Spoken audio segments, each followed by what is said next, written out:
live. It says it's live, but it hasn't popped up yet on my side. And we are live. Let's see, we got Kyle Lusk is here, Tactical Fud, Bobby Barlow, and Garage Guy. Hey guys, Hey guys. got Andy back. Put him off a week because I didn't do the Saturday last week. And so, all right, number one question, Andy, did you go shooting this week? Hell no. Ah, 30, 30 plus mile an hour winds and rain. I don't think I was going to get any shooting done. jeez. That's kind of done here unless we got a surprise warm day, but we're in winter now, so. Let's see. Kyle's gonna crash soon. He's gotta work. Let's see. Short chat. Well, this is a real short chat. I've had a long day. Snow cometh, and I'm preparing. If preparing, if is that a word? All right. Kip is here. Hey, Kip. Yeah, we had snow on Tuesday. Uncle Nothing, John. nothing stuck. We had snow. It was coming down real good, but it didn't stick to nothing. Uncle John is here. Rollis is here. Tin Man already? Oh. And he's giving me the baby bottle. Oh, jeez. Oh, geez. Such a baby. You know, Tin Man cleared out his garage so both cars can park during the winter. No more taking snow off the cars and scraping. That is huge. I would love that. Yeah. So good for him for doing that. His wife will really like that.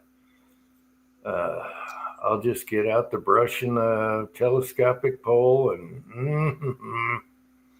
but yeah. Anyway, good to see you guys on the side. Let's see, there's 13 lurking. Interesting. All right. So you didn't go shooting. You didn't go shooting, and then you get a mold where the screw hole for a handle is drilled crookedly. Yeah, okay. That's I bought actually bought four molds, uh, and one I took a chance at. It was a I don't know 158 grain round nose, 38 through 57, uh, flat base, which was interesting because that's what I like for zinc. Uh, and I could see in the picture there was a ding, like it was drop good or something heavy fell on it or whatever, where one of the pins are. And the guy said, "Look," I said, "this mold looks like it's in bad shape." I says, "The cavities look good and stuff in the picture and everything there. There was no rust or anything that I could see, but you could see the dent." I says, "I'm taking a chance, okay?" I says, "Any issue to return?" And he goes, "No, if it's no good, it's no good." I said, "Okay." So for $20, I bought this. It's was a two cavity mold, and get it in, and it was really banged hard in that spot. The pin wasn't straight. So the first thing I did was take a file and file down the high spots so the mold would attempt to close.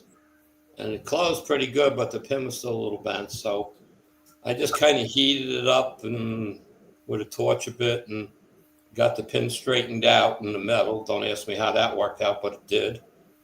So now it closed properly. Uh, I got the two screws out. The mold handle screws were actually bent. So this thing was really clobbered, but I got them out. But I couldn't get the screw plate screw out, and it wasn't a screw. It was actually a hex head that was put in there, and there was no. It obviously was fixed by somebody, not by this guy. He just acquired it. Mm, That bolt was seized. okay. So I started with the heat on and off, tapping it, more heat, tapping it, couldn't budge it. So I penetrated oil to it, I could feel it crack like it opened the hair, but it was still super tight, so I wasn't going to take a chance that's going to break off, and then I got nothing. So I called the guy. I said, "Now this mold just isn't usable. It's beyond repair." And he said, "No problem." He says, "You just do an eBay." He told me what to do, and he says, "You'll get a refund thing started, and they'll send you a pickup tag. So it doesn't cost you nothing to send it back." Blah blah blah blah blah. So I did it, and back and forth with stuff, and I mean, he was a nice guy, and he's got a lot of other shit up there, some cool stuff, but. I paid $20 and whatever it was, $8 shipping, whatever it was, $28 for the mold. And he says, I can't refund the shipping. Okay. He says, eBay doesn't allow you to do these certain things on returns. It's okay. And he says, I'm going to take the bath. So I told him, I said, just give me $15 back. But they won't allow me to do that either. He says, I can't go that low. Well, it's damaged. But, I feel for you. So anyway, I got my $20 back, and I have to eat the $8 and whatever. So nice guy. And the other 3 molds, I cleaned them all up. 2 of them don't look like they were ever used. Got the cosmoline off of them. The third one was just had oil all over it. It was used, but it was in great shape. So I'm checking them in handles, make sure everything's good. And I got to the one mold, and I go to put it on one side, goes in, and I take the other one. The mold handle screw won't go in. I'm going to playing with it for a while. If you take the mold handle off, it goes right in.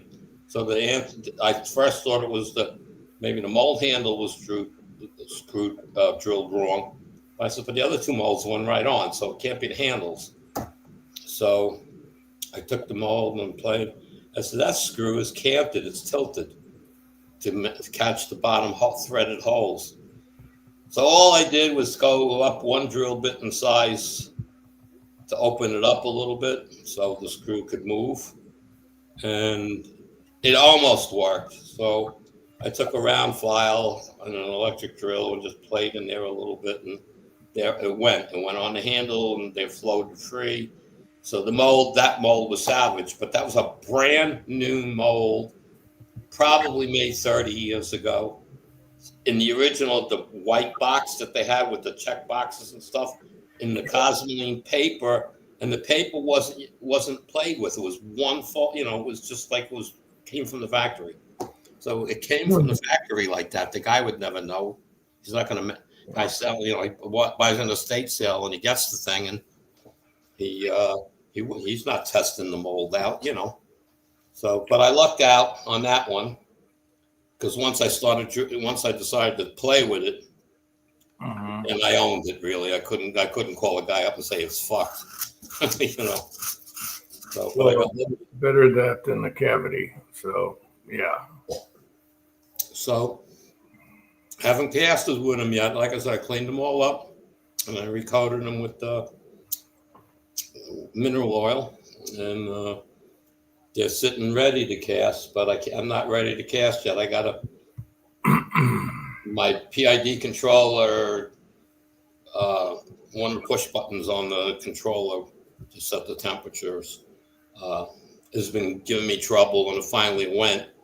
And I had bought another whole PID controller to replace that one with, and they sent me the controller module itself for free. All right. And it just, so I said, well, I'm going to buy another one anyway. You could have to spare. So I have to clean up the whole reloading, my whole casting area. It's a mess from projects all summer long for the house. And then sit down and start casting. That's all. I just got to do it. Okay, we got Jaguar is here. Uncle John, Cranky. James Pullard is here. And let's see, Kyle is back. And Hobby Sobo is here. Hey, guys. Yeah, well, screw a hole's not a big deal. Just drill it out. I would even save that one that was really messed up and fix that. It was You know what? If I would have got that, if I could have got the screw out without damaging the threads, if I felt it was going to happen, I would have kept it for the $20, even if only one cavity would have worked or something. I mean, that's okay. But I bought the mold, another one of them. That's the same one that gave me the screw Oh. problem. Okay, I bought another one. I wasn't. That's around those that I wanted. And what brand mold was that? Old Lyman's. Okay. Ideal or Lyman? I think one is a line, an ideal. Mm-hmm. But A couple of guys are digging your background, Andy. Now that's your school teacher you always wanted, yeah. Mm. I didn't want. I had one like that. Oh yeah. We had this one. Yeah. It was 11th grade. We had this one teacher that dressed so hot every day. The guys were used to go nuts in there every day. Yeah, I've had a few really nice looking teachers. As a matter of fact, I think it was 5th grade or 6th grade. We had a redhead and a blonde. They were tag team teachers. They were both in one class, and that was awesome. And yeah, they were hot. I mean, I was yeah. Even at my age, yeah, I was. Yeah. Miss Landers. So yeah. Make teachers great again. Now they're dykes. Oh, did I say that? Oh, anyway.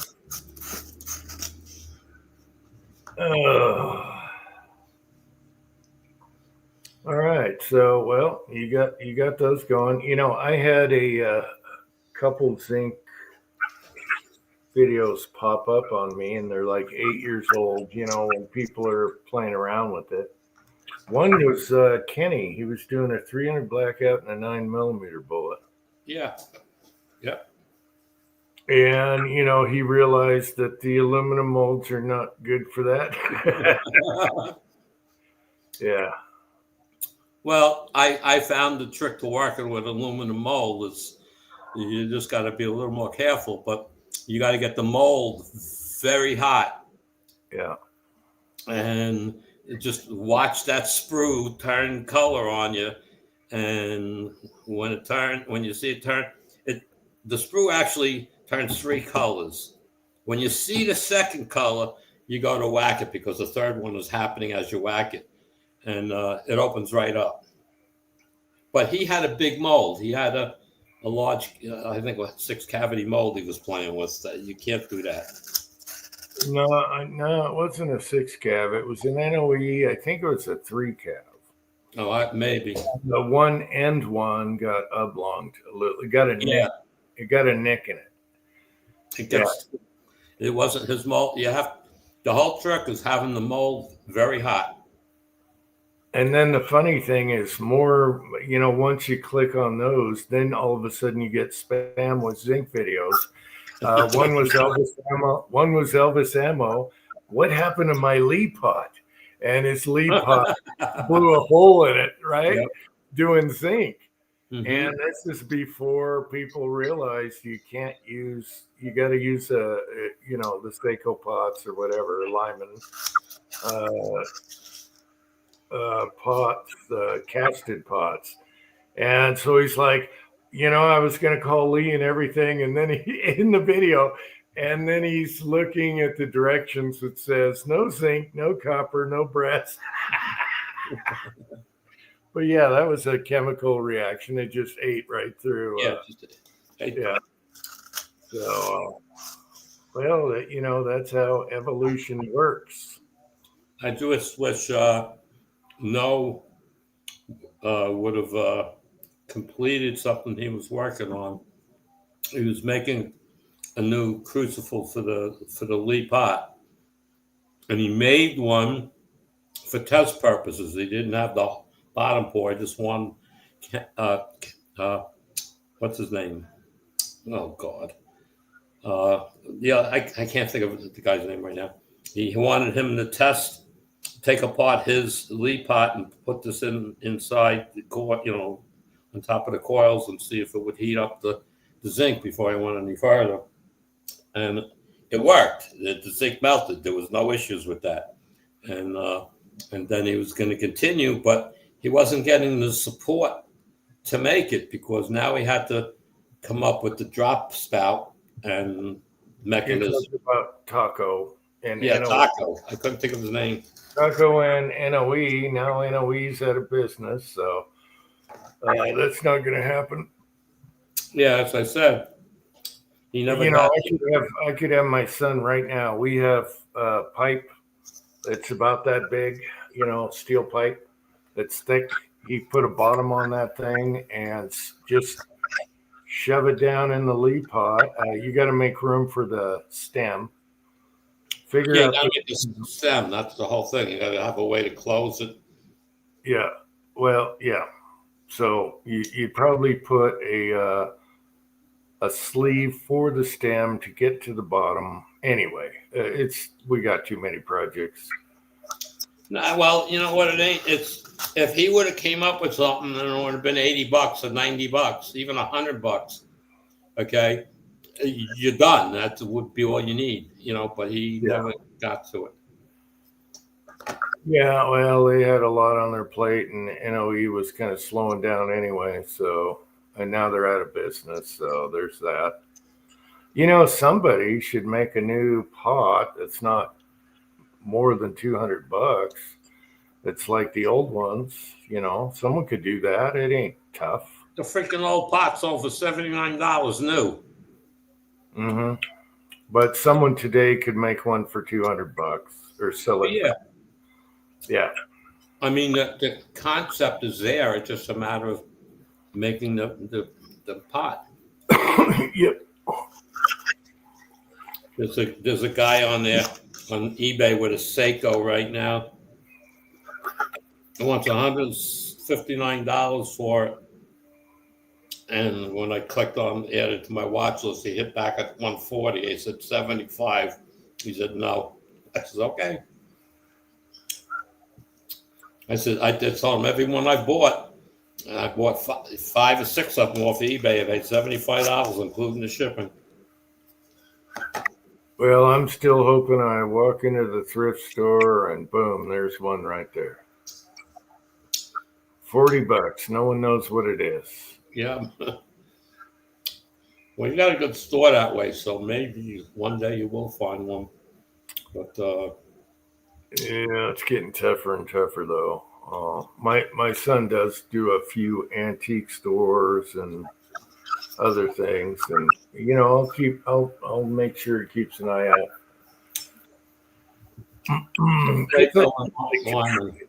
Yeah, I'd like to try it. I got a few molds that wouldn't be too late.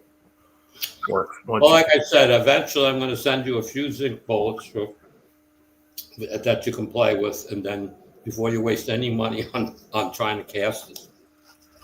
Mm-hmm. Because like I was watching your movie, your video about the heavies that you found a mold for the one. Yes, I hope. Yeah. And I have the Lee 230 grain missile, and I got rid of the bottom lube groove. I mean the bottom, so it's a flat base now. Yeah, the boat tail. Yeah, it's a flat base now, and it don't like to shoot out of anything I played with it. The problem is up front is skinny, not the bore riding part. I'm talking about where you crimp it. That's not good. That's bad. Yep. You want that 309, 310, whatever, when you size whatever. And it's skinnier up there, and that's just bad. Lee is coming out with the smooth bullets now. Yeah, they have about 8 or 9 molds right now. Yeah. Why don't they come out with a good 300 blackout heavy bullet? Their 155 is great. I like the 155. It's a great bread and butter 155, but gosh darn it, just get it in your head. Everyone shoots the press. They want a big, heavy bullet. I have the Lyman 180 grain that my 300 blackout loves it in zinc. Yeah, I thought about getting a Lee 2 Cav in their 230 300 blackout bullet and reaming it all the way to where you crimp it. Yeah. And get rid of that boat tail and just ream it straight down. We have a friend that has a mill, and just ream it straight down on both sides, and maybe make one different than the other side. I don't know. And that's a cheap way to do it, but Lee should get on the button. Anyway, I'm done with that because hopefully the Arsenal mold's going to be great. They had the Goldfinger, they had the Black Betty, the Big Betty, and well, kind of like the Big Betty, almost to a T, except for the length. But I gotta look at my the Lee 230. My problem is I can't count on the machine shop because I don't work there anymore. To count on them to drop off the mold and have them do what I want. Yeah. So I took one of the ones that I had that was getting ruined from trying the zinc, and so I bought a 309 reamer, and I lined it up the best I could on my drill press, and I popped the two lines. And I'm casting a bullet, but like you said, I should have probably went down further. But if I try to do it again, I might ruin the mold anyway. But it's ruined to start with, so and it doesn't really nothing I have likes to shoot a 3006. Nothing likes it. William Gainley is here. I wish they made a Slickside 130 gas check for supers. Huh. If it's Slickside, you don't need a gas check. Well, if your alloy is good, you don't really need one either. It depends on how much you want to hot rod it. William, do you have the 155 with the gas check? You can always do that, but it sounds like you want to go faster. So there you go. Lee needs to get on the boat. Lee needs to make more 30 cals. Enough of this dilly-dallying around. They came up with the nice flare stems now and the micro adjustable cedars now. Come on, get on 300 blackout, Lee. They're way behind. They didn't even have dies when I was doing it. So, well, they may have the 300 blackout. They may start doing that now with the new Slickside.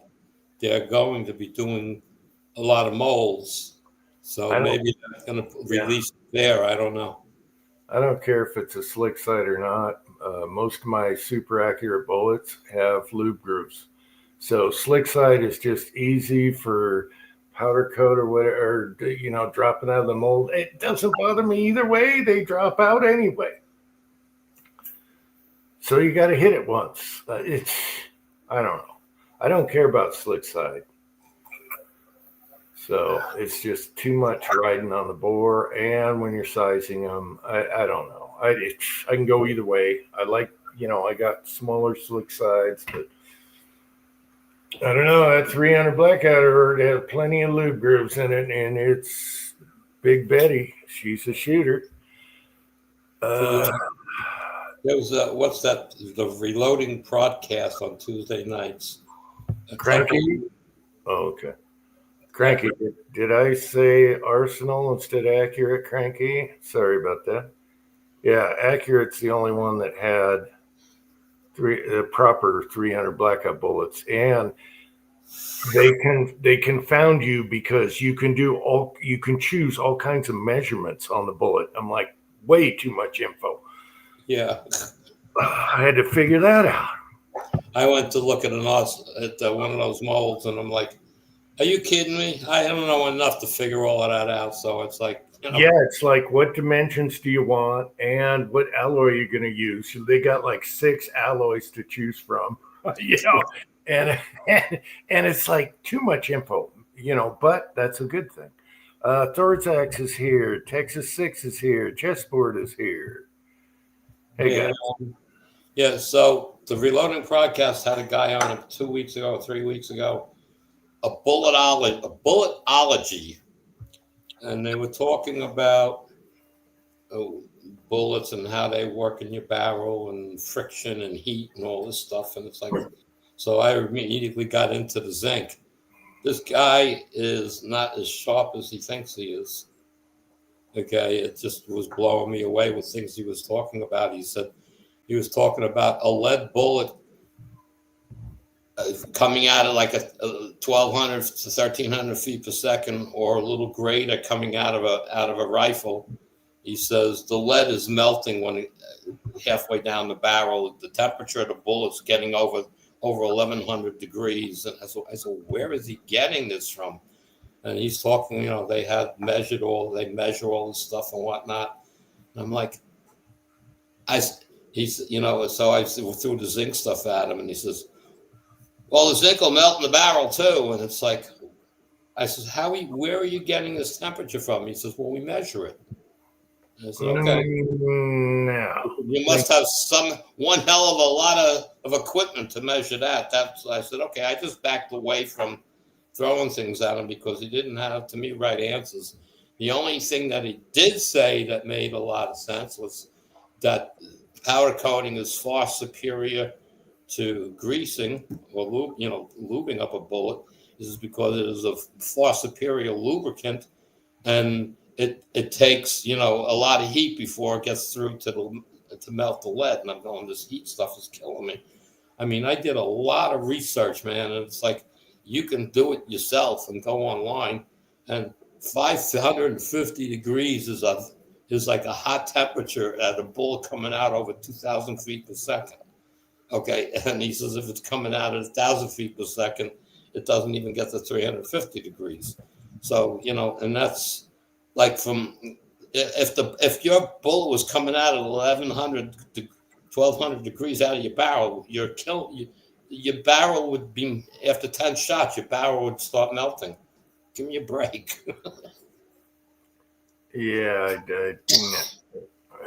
yeah. William, PSA's been selling Carcanos. Before, you couldn't even sell them. No one had ammo. You couldn't sell them. If they're on the rack, okay, do you got ammo for this? No. Now you can reload and do Carcano, but PSA is a bunch of surplus ones. What are they, $200? I don't know. Not a Carcano guy. They're kind of, they're cool because, but I don't know. They're not like a Mauser or something, but they're also cheaper. And I think you can make the Carcano brass out of something. What was it? Anyway, never got into it. Don't need any more dice. No more. No muss. No more room. After making 2 racks, I'm done. And then tomorrow, hello, this is Uncle Jim. I got a new caliber.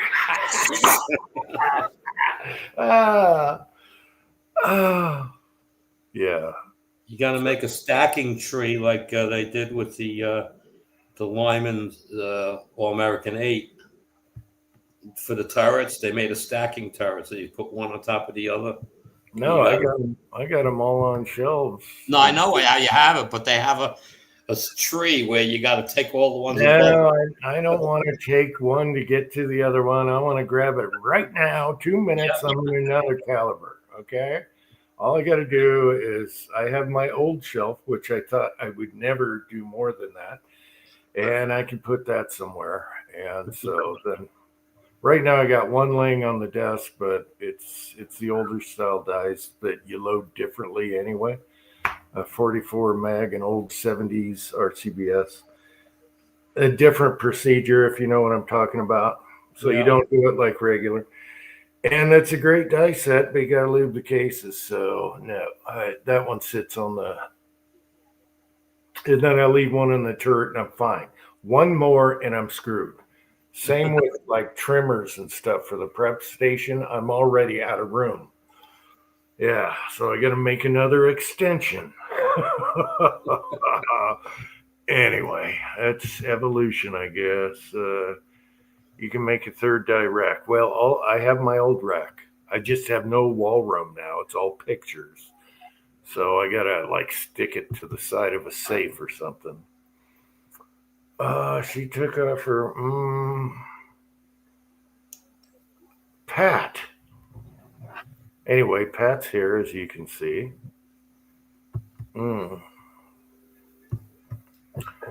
Oh, Pat, I never did go to that website you were talking about Wednesday. I might just out of ease just do the StreamYard. Just out of easy habit, click one button. However, StreamYard every time. Now they gave me, I go to log in tonight for the chat on StreamYard, and every time you do it, there's something new that pops up, and you got to get that out of the way. The latest one was Mars, some kind of Mars feature. It's like, I don't need the shit. Quit spamming me. Anyway.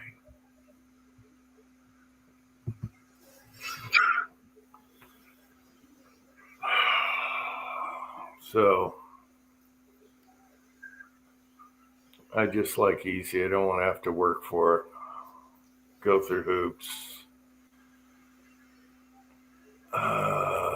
James has a new G43 mold, 107 grain.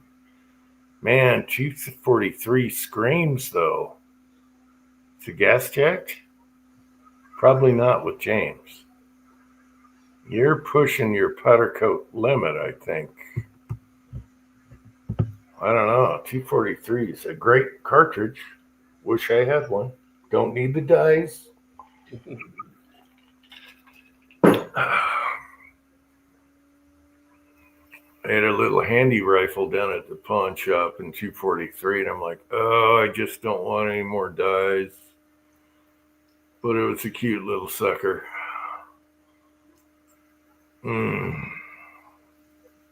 No more, no moss.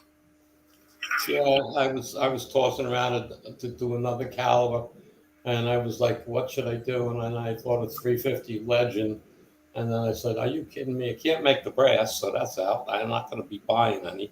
I haven't seen a piece of 350 Legend brass at my range, or 400 Legend, or whatever the hell the number is. Yeah, 400.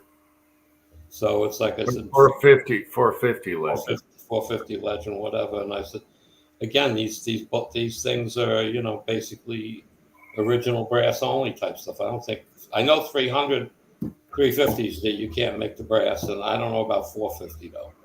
But, so I'm not going to be out there buying brass just to, I'm not doing anything that I need to have the best brass out there, because it's like I'm not shooting, the distance and worried about accuracy. I'm just having fun. I'm plinking. Yeah, well, I can see that in the 450 Legend for people that hunt that have to use straight wall. But I have a 357 maximum. That's good enough for me. And then you just go rifle cartridge. So, and we don't have limits on hunting. So what you use. So I just go to a 306 or 308 for hunting. Yeah. And so it's, I just listen, you know what? I just don't need another.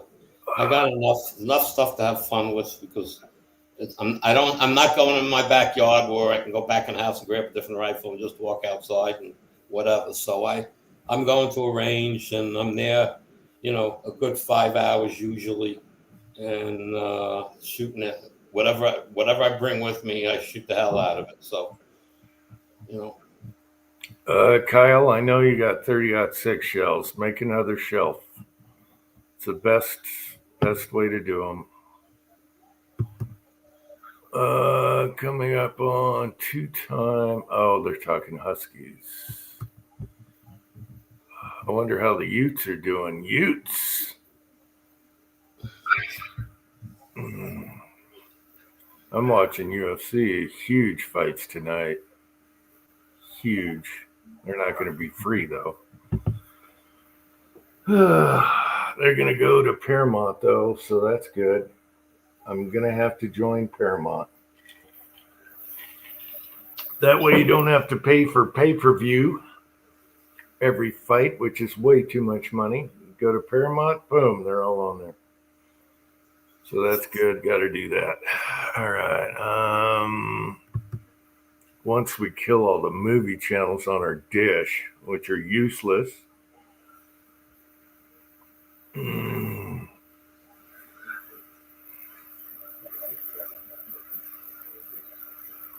338 Lapua. See, yeah, I don't need anything like that.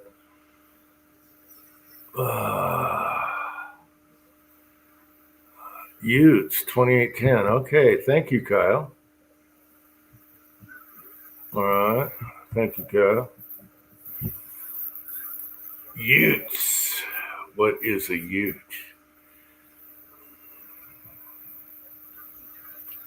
It's Siggy time. Let's have a Siggy. I've had a long, busy day. Snow cometh next week. I washed the tractor. I washed it. I even armor all the tires. Now, some people might laugh. Why do you armor all tractor tires? Because around here, tires will crack unless you keep them moist. And that's why I did it. Yeah, I use the spray. But I found that out real quick. Everything rubber, I could show you right now. My homemade tumbler, the belt on it is all cracked to hell just from sitting in the garage. I don't think it'd come on camera, but I'm 5 seconds away. Right, Cranky? I'm 5 seconds away. Here, let me grab it. 1, 2, 3, 4, and 5. A poof. Let's see if I can show you that.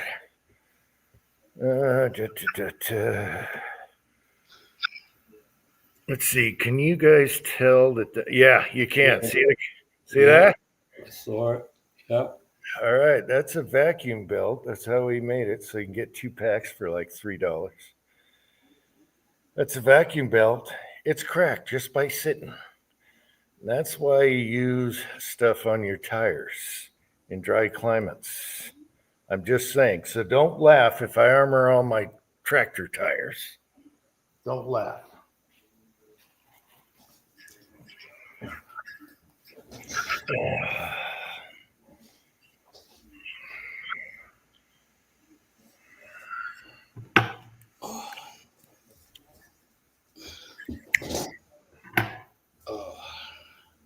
I don't remember the name of the stuff I use on my race car when I always went to car shows, so we always made it look good. And this stuff was like a liquid silicone in a bottle, like black shine, something I can't remember the name of it. Black Magic. Is it Black Magic? Maybe it was, yeah. I have my radiator hoses on my Camaro were installed in 1998. Okay, I haven't been replaced. They're still soft. They're not cracked. Nothing. And again, every spring when I clean up the car, everything gets treated with that. So. Yeah, I used to use the sponge and do the tires that way. I like that spray now. Armor All, whatever brand. There's one brand out there that's bad. It eats the rubber. But just spray it on, walk away. So that's what I do. the stuff works if you have the right stuff. Some of it is junk, but like you said, but black magic, that's it. Yeah, that's what it was. And we used to do the tires with it and everything. Like you said, I was pain in the ass to put on, but I just had a sponge and I threw wore a rubber glove and threw it back in a plastic bag when I was done. That's all. It went pretty quick. So Uncle John, we'll get to the baby tractor. My regret was before we moved, I sold the engine and I should have kept the engine. But now we're converting it to a pull start engine, which this thing runs backwards on the transmission. So we got to put a shaft. We got to weld some pillar blocks in the shaft so it goes the opposite way when you pull start the engine. And it'll run that way. So we have all the stuff. We just never got to it. Too much stuff to play with. Yeah, I know. Forgotten Stepchild. It's a cute little track. The original International Harvester. The original first year. Hell yeah. But they ran it backwards. It's so weird. So the drive is off of where a pull start would be on the engine. So I put the cup on that side and we ran it with an 8-horse on there, a Tecumseh, but it was so loud and annoying. We're going to put a smaller engine on because it's low geared anyway. All right. It'll be fun though. No batteries like the other, and just pull it and go like a mini bike.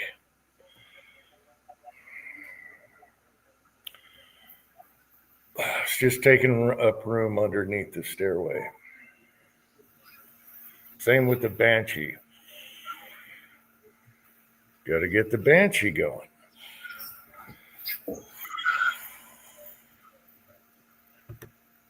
Now I need to put all the chains on. Yeah, that's doesn't take long. Yep, we'll chain up, but we're just going to get light snow next week, so I'll just use the quad.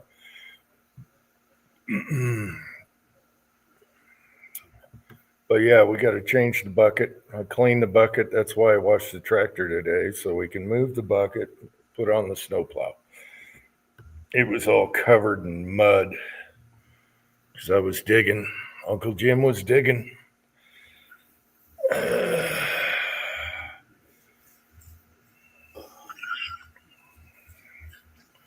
I actually looking forward to snow. I love snow.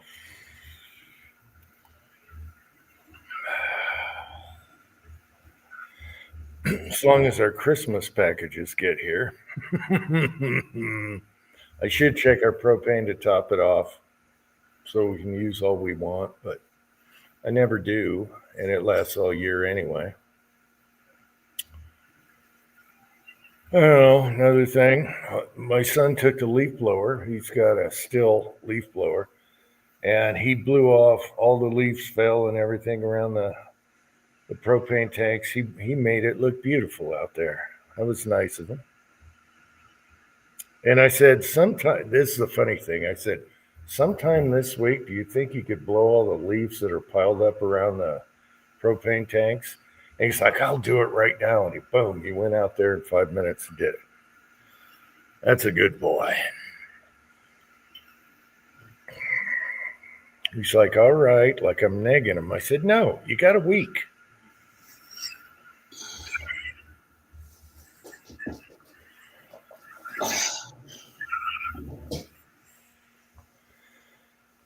Oh, what else is going on? I gotta test that scope. Loading up some blackout right now with the new stem. That didn't go under the tree, by the way. I kept that one out.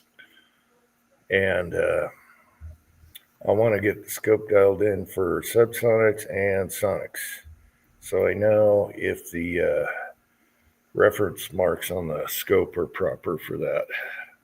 Bullet drop compensator. Sonics go high, subs go low at 70. All right. And I've never tried military surplus ball before, so I got those loaded up for Sonics.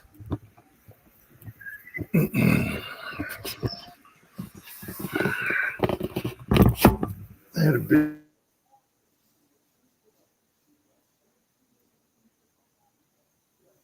Uh-oh. Did we lose him? Uncle Jen. Uh-oh. We're going to cook some high dollar.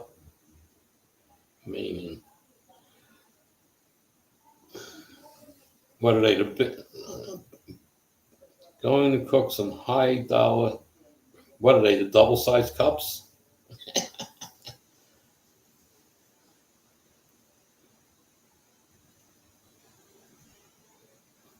Down the hill.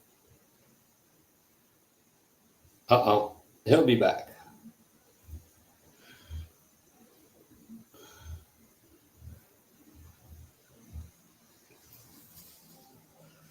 Oh yeah, I gotta clean up my casting area. It's such a mess. All the work I've been doing around the house, everything got piled up in that area. You just got to put everything away. And then here we go. Do I get a black screen? Yes. Oh, you bastard. Freaking StreamYard. Do I still have a black screen? Yes. All right. Got to bow out now again. You mother. How about now? Still black. All right. I'll be back. So, yeah, I got to clean. Maybe I'll see what's going on tomorrow. I got a lot of shit done today. The cleaning lady's here tomorrow, so maybe I can spend some time in the garage, get ready to cast. I got so much zinc to melt down, it's ridiculous.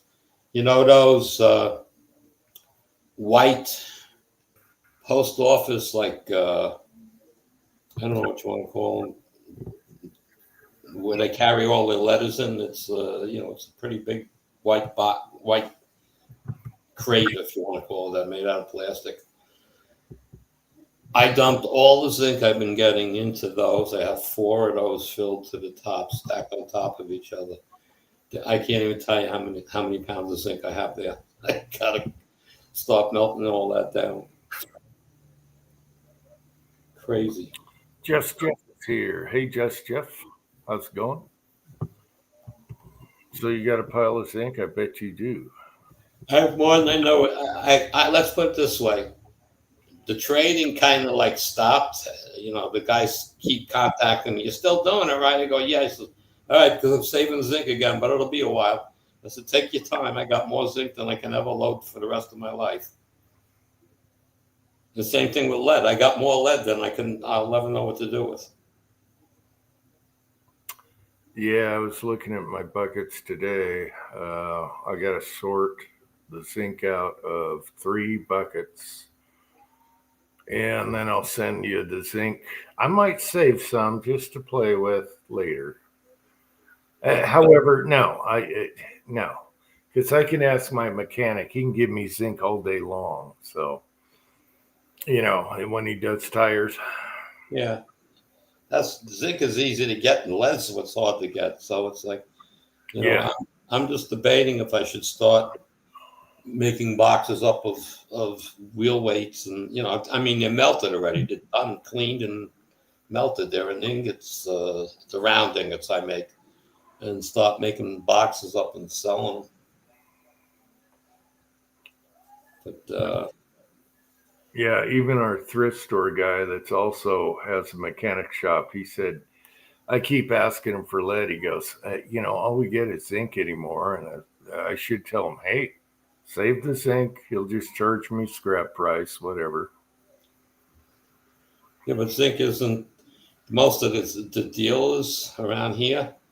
They don't even want to bother with the turning in the zinc. Is you got to fill a 5 gallon bucket to the top to get $5.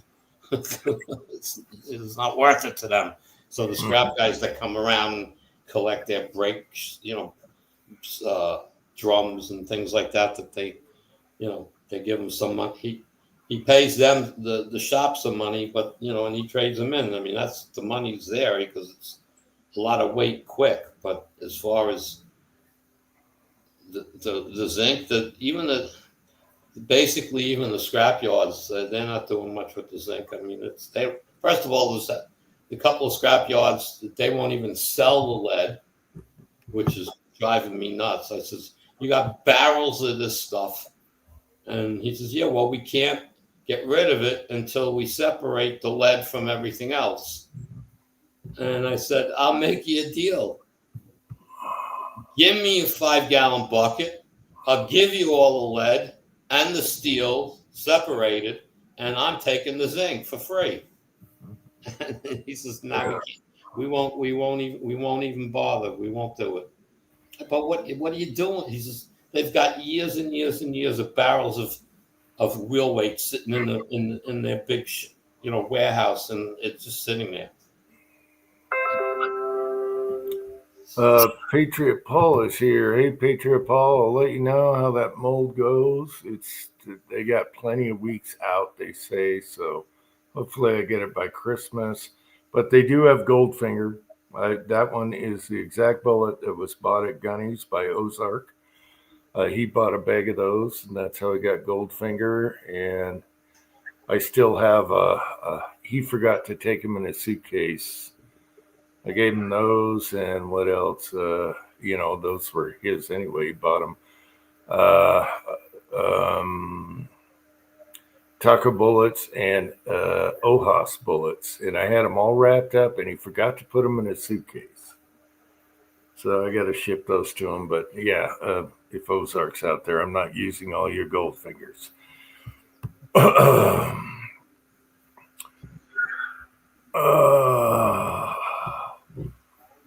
Let's see. I'm looking forward to the Big Betty. Yeah, I hope it shoots like Big Betty does. But even if it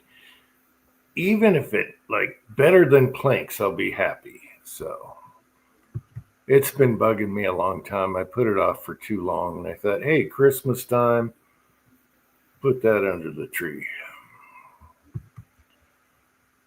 I'm looking at a workbench they sell on Amazon. They have a few different brands. It's height adjust. It's all steel with an inch. They call it rubber wood, whatever the hell that is. And it's a 1 inch thick top. It's an assembly thing. Couple of people, that said, using it for heavier stuff, said it is pretty sturdy. So I'm going to be using it at a lower height, so it'll be more sturdy than when it's all the way up. And it's 22 inches deep, 47.5 inches wide. And I'm looking to replace my little table that I'm doing stuff on because it just isn't enough room. And I'm going to take that little table into the garage and make that where my turkey fryer goes to melt the lead because it takes up a lot less room. I have found some guy made a bench. I don't know what the hell he made it for, what he was using it for.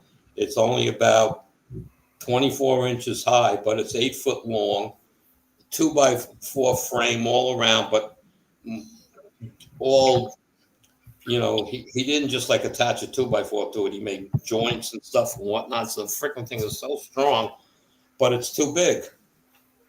So I want to maybe cut that. I was toying with cutting that in half and making it 4 foot, and just take the end pieces from the other end and just put them on the new end and be done with it and throw the rest away. I just don't have room for all this stuff. My garage is a nightmare. I never had a garage this messy in my life. So Yeah, but Andy, you're in New York. There's got to be a ton of steel table benches out there from when they, my son has one. When they worked in shipyards or whatever, those things, you could put an elephant on top of that thing and it's just all steel. oh yeah, but I'm not. I don't Steel, have all room. steel bench. I don't have room for this stuff. This 8 foot table, I stand up on its edge when I'm not using it. It's only like 2 foot high, so it's pushes into against the wall pretty close. But I take it down, set it up, and I set my burner on it and whatnot. And then the other side, I got metal pans that sit on it where I dump all the. Yeah. I make the muffin pan ink mold ingots and let them cool, and so I have plenty of room when I'm doing that. But it's just too much crap. Yeah. It's just too much crap, and it's as we've been getting into the house and getting it, like I said, everything's painted and stuff. Now I'm slowly putting things back up on the walls and things like that, and we're throwing out a ton of shit. So the garage has got to get cleaned. I really can't cast at the moment. I got an old type postal scale, like you have, with the big dial on the front. They were throwing it out at work. They couldn't figure out how to zero it. Just give it to me. They couldn't zero it. They didn't know they didn't know that little knob in there to just go turn it in. They didn't know about that. So They didn't know about that. it was a little bit rusty. So I wiped it all down with a little WD-40 and some steel wool, and 99% of the paint survived. The rust is gone. It seems to work okay. I don't have weights to test it with, but I do have a digital scale that I can bounce it against. Put 2 pounds on it, doesn't measure 2. Put 5 pounds on it, doesn't measure 5. And it's just close enough type thing. But they were throwing it out. I took it home. Well, I don't need it. Yeah, I know. You know what I mean? You're the same way. You go to these secondhand stores, and it's like, oh, look, how many of the same wrenches do you need? Or pliers? Or what? It's like it's the same thing. I just collect, and it's like, what am I doing? My son is good at that. He's got triplicates of everything, quadruplicates of some things. Yeah, he found a Japanese beautiful one at a thrift store, and he's like, "What are you going to do? It's Japanese. It's this much money. It's nothing." Of course, he brings it home, and I'm glad he did because we measure rifles, we weigh rifles and everything on there. Yeah, and I weigh lead on it too. Yeah, so I think it only goes up to what is it? All the way around 20 pounds or something like that. Yeah, something like that. I think that's all they weigh. Like, yeah. So you got to do your lead in batches, but then you know how much lead you made up, in ingots, weight wise. To me, most people that want to buy lead when I was trying to move it only want to buy whatever the small box holds, 10 pounds, 11 pounds, 12 pounds, whatever it might be. That's all they want to buy at a time. They don't cast a lot. Okay, so yeah. It was more effort for me to get the box packed to meet 10 pounds plus. It's the same thing when I do the tin nuggets that I get rid of. Okay, I guarantee 10 pounds plus. All right, for your 40 pounds of zinc. Okay, you're talking about $300 worth of tin. Okay, for stuff you're going to throw out, and it only costs you to ship the box $25. You know what I mean? Mm-hmm. So that's where the tin was really, did good. That's where I got all the zinc from. That panned out. Everybody, it was great. The tin, I'm still I got more of that tin that I could ever use now too. If I just stop trying to, trade it.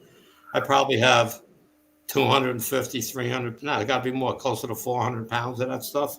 Wow. You know, and you're using, 2%. You know what I mean? So it's like,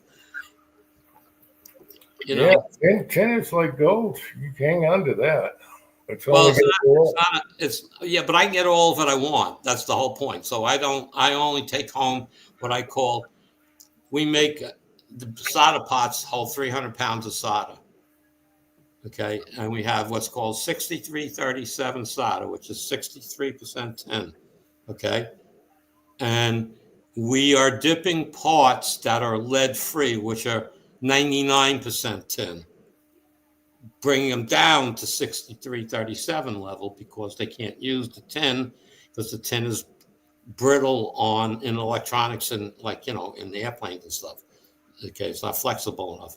So we convert that. We all right. So as we're converting it, the tin comes into the lead. So the 63 starts rising. When it gets to 70, we got to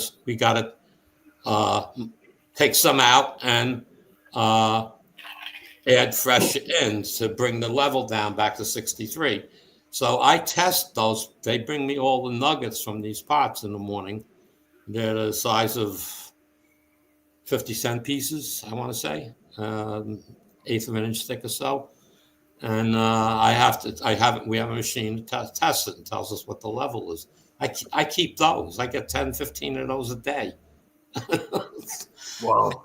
And it's like I bring them home and I throw them into like maybe, I guess it's a gallon and a half pot that I have. And it's not just an old pot, not for melting it down, although I could melt it in it.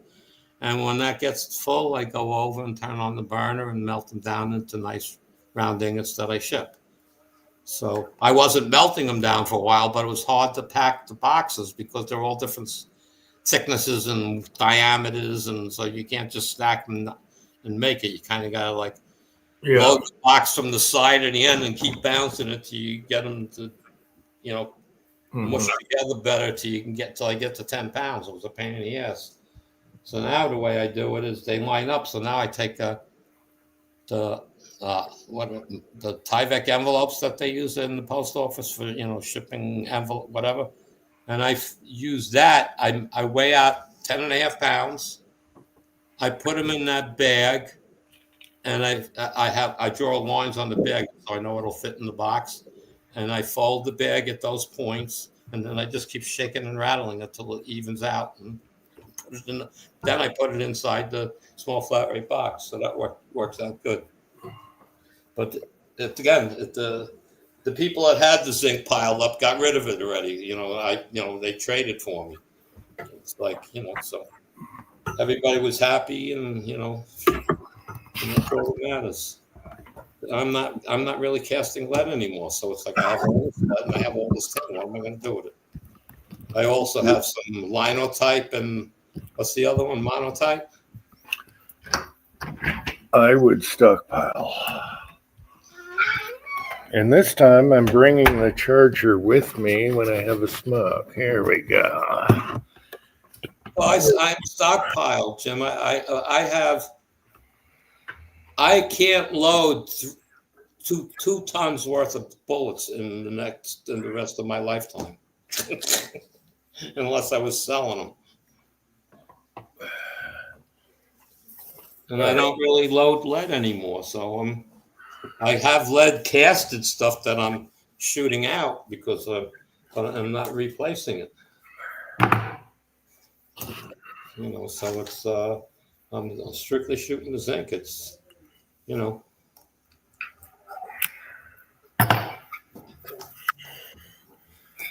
Fuzzy is here. Hey, Fuzz. Oh, Patriot Paul, how did you ever put that sear spring in the high power? I'm curious. Monkey. Sear spring in the high power. Did you get around to it, Patriot Paul? On the Inglis high power?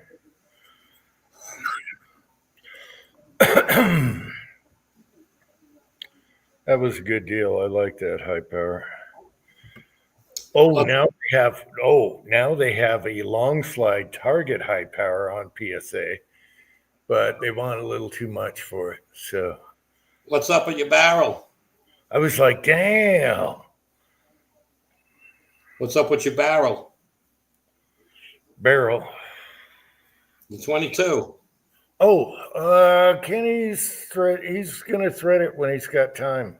Okay. Yeah, and it'll go right back to the mailbox, so I don't have to worry about a rifle coming back from Rossi waiting 8 weeks in the snow. And it'll be done better. It'll be a hair shorter. It'll be legal. And it'll probably be crowned better and everything. So, well, I know he's going to do it better than Rossi. It's by far by 100 times. Okay. Oh, haven't had time. Lollygagging. Patriot Paul, too much crap to do. Ah, geez, my excuses. Yeah, I'm procrastinating too. That's why I'm not casting. I know. I run out of energy. I haven't got nothing. There's so much stuff I want to get done. I just got into this routine because the guy coming to my house, on Saturdays, I really couldn't get into doing my own thing because he constantly, have to keep helping him with things, So it was like, so it was like I became to the point where I'm just sitting in front of my computer all day and playing around while because if I'm downstairs casting, I can't stop in the middle. You just can't stop sometimes. You're in the middle of pouring and stuff or whatever, and you got to stop, walk away. Your mold gets cold and everything else. You got to come back and start all over. So I didn't get into anything. That's all. So I just got to get the motivation going. Well, Patriot Paul isn't lollygagging. He's putting struts in and stuff. So, hey, you're a better man than I am. All right.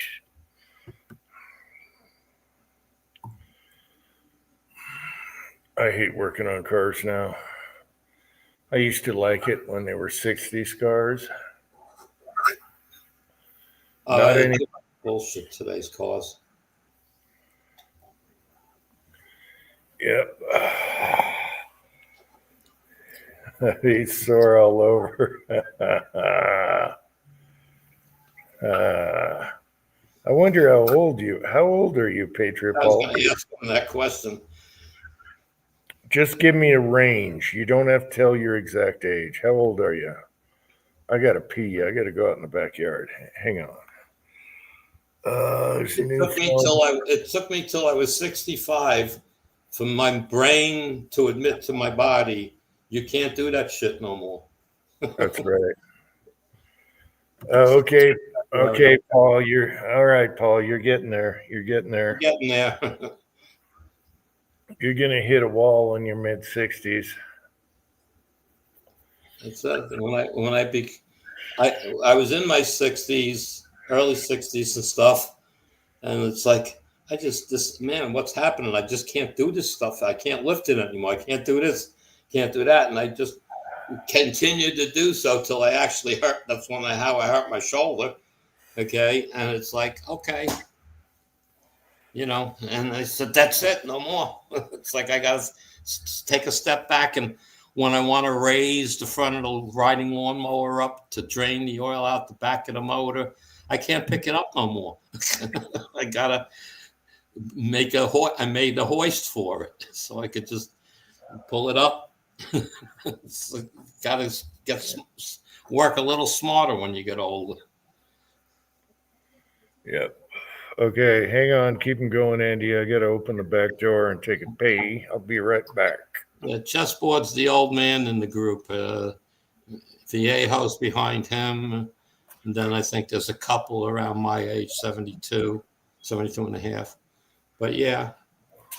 So, yeah, sometimes you just got to take a step back and say, I just can't do it this way anymore. And you got to figure out a way that's going to work.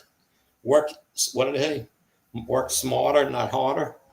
So, yeah, I mean, Little things you got to think about before you put your might behind it, because your body starts becoming fragile, and you think you can is just as strong as you were 20 years earlier.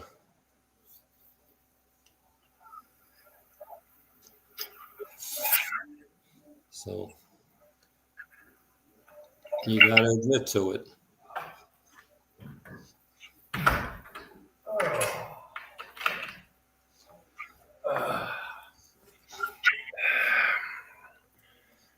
Yeah, I know. Jag 51, Texas 666. First year Gen X, Jesus. Oh, Texas 6 has a year on me. I'm in the baby boomer group. So Well, is, you're looking good, Andy. You're looking so good. is so is the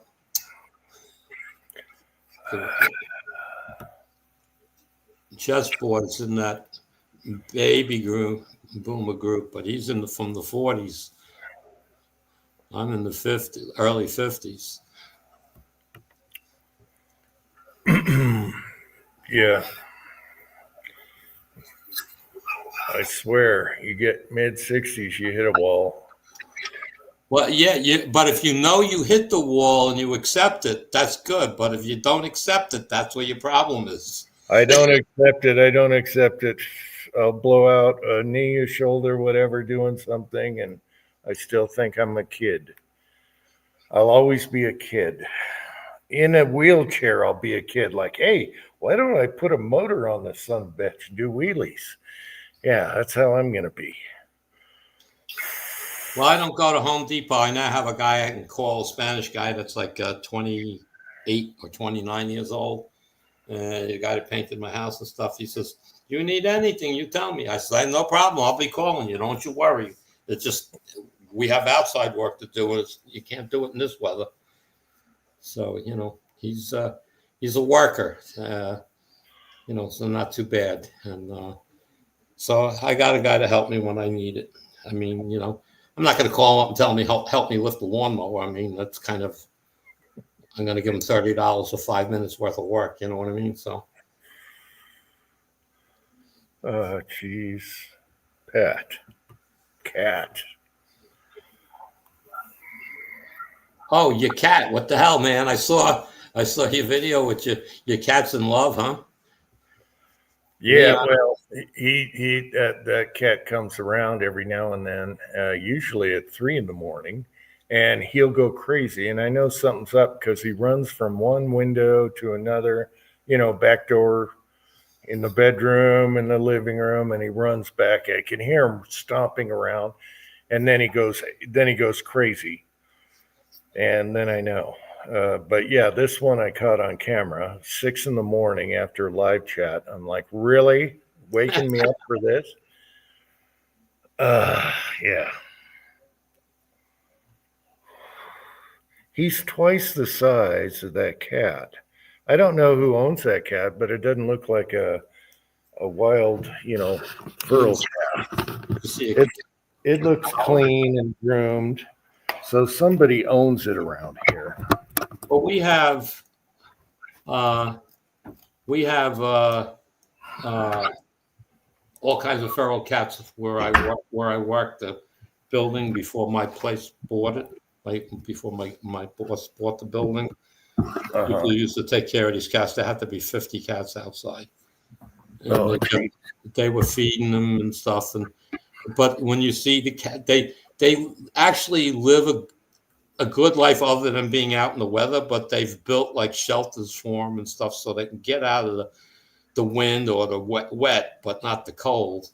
And but we have a deli a block away, and there's like you could follow the cat trail that goes right to their garbage cans and stuff like that. So they're being fed by the people that used to be in the. They come 2 times a week. Tuesday. When do they come? Tuesday, Thursday, and Friday. Late Friday, they come and they bring food and put it out in trays and stuff. So cat food and stuff. And these cats are all clean. You look at them, they're clean. They won't come near. They're afraid of you. They don't want to. They'll come close and look at you, but they won't come to you. But they're all pretty clean looking. So I don't know. Well, that's how we got Minnie. She belonged to a neighbor that just had a bunch of cats that in the backyard, farm cats, whatever. And they don't take care of them. They leave them out all winter, freezing, 5 below zero, whatever, 5 degrees. And so Minnie came up to the back door, right where Leon was. And Minnie came up to the back door, meowing, meowing. I want to live here. I want to live here. I want to live with you guys. So I started with putting a box out with some blanket so she could stay warm because it was wintertime. It was freezing. And she's just begging to get in. And then I'm like, if I feed her, it's over. So I gave her some food out there, and she lived out there for probably a week on my porch. And I'm like, that's it. That's enough. I opened the sliding glass door, and she was like, I love you. I love you so much. And we've had Minnie ever since. And she's a great little bull-legged beer belly girl. Yeah. So that's how we got Minnie. And she's a great cat. So, and she hunts twice her size. So yeah. She's taken rabbits twice her size, or as big as she is. Takes their heads right off. Anyway, Minnie's a good girl. That's how we got Minnie. And the whole time, Leon was a kitten, and I'm like, well, okay, maybe if I take in Minnie, she can show Leon how to hunt. And I'm trying to make everything, sound like it's a good idea. And so I finally let her in, and she was so happy. Oh my gosh. So that's how we got Minnie. No more, though. I'm not taking another orange cat in. I'm sorry. No more cats. Two's enough. They're a handful. What did Fuzz say? Oh, geez, Fuzz. What did he say? 5 degrees. Some bastard put 5 kittens in my mailbox. Oh, jeez. Jeez. Fuzz. Yeah, I don't like people that, don't care about animals. I don't like that. Did Leon get out and meet the new kitty? No. Minnie did. Last time that cat was here, Minnie was outside, and I heard a hell of a racket out there. And they got into a fight, and I had to give Minnie some antibiotics because she had a few scratches on her, but I think Minnie scared the other cat off. And Minnie's also fought with 2 hunting dogs before. You saw the truck and the van with all the blood all over my truck and my van. Minnie jumped up in the wheel well and started just scratching the noses on the dogs, and they bled all over my vehicles. That was scary, and I found her in my engine compartment of the F-250. And I couldn't find Minnie all day, and I go out and I hear I heard her meowing very faint, and she was in my engine compartment of the truck, and there was blood everywhere, all over, up and down both sides. I think I did a video. Both sides of the vehicles, just blood everywhere. And I guess Minnie was scratching the hell out of these dogs while she was hiding in the wheel wells or whatever, trying to defend herself. So she's a tough little girl. And man, I had to wash all that blood off so it didn't rust and ruin the paint. It was bad. And that was during the snow. So I could see all the dog tracks running around each vehicle trying to get to Minnie, and blood all over the ground. It looked like a war scene. Yeah, good old Minnie. She can handle herself. I don't worry about her being out at night or anything. Making, I think Jim is going to win the territory. I don't get that one, Pat. What does that mean? Tin Man is back. We got, okay, how did we get Leon? I told this story. We had no more pets here, okay? That was my rule. No more pets. And my son and wife were at the post office, and there were some little girls. There were some little girls out in front of the post office with a box of kittens. And so they had a big box of kittens and say, hey, you want a free kitten?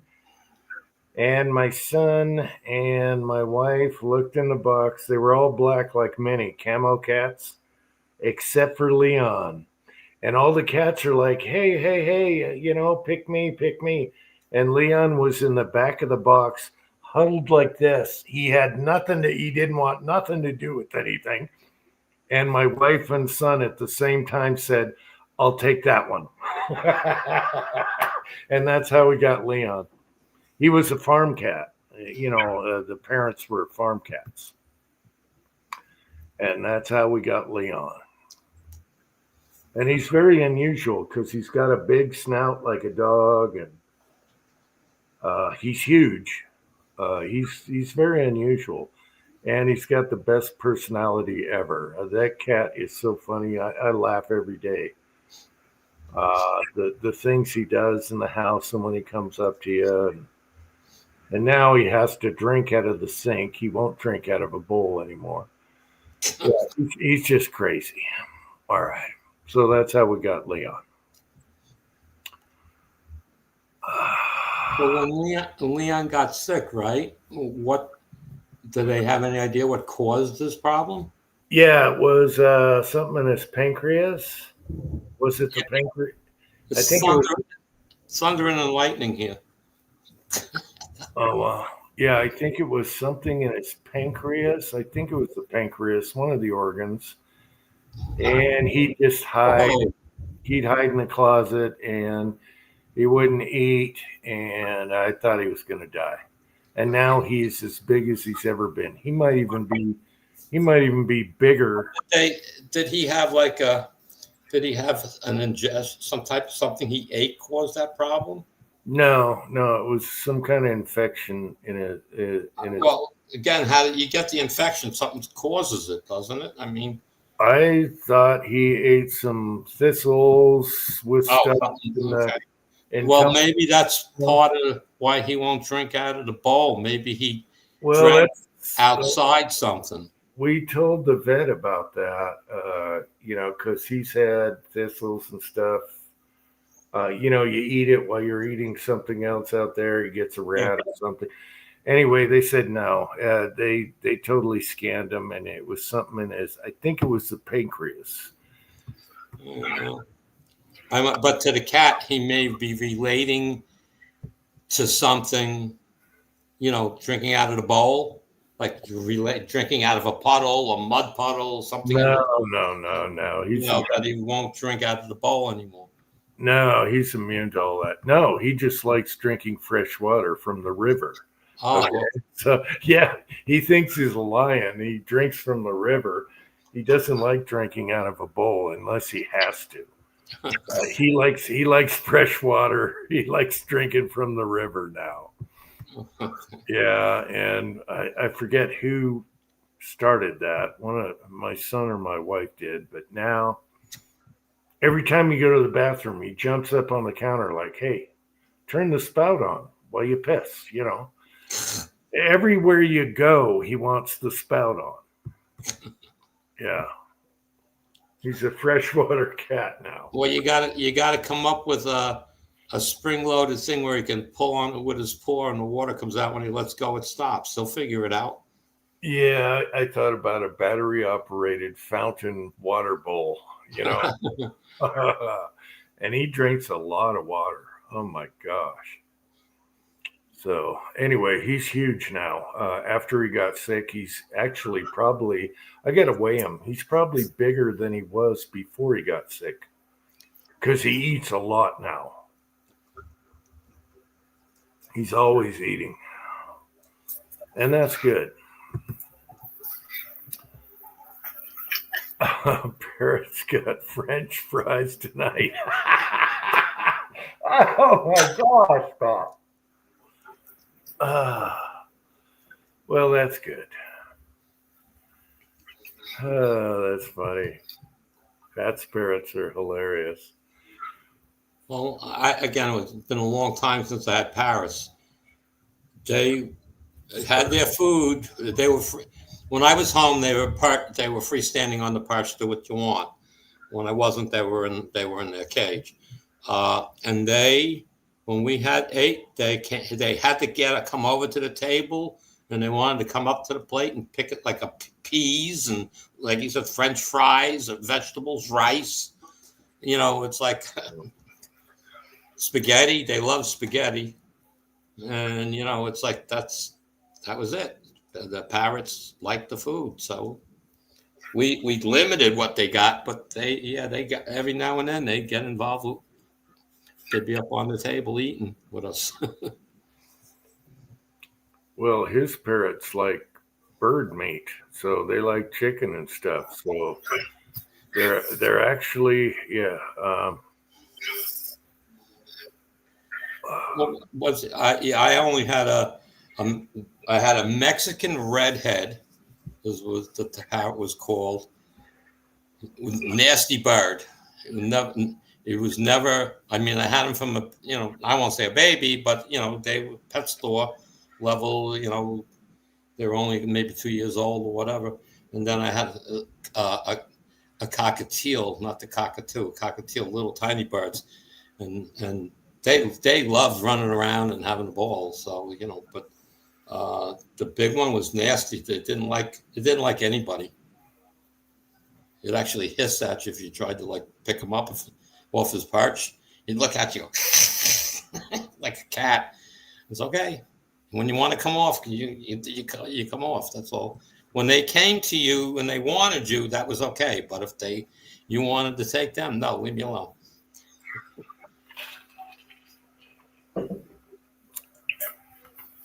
Wow, fried potatoes. That's weird, Fuzz. Our last cat, Alex, which is buried out front, he absolutely loved Chinese food. You get Chinese delivered and he is all over you. It was cat. He was eating cat. Yeah. Oh, he loved Chinese food so much. Yeah. Well, it's my magical time. Cleaning lady tomorrow, so we've got to get up a little earlier.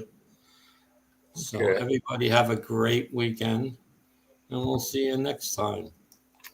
Okay, Andy, sorry about last week. I'll see you next week. No worries about last week. You have days, we all get them. All right, take care, everybody.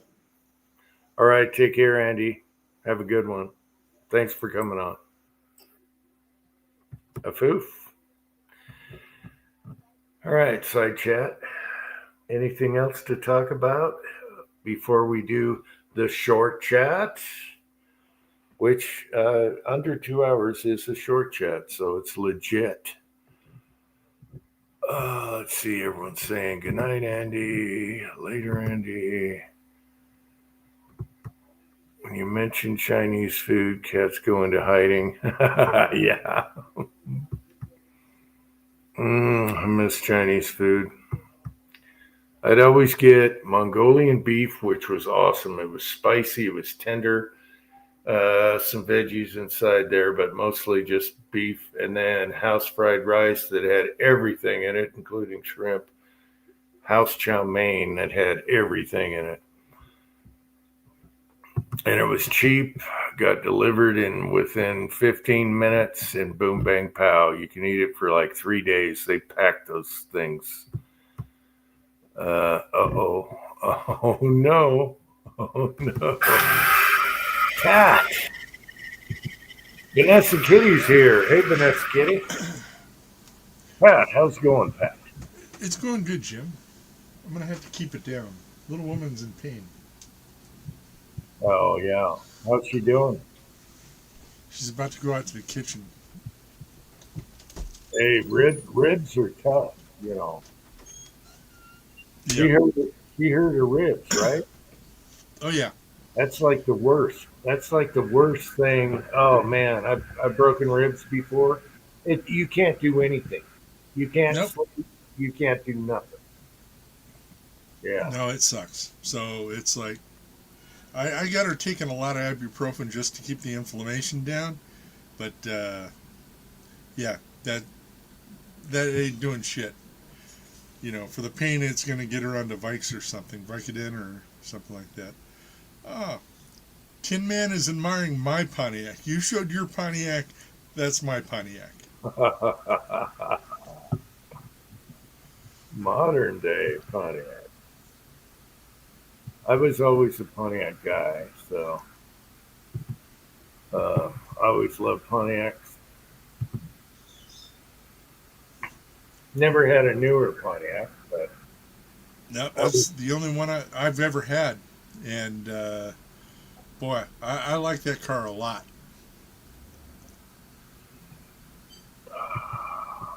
Uncle Jim needs a food truck. Yeah, next time I see a food truck, I'm on it.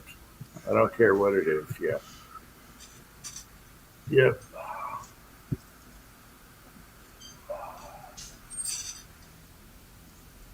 So anyway, good to have you on here, Pat. Yep, it's good for you to have me. Thank you, Jim. I was Oh, just thinking of you. I know. I have my note right here, and I thought, oh, Pat's gonna ask me about. Did you check on that? But then I thought it's just easier to stick with the StreamYard thing. Okay, Click a so click a button, and I'm done. You know what I mean? let me fill you in on what happened. So I've got to have a registered domain. So I was doing the whole setup with Man Boob Tactical, and I went over to the domain registrar to edit some IP addresses and stuff. Turns out I let Man Boob Tactical lapse. It's Mm. probably still available, but I still have Gymline. Oh, man boob down the drain. Oh my gosh. Oh well.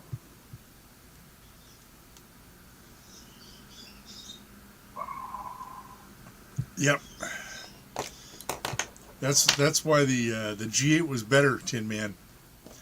Rear wheel drive, made in Australia.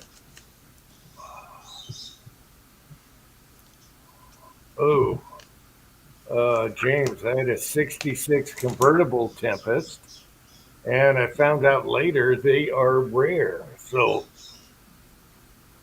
they were very sought after. Yeah. I had a blue, Uncle John remembers, 66 Tempest convertible, along with GTOs. I love convertibles. Mm.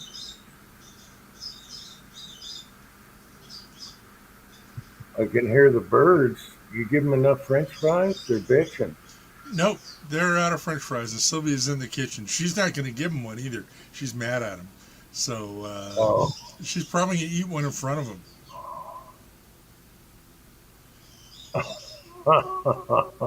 okay. Oh. Well, let's have a toast to Man Boob Tactical. I can get it back. I mean, if you want to go ahead and set up a website for Uncle Jim products, like your brass sorter box and the Brass sorter box. Oh, yeah, all your little inventions like the gopher Oh yeah, bullet yeah. puller, and yeah, They're probably all obsolete anyway now. The Cobra obsolete. Everyone does upside down now. Anyway, yeah, the Cobra. The ancient Cobra. Yes. Hmm. Anyway, yeah. Hey, Pat, you might have a snowplowing video coming soon. Maybe next week. okay. So couldn't do Man Boob Tactical, but we can do Gymline. Oh, Gymline.com. okay. I think I'll do. Yeah, just save that for a website. But I think I'll do the StreamYard one more year. And first, I got to see if I can cancel because I had a hard time canceling it last year. They make it impossible. You know how some companies are. They Uh make huh. it impossible for you to find a way to cancel. And now my credit card is good until frick for 6 years or something, and I don't want that. So I got to figure that out. It might be like the cable company where when you finally get it all put to bed and canceled, they're going to call you back. Well, you can extend it for another year for $10. Yeah, I know. However, I still get the discount price, I think. So I might as well do it. Now I'm going to load the Jitsi and we're going to try it out if that's okay. Because the other thing I was messing with today was video streaming movies and stuff. So on my own hard drive. Turns out that I can just dump them to the TV on what do they call it? Google Play or something. Anyway, you can just stream straight to your TV and all the gajillion movies I've got. Wow. But well, you've got the same collection. I mean, you could do that with your laptop. In the toaster. Yeah. Yeah, but how do I shift it from the toaster to the TV? I can do it on the iPad, it's boom bag pow, but Okay, you load I a don't I program. don't know about Now a you're out smoking, so we can't have you take notes. But load up a program called VLC. uh-huh. It's a video player, and the video player does the Chromecast, I think they call it. So you could cast to your Chrome tablet or the TV or whatever. Let's see, we're at the 147 mark. Okay, I'll try and remember that. 147 mark. No, I'll tell you again. Don't worry. To be honest with you, though, I don't sit at the TV anymore. I know. I'm mobile. I like watching the movies on the iPad, walk around, blah, blah, blah, lay in bed, whatever. Uncle John was giving me crap. He said, "You got the most comfortable couch in the world and you don't watch TV anymore." And I think it's like an 80-inch TV. I don't. I just don't. My wife does. I don't. Uh, but yeah, I love watching movies at night, especially. Just Jeff says, "Man boobs."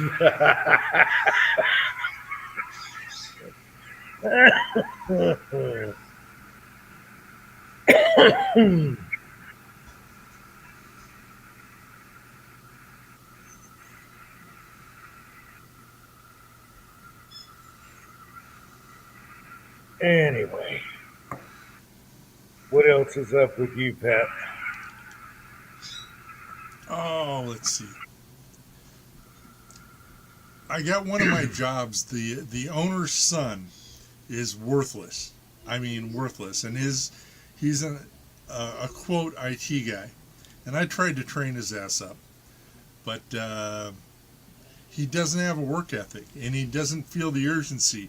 And he's like all those IT guys that you've always had through your life, where it's like, fill out a ticket and I'll get to it in a couple of days. One of those kind of IT guys.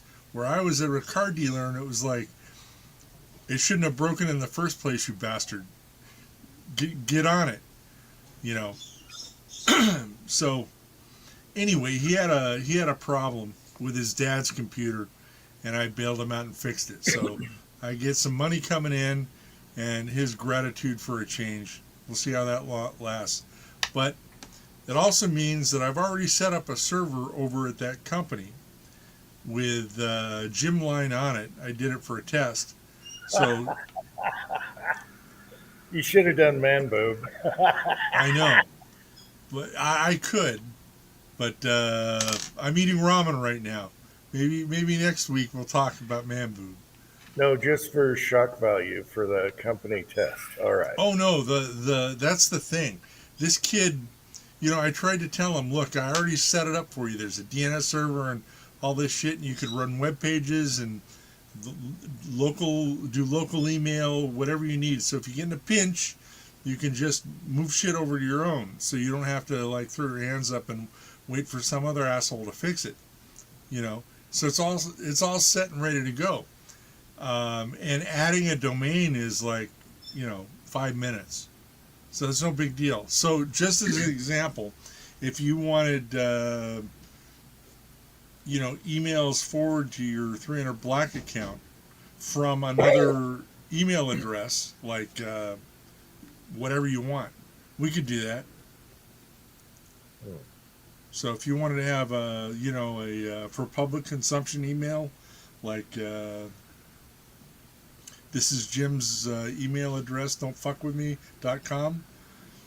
Just for example, I've got one email address that is pat at fuckyougivememymoney.com.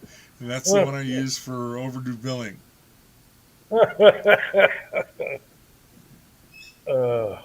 Really? Yeah, it's no big deal. It's not hard. And it's free, pretty much. But anyway, yeah, if you think of something else, like, if Leon needs his own domain name, no problem. Okay. All right. I pretty much keep it simple, though. I don't do too much online, Just super simple these days, I guess. Moose. What is moose? That's man boobs. Oh. Good. I thought it was the Moors or the Moops. Okay. All right. They're talking about Alaska. I've been to Alaska twice. In the wintertime, not so good. It's freezing. Yeah. And then Tread is here. And then you have, the sun being up all night. You got to deal with that. Yep. And I'd rather have a cougar roaming around my property than a couple of moose. Or big ass bears. Yeah. Yeah. The bears is what you got to worry about over there. The moose are okay as long as you don't bug them. But they will take out your car.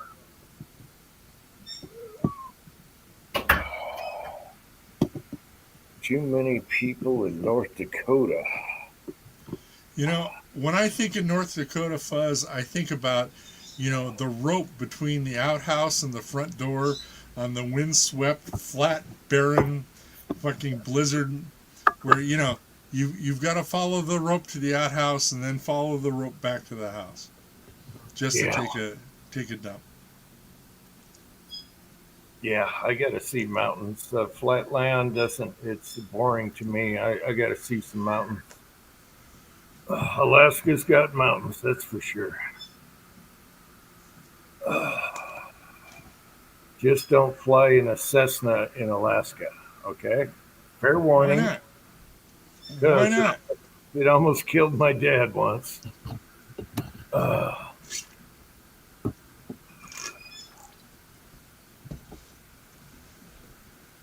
Flying a Cessna in Alaska is crazy. So, especially if it's got skis on it. If it's got skis on it, that's your first sign. Do not get in this plane. All right.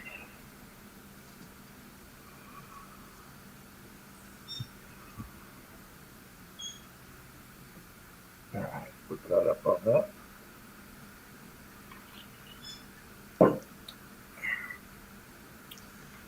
Anyway, I'm thinking it would be kind of nice to live in a place that'll pay you to live there. yeah, that's true. That ought to be where you can collect your SNAP benefits. Those SNAP benefits. Yeah. I'm glad they found all the people abusing that. That's a good thing. What do you think about getting a $2,000 check for each person that pays taxes in the household? Um, Should it no, I go? no pay off the debt. I know the Democrats next time they're in, they're just going to spend it anyway. But Yeah, put it, pay it toward the debt because I'd like lower interest rates. You know, yeah. I would like long term stuff. Get about 10 of the 20 million people we've got back home, and there's going to be houses again. Now I'll lose out on my equity. I don't care, but it'd be really nice that you know they don't talk about 50-year mortgages. They just talk about you know get a mortgage and a cheap home when you're in your 20s, like everybody used to do.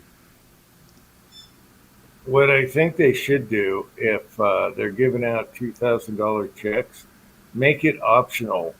Uh, Go to the deficit, or you're going to take it, and you have a choice. Click this box or that box. Most people are going to take the 2 grand. Oh yeah. I'm already thinking about what gun can I buy with that. Ah, yes. Anyway, I'm kicking the bucket soon, so why not enjoy it? I don't care about the debt. I won't be around. Uh,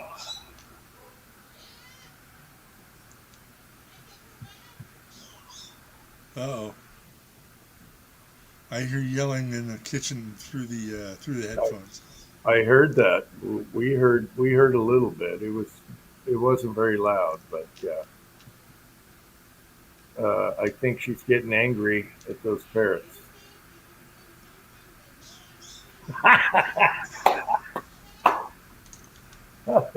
She's on their case right now.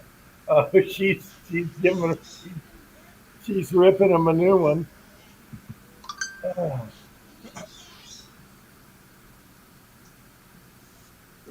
Uh, Tread, what do you mean you'll add it to your Roth? What's your Roth? Roth IRA. Oh, okay. I don't have a Roth, so I don't know what a Roth is. Oh, and hear the parrots? That's the ass kissing squeak. The little tweet. That's when Yeah. they're being good. Yeah, this is like, I'm a innocent little parrot. Why are you yelling at me? Squeak. Hmm. That's funny. Uh, is Tin Man still here? I had a story for Tin Man. Oh Wait, wait, well. wait. Most SNAP benefits are small amount. I've seen the carts at Costco. They can't be that small. Yeah. No, and like I said on Wednesday's chat, they found all these people that had 2 accounts under the same name. So they got double. What was it? 500,000 people got double snaps under their same name. That's why we need Doge. Mm.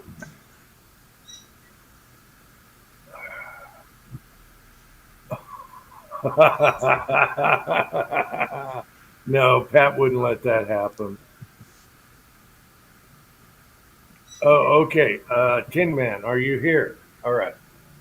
So I had a super busy day, Tin Man, and I haven't been using the vacuum. I just tried it that one time, and now I got the extension and everything. So my wife cuts my hair tonight, even though it looks like hell right now. She does a good job, real fast, 5 minutes, boom. Anyway, so I have to vacuum up the hair, and I'm like, hey, let's use the Dyson. It's all charged up. So I use the Dyson. I pull the wand out. It's got that detail thing right in the middle of the wand. I clean the chair with. I got hair all over the place, right? And so I vacuumed the hair off of the carpet, and oh my god, it was so awesome. Didn't blow it anywhere like another vacuum would. It just sucked it all up. Here's the funny thing. I was only gonna, and this is before the live chat. I was only gonna do a 3 foot section on the carpet, but it was so easy to use. I ended up doing like half the house. I kept going. I'm like, damn, and I kept telling my wife, this is freaking awesome. I filled up the whole canister like right now, and I just kept going. I couldn't stop. So there you go, Tin Man. I couldn't stop. And then I went down in the garage like I do with my other vacuum, took it off, blew it out with the air compressor, which is always hooked up with air. Boom, bang, pow, clean as a whistle. So there you go, Tin Man. I couldn't stop. I couldn't stop. I kept going, and I was only going to do 3 feet. I ended up doing like half the house, and it sucked up all kinds of crap out of that. All the Utah sand and crap. Oh my gosh, yeah, that thing is, and it's so easy. It's I love the pivoting head on it and how light and easy. I'll never go back. I'll never go back now. Anyway, there you go, Tin Man.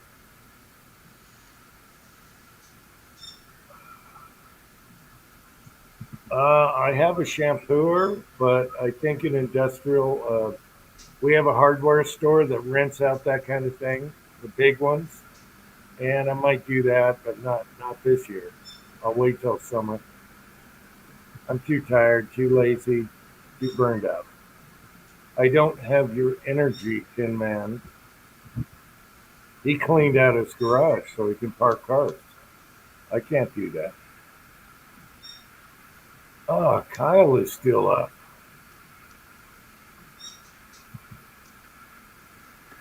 All right, come on, you lazy bastards, get on here. We can't let Jim go to bed in 8 minutes. Oh yeah, it's a short chat. Come on, short chat. Uncle John, Bo Nichols fighting right now, and I don't know. He's on the prelims, but he should be doing better than that. The hype train guy almost took him down too, which is impossible. Anyway, old guy down the road for me gets 162 a month. That ain't shit. That won't do nothing. Huh. I'm glad they removed the taxes on Social Security. And what else? Well, if you get tips, I think that was a good one. If you get tips, it shouldn't be taxed. Oh, overtime. That's a great one. That's a good incentive for people to work overtime, no tax. I like those. So yeah, we got to do the debt, but at the same time, if you got a really good economy in the future, it will lower the debt naturally in a way. But we're so deep. There was such a big hole. It's going to take a lot. Just don't print any more money. Oh, geez. Here we go with the short chat. Oh, John Bo Nickel, the wrestler, knocked the guy out. So Bo Nickel the wrestler just knocked the guy out. Wow. All right. The hype train lives. All right.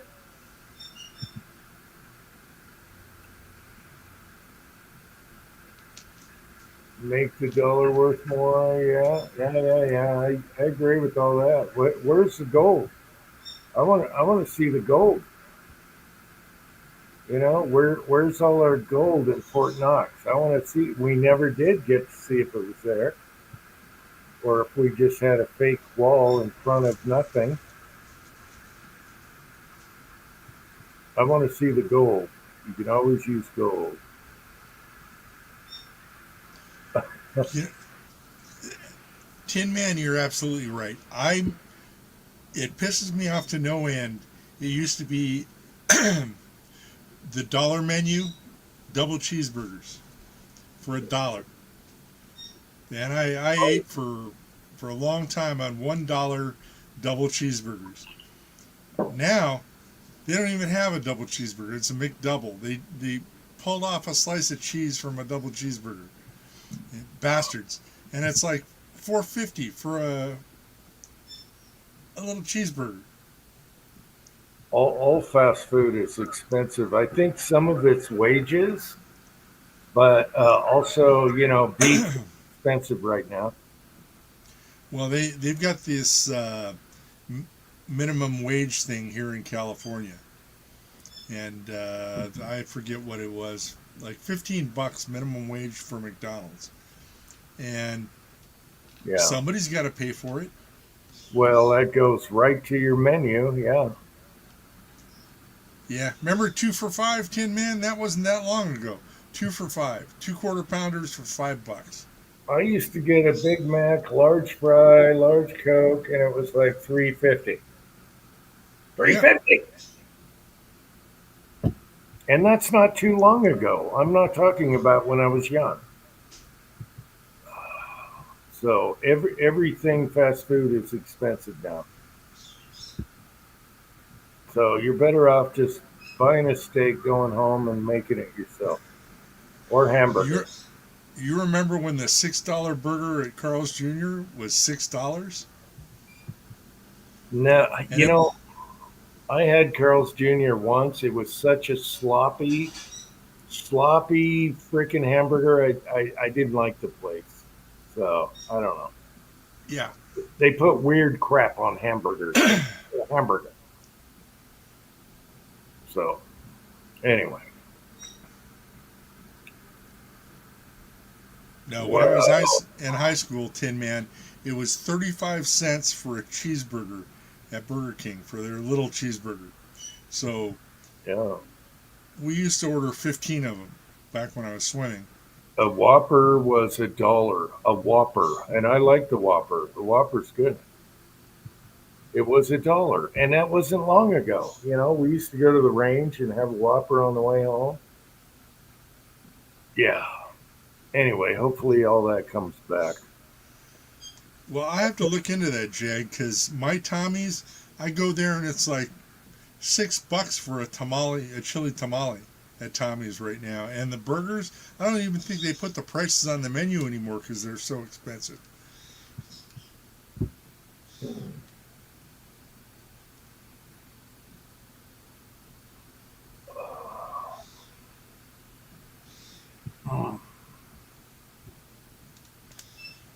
Yeah, I know. Fast food is definitely super expensive now. That used to be like going to a restaurant type deal and getting a full dinner. Uh-oh.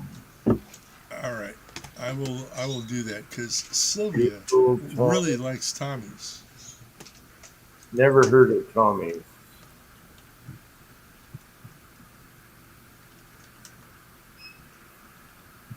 It just bugs me because McDonald's used to be like the cheapest place, and now it would try to, it's just crazy.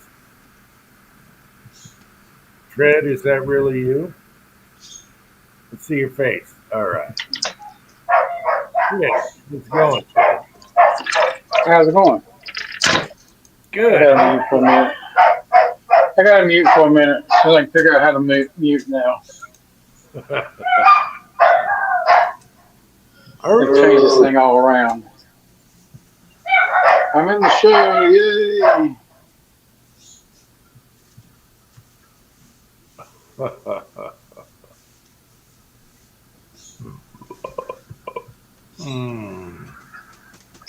Here we go. Yeah.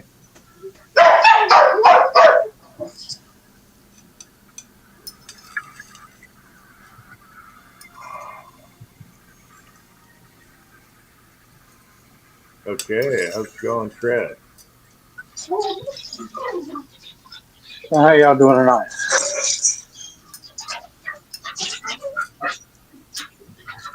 Good to see you, Fred. Can you hear me? Yep. Okay. How y'all doing tonight? Good.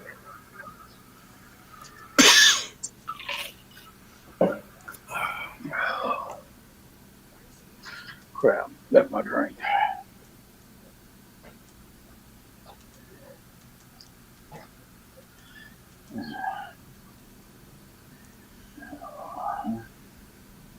All right, what's happening, Fred? What's the latest? Well, I have put in my 90 days notice to retire. Oh, baby. Wow.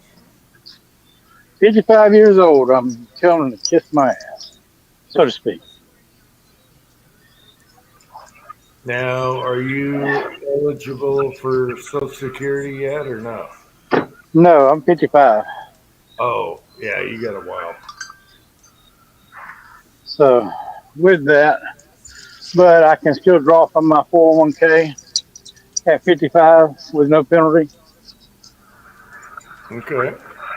as long as it stays in the 401k. So Yeah, and your 401k is probably doing really good right now compared it's to not doing bad, yeah. a few years ago where they ate it all away with Biden. Yep. Yeah. But even towards the end of Biden, though, it was coming back. It started I don't know if it was just, I don't know if it was a anticipation of Trump coming in or what, but well, it was like the last year or so. Yeah. They induced Or they it were for- propping up the whatever. Yeah.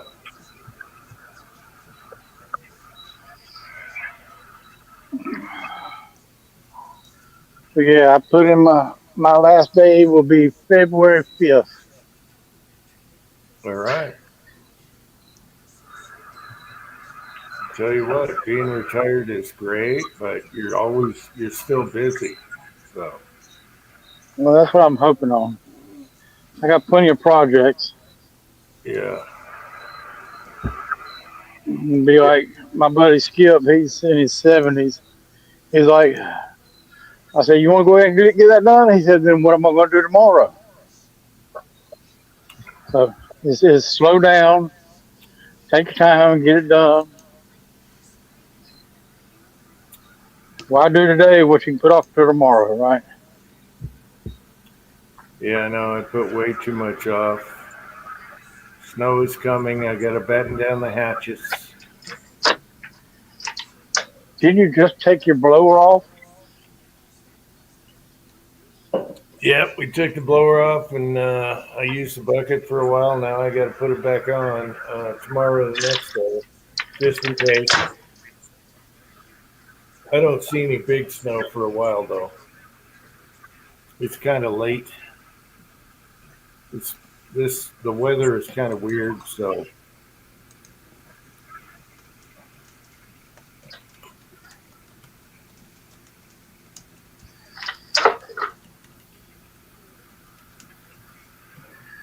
If we do get some really deep, like super deep snow, I'll be happy. I know that the climate is doing okay.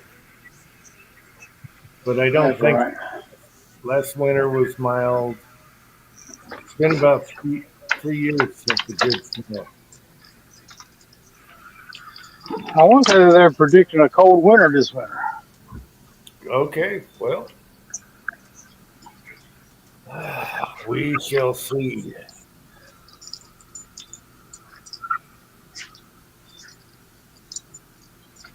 Get down. Just quit knocking my drink over. Do you get much snow, Trad? No. Okay. Most time when we do get any kind of snow, it's more ice than anything. Oh, okay. It's always going to be raining probably the 6 or whatever hours ahead of time, and then by the time it gets cold enough to change to snow, it just becomes a icy mess. Okay.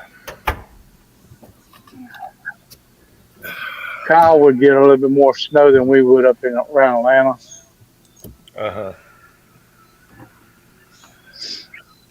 Down here around Augusta, though, it's a little warmer, and by the time it does get cold enough to snow, it's already rained for a few hours, and so you got black ice on the road and everything else.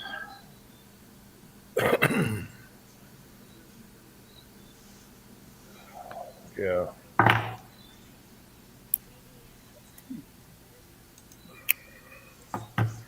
So, what was with the Wednesday chat? Just bored? Yeah, I just had a wild hair, just, hey, let's do a chat. So that's why I did that. Everything's spur of the moment type deal. I can't believe Kyle is still up. It was only 10 o'clock, so Yeah, I know, but usually he's got to get up early to work. Kyle, you working tonight? I can't see the chat anyway right now. They're there. I'll let you know if he replies.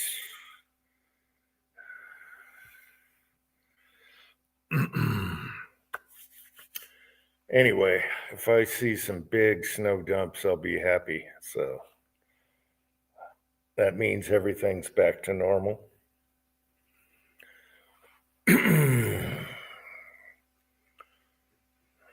Let's see.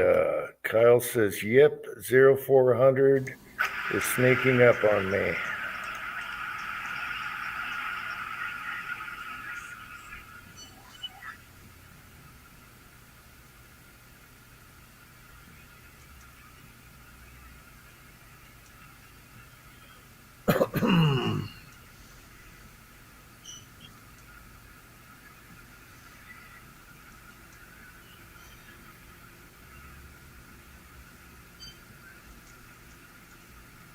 Oh.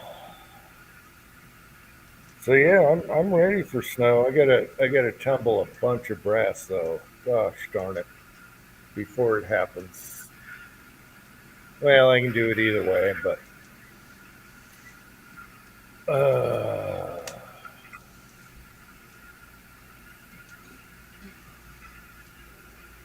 mark the trees and trails. Miss Kitty marks trees. What does that mean, Miss Kitty? I mark them all the time.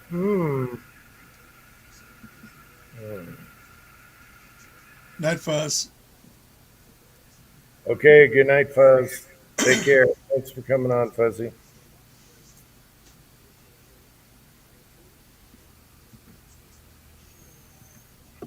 One more smoke and he's probably going to bed. All right.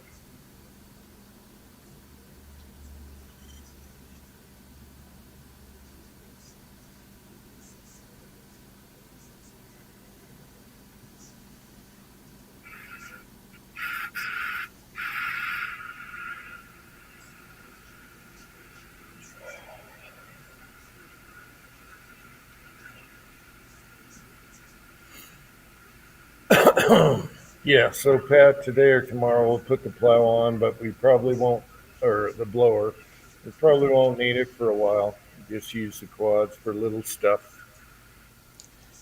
Yeah, but it's still nice enough now that you could go out in a Hawaiian shirt and shorts with an umbrella in your drink and go plow. Oh, it was nice out today. I started up my vehicles, turned them around, make sure the batteries were still working because I don't drive them.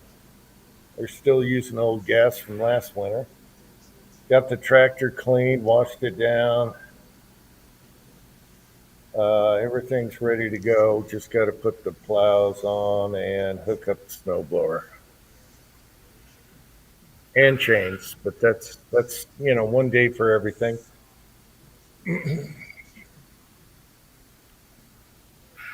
Yeah, Vegas gets snow. The snow's not the bad part, Vanessa. It's the wind. If you've got any sort of lawn furniture that's not like chain, it'll take a banana chair and throw it a block away. Yeah. Yep. Same here. We can get wind. We definitely get wind, especially at night.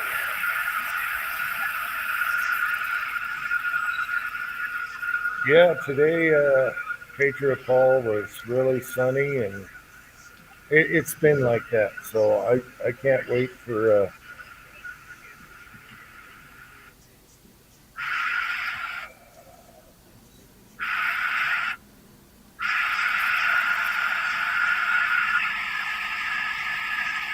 Oh, I think we got Tin Man.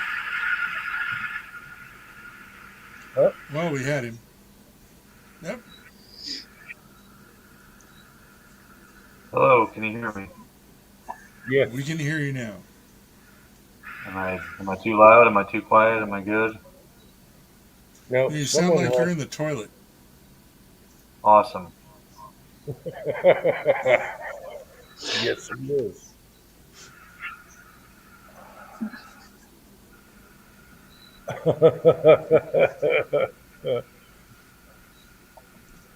Mrs. Tin Man says, too loud? No.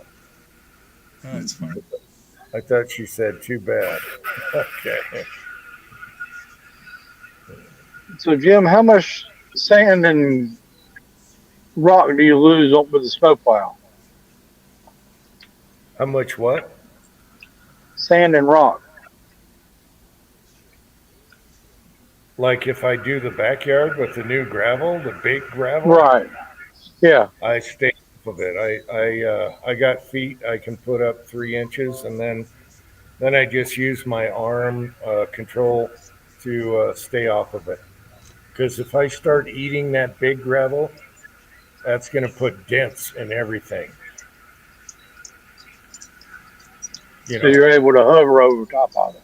So you're not actually Yeah. getting all the way down. not where the gravel is, only the driveway. Yeah. Yeah, it's a tricky thing. I should do if you guys would if I did sound and I'm in the backyard, you'll hear me say "son of a bitch," and all of a sudden a bunch of gravel comes out the hopper, and it sounds terrible. Yeah, it's bad, bad, bad. I got a few dents in the hopper from big gravel over the years. But yeah, the backyard, I'll just skim the top, spit it out, and then I can use the blower as to back drag it. It's like this big box that just levels everything out. So I go backwards and let her down. Put it on float mode, Mm-hmm. or I'll take the ATVs and do it that way and just make it smooth like cement. Mainly, I just clear a spot for the wife's car so she can get out.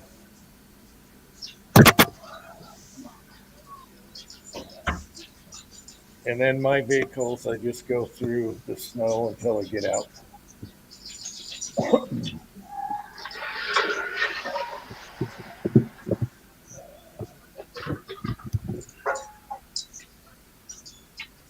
Oh, again. Okay, I think we're plugged in. Yeah. So, Mrs. Tin Man, if you're out there, did you hug your hubby for being able to park your car in the garage? You got to give him some love there for doing that. You got to be nice to Tin Man now. You don't have to go out in the She snow. doesn't even care. She doesn't even park in the garage. Well, What do you mean she didn't park in the garage? She doesn't park in the garage. She doesn't. She still parks outside. I thought you made it so she could park in the garage. I did.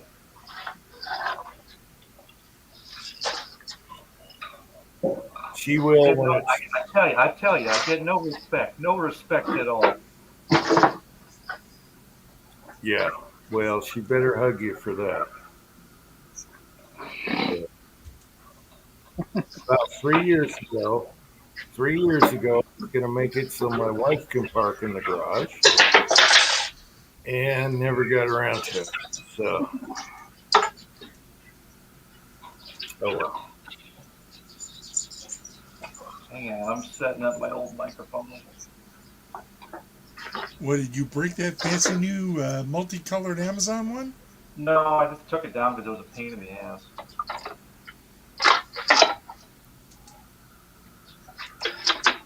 I gotta plug the son of a bitch back in. Where's the stupid USB thing?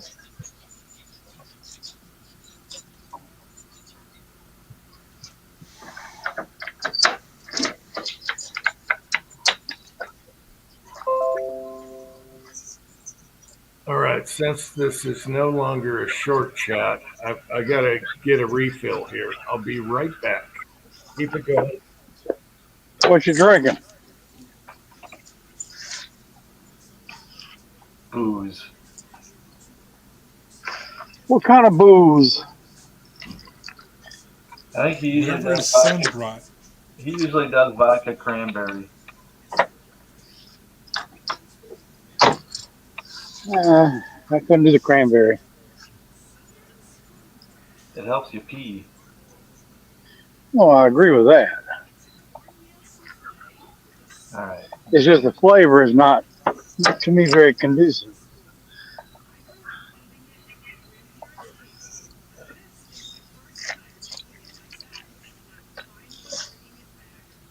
Oh, We're not going nowhere, boys. Come on.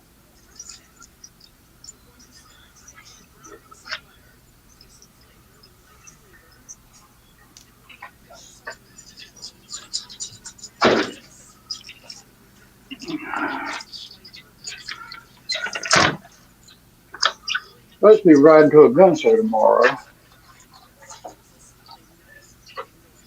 That's always quote quote fun. yeah. At least I'll get in for free at this one, so to speak.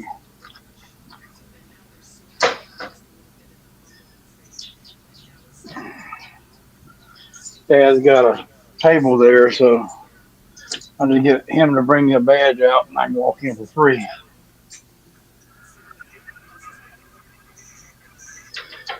Ten men left.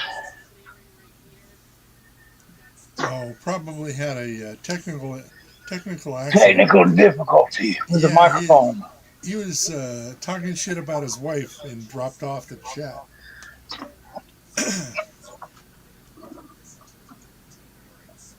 It's awfully small.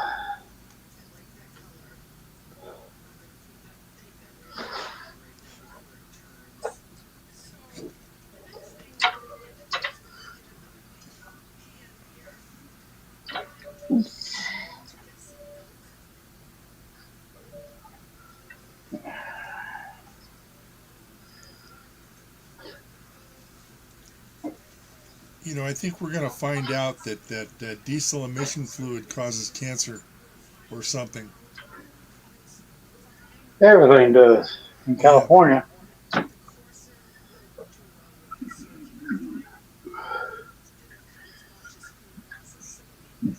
Where you at tonight? Back in Vegas or? No, I'm down here in California. Gotcha. And you know, I don't know where all the homeless went. It's raining. We've got like a once-a-year storm going right now. But streets are clean.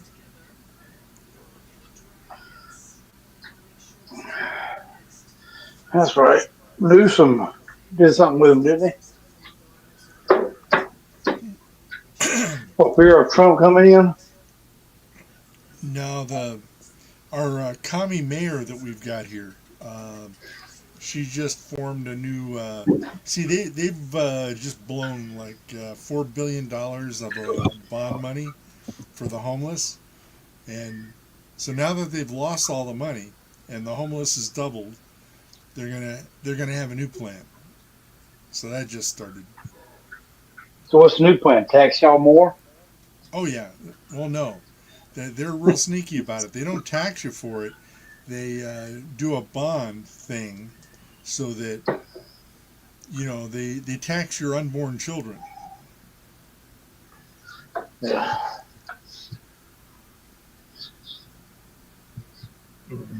Unborn children, unborn dogs, unborn cats.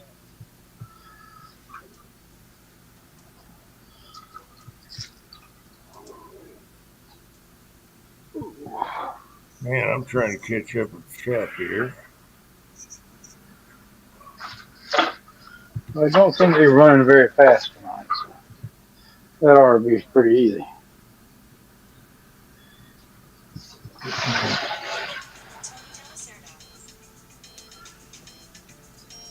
What happened to Tin Man? He was talking shit about his wife and then dropped off the chat. Uh-oh.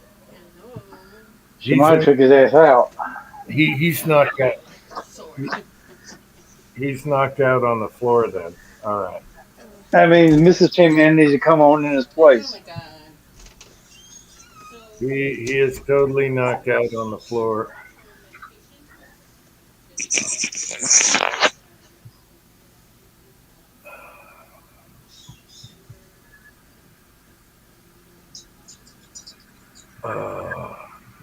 Either that or when he plugged the microphone in, he lost everything. Mm-hmm. Yeah, he's probably playing with the mic. You don't get off me. He needs to put a PID controller on it. You need to put a PID controller on your microphone, Tin Man. You've done everything else. You might as well hit the pace car. But it's never after the microphone was working. We were listening to you. We heard you. Whatever microphone you were using was working just fine. Yeah. Oh, the updates. I hate that.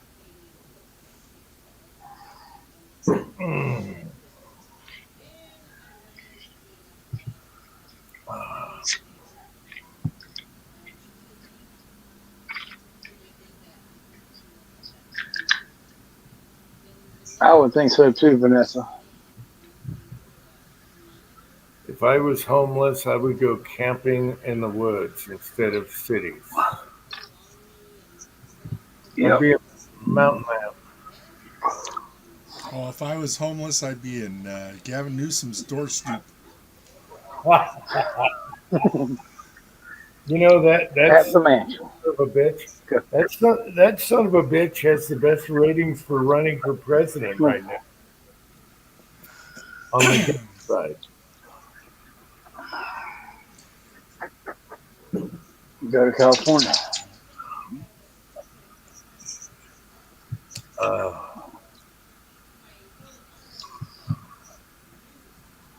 Let's see. If Tin Man was homeless, he'd go to California, Chicago, California, New York.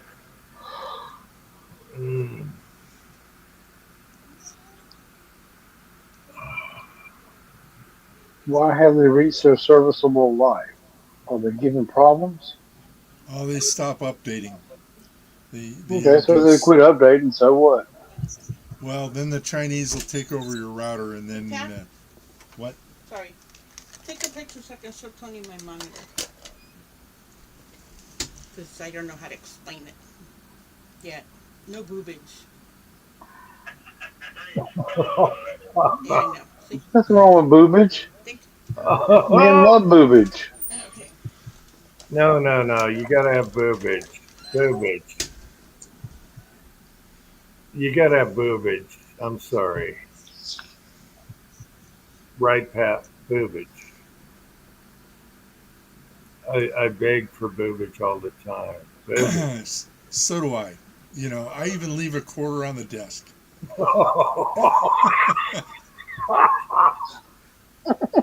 Oh.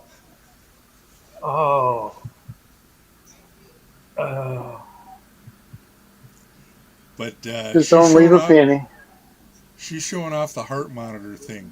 So they EEG'd her and checked her brain yesterday, and they harnessed her up with this heart monitor thing that she's showing off to one of her friends now. Oh, okay.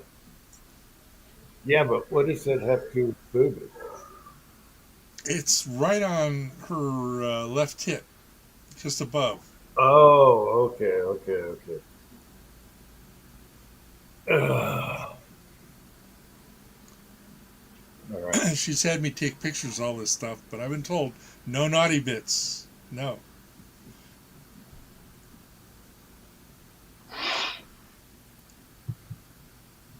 John, you have a new laptop. Are you crazy? You should have got an Apple iPad. All right, much easier. No viruses. No, none of the crap. Oh.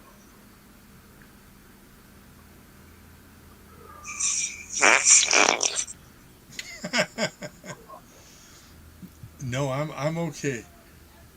There's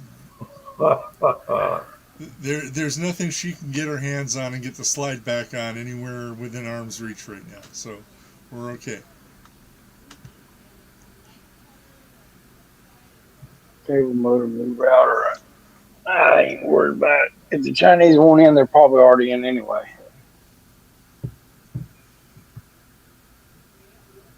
Hmm.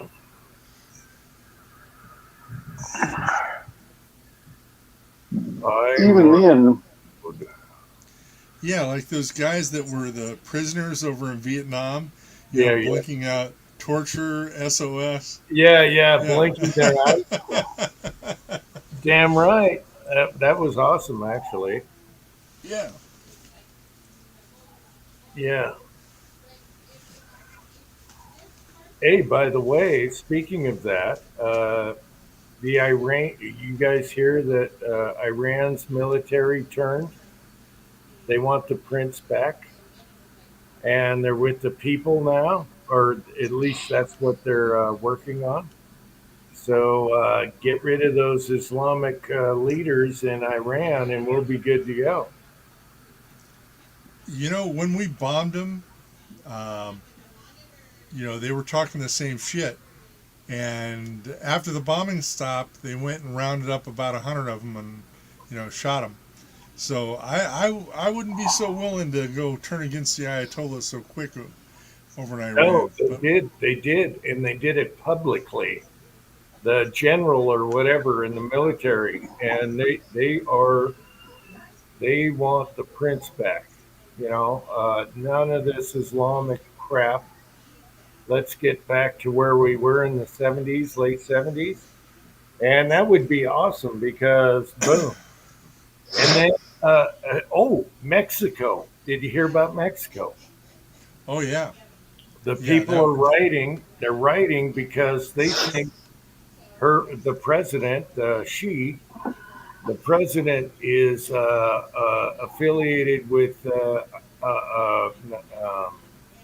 cartel, and Mhm. so now the people are protesting against her. So you have Iran and you got Mexico protesting right now. Yep, and Venezuela is about to have a new president. Well, here's the thing: Iran, those people are really brave because that all the people that protest just got mowed down. You know, they mowed them down right there in the streets and tortured them and everything. Now the military's like, and it makes sense because a lot of the military are just the people anyway. It makes sense. They're like, hey, enough of this bullshit. Let's get the prince back, you know? Mm-hmm. And it's a religious thing. You know, so let's get this. Let's get these terrorists out of our country that are running our country. So anyway, that's really good news if Iran can get their country back, because I always felt bad for the people. You know, there's different factions and religions and everything. Get those Islamist bastards out of there. All right. Nice bottle tread. What bottle? Tread was showing Buffalo his, Trace. yeah, he had a desk covered in whiskey. I mean, side to side, front to back. There was no frou-frou, you know, whipped cream vodka on that desk. There was, No, it's not. there, Wait a minute. Whipped cream. Oh, wait a minute. Is that a? Anywhere from 1792 Buffalo Trace, Michter's Rye, Knob Creek 9, Knob Creek special store pick one, Old Dominic. I'll tell you what, Pat. Whipped cream vodka is nasty. It's nasty. Don't ask Ain't me. no frou-frou with stuff on there. so that's my problem. I've got a formerly fully stocked bar in Vegas, and a couple of people I know have stopped by there, and you know the whipped cream vodka stays, the Midori stays, but all the tequila and whiskey's gone. They don't help replenish it. Well, they'll bring a couple bottles of whipped cream vodka and then hit the tequila. Oh, jeez. Oh, that's bad. No, you replace what you drink. You know, whoever doesn't replenish your tequila or whiskey, you should ban them from the house. Okay, They the should be- biggest offender has passed away with no chance to redeem himself. So I'm Oh. just out of luck. Ah, jeez. Yeah. But anybody else, Yeah, well, we haven't been letting the house out lately, so and I haven't been drinking much either. So there's probably enough booze for Uncle Jim, but not much else. Yeah, Uncle but Jim's likes powder puff vodka. the whipped cream vodka is gonna. The whipped cream vodka is going to be a hard sell for anybody. That's going to, yeah, you might as well just, yeah. Yeah, it is gross. Citrus is okay in vodka, but not whipped cream flavored. I'm sorry. That's a Vegas place, Vanessa. I've got a fascist bar. It's got nothing but fascias all over the thing, like like you'd find in a Mussolini Italian hotel or something. But yeah, lots of booze. And Sylvia doesn't drink, so it's only me and whoever shows up there. Mm. Yeah, but to take your tequila and not replenish it is a sin. They should be banned. It's Banned. okay. I don't drink tequila, which is why you got the good stuff, Jim. No, I saw you down some Uncle Heem before. Yes, that white Uncle Heem brake cleaner Nasty. stuff is still there. Oh, that's nasty straight without a lime. Oh, that's nasty. Oh yeah, I'm saving it to wash parts in. Okay, there you go.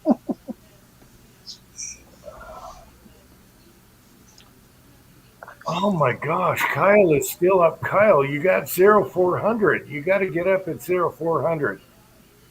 Kyle, you only have a few hours. 5.5 to go. So what I gotta say is, I mostly drink whiskey when I drink, and Ozark Spirit did me up some moonshine, and I've been nursing that bottle of Ozark Spirit now for a couple of months. And that's pretty damn good. Yeah, I like moonshine. It's America. That's the American If, drink. if That and whiskey, yeah. But I'm not a you don't whiskey. have the moonshine, then what is your whiskey of choice? Well, I'm not a snob, so right now Costco Woodford Reserve is really good bargain whiskey, Hmm. and so but I'm in the damn bed, huh? But yeah, Woodford Reserve at Costco was like $35 a bottle for a big bottle. Yep. That was good stuff, Yeah, it's and not bad. Yeah. for the price. Now, every now and then, see, it used to be a long time ago. All these supermarket label whiskeys. Sometimes, they'll get a good one. You never Hmm. know, but they'll buy a barrel from somebody, and maybe it's got a little bit too much peanut peanut flavor or something in it, but it'll show up at President's Choice whiskey in a plastic bottle. Will turn out to be some really good stuff. But then by the time you find out it's good stuff and you go back and it's all gone. But Costco's labeled stuff was good. Um, The I like, Kirkland. Yep. yeah, I like Basil Hayden's. Um, you know, I don't really care for that. It's a little bland for me. yes, it is, but it's smooth drinking. I like Irish whiskeys too. So the one I really liked went sold to the Japanese, I think it was. They did Michael Collins, and that was pretty good stuff. But they're still working, and I think they're making Suntory Japanese whiskey in Ireland now. Mm. Wow. I know the Evan Williams bottle and bond is a good cheap one. Yeah, Maker's Mark when it's on sale isn't bad either. Yeah, weeded. Yeah. Hey, I had some Japanese vodka. My son bought it, uh, and it was awesome. Japanese vodka. It was awesome. Tin Man I is haven't here. tried Old Crow. Can you guys hear me? Tin Man sound testing. 1, 2, 3 testing. Can you hear me? I'm having issues here. Yeah, you're fine. Yeah, we can hear you. Son of a bitch. Can't be as bad as that camera I Cheese had and before. rice. You're fine. Where's the visual though? We got to see the I have to use my crappy built-in camera. wife beater T-shirt. Let's go. Oh, hoodie. All right. Yeah, this stupid thing ain't even working. What happened to it? I have no idea. Windows won't recognize it. I have it plugged into a USB port, and it's just nope, nothing. So the mic works. It's just not compatible right now. Okay. Fucking Windows 98. Uh, fuck all Windows. All Windows. I'm impressed if you're running 98. No, that was a South Park movie. That was a South Park movie reference. It should be at least 98 SE. No, aren't you forced to go to at least? You're forced to go to whatever it is now, right? Well, I'm not forced, but it's highly recommended. Well, there you go. What, 10 or 11 or whatever it is now? 11. And does I it haven't done it say? yet because I fear change and I fear incompatibility with things, so I don't want to do it. But if I Yeah. don't, the Chinese will continue to get even more of my information. So damned if I do, damned if I don't. They've already got it, so. I know. Okay, if you've got better than room temperature IQ, Tin Man, and you do, then do what I did. You go to Linux for just day-to-day crap that doesn't matter, like the Firefox web browser and playing movie files and browsing the web and getting your email kind of stuff. Mhm. And then you run your old Windows install in a window for when, son of a bitch, you need the old saved password or something. And you can move to Linux and have Windows as a security blanket without a problem, and you'll probably, wean all the way off. Running in a shell. I literally only use this laptop for StreamYard and listening to YouTube videos while I reload. That is it. For the time being. I don't have time to do shit else. Okay, so if all you're doing is web browsing, then run Linux or even get a Chromebook. Mm-hmm. No. Wait. What phone do you have? Is it Apple or Android? Apple. Okay, get an iPad. And you can make your phone jive with your iPad. Automatically, you get a new iPad and it'll jive. But hey, trust me, I'm a monkey. The iPad is a killer. Yeah, but if I want to do... My last one's 12 years old. The one I'm using now is on at least 12 hours a day, all day. Yeah, but I still remember how to do naughty stuff on Windows, and I want to be able to do that naughty stuff on Windows if I need to. Apple has removed all of that shit. You can't, no developer stuff, no nothing. Okay, and that's why we got to have you running virtual machines. So you have this disposable template of Windows. You can do anything you want. You can go to the Iran embassy site and not worry about getting anything, because you just delete the whole install and put the template back. Yeah. It takes you 5 minutes to throw a copy of Windows in the trash, and you don't have to worry anymore about that crap. I've got Ubuntu on a thumb drive up in my lunchbox. That's right, but it's an old version. Yeah. But no, actually, you could, boot that. Boot Ubuntu. Give me a call. Tomorrow's Sunday. I'll walk you through the whole thing if you want. I don't even know if I have time tomorrow, but I'd love to. Dude, tomorrow's my only day off, and we have to wrap the chicken run in plastic to keep the snow and stuff out of the chicken run for the wintertime. And then what else? There's something else I got to do too. I forget. Having one day off sucks because you just work harder than you do at work. Well, what would be even better then? You can call me from work when it's slow. This is a laptop. I'll walk you through it at work. You can say you're on technical support, and get paid for it. Yeah, I don't know about that. We'll send your laptop to Pat and let him put it all in and send it back to you. Every laser job I program, I clock onto, and they keep track of my time.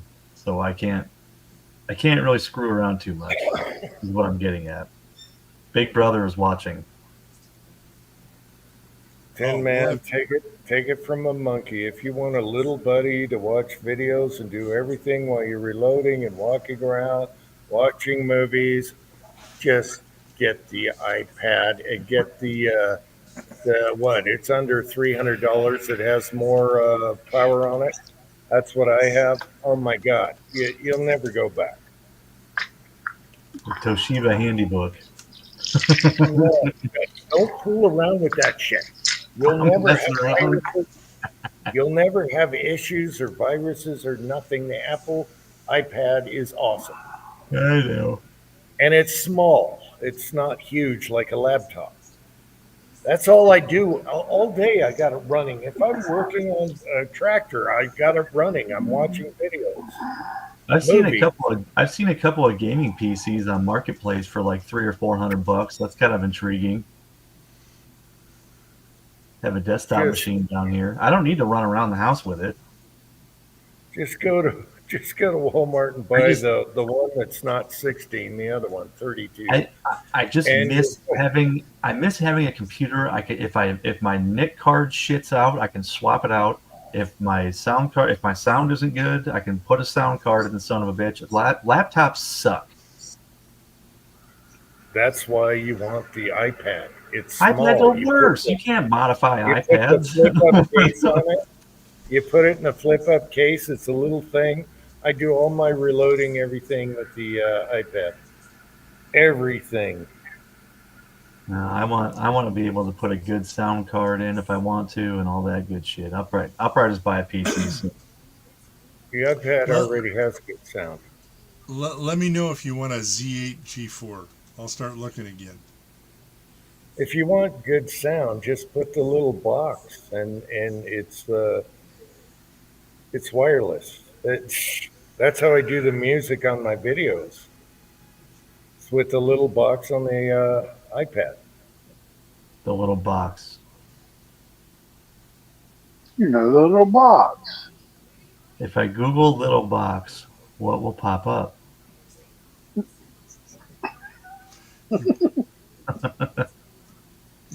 Could be Oh good. shit! His battery died. That's what I was thinking. He's froze. You gotta plug up, Jim. You can't be out there smoking all night.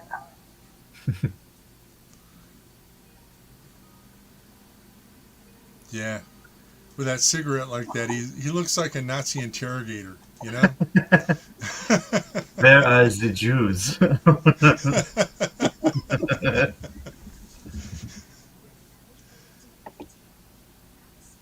Are you hiding the Jews under the floorboards?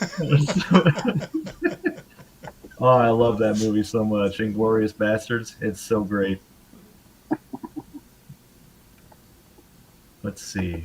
Electronics. Let's go to computers. Yeah. What do they got local I can just drive over and pick up? Don't get a new machine. No, There's been no they're progress. used. I'm talking used, man. This is Facebook Marketplace. There's a okay. gaming PC with an AMD Ryzen and a gigabyte graphics card in a badass case for $500. There you There go. you go. And that's in Bettendorf. That's a pretty good area. Hard drive and a copy of Linux. And Oh, and it's got a remote control for all the fancy lights. I don't need all that bullshit, but whatever. you can turn around and sell that on the side or something. Now, why do I have to log in to view the details on this, but at work I don't have to? Because you're already logged in at work. No, I'm not. I've Obviously never you logged are. into them. Fuck them. They're not getting my info. But Yeah. yeah, go look up if you want something cheap. Go look up an Optiplex, a Dell Optiplex. Dell Optiplex, I've heard of those. That's their business line. You know, that's got 3-year warranties, and they usually dump them at 3 years. And you might get lucky with a really good configured one. Got an i7. Yeah, look for i7 Optiplex. See what you get. Or I'll see what eBay's got for Z840s or Z820s. Maybe they got some of those kicking around. Oh, you don't want an 840. Just the Z8. Don't go back. I tell you what, if you'll pay shipping, I'll send you an 820. I got an 820 sitting on the porch right now. All 70 Yeah. pounds of it. $400 to ship it. So And no- that's and- the and hot with- ticket. And with the luck that I have shipping, the plane will crash on takeoff down in Louisville. Oh, it would have to. You can hit the thing with a car. You know, throw it off the balcony and it'll be fine. Hmm.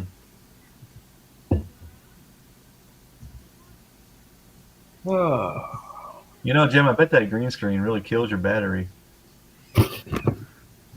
Let's talk about batteries. The iPad, I run it all day long. All right. iPad battery don't quit. All right. It'll Yeah. run it on, plug it in, whatever.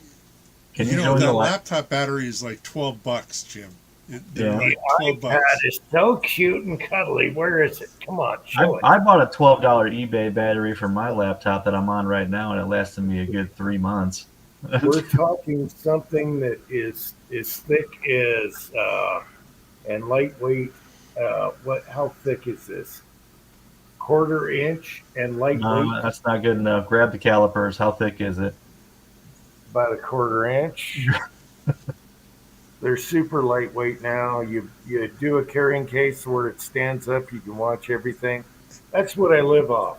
I'd love to see the dossier that Apple's got on him now. Oh man, Everyone bitches about Apple, but all you guys use Amazon.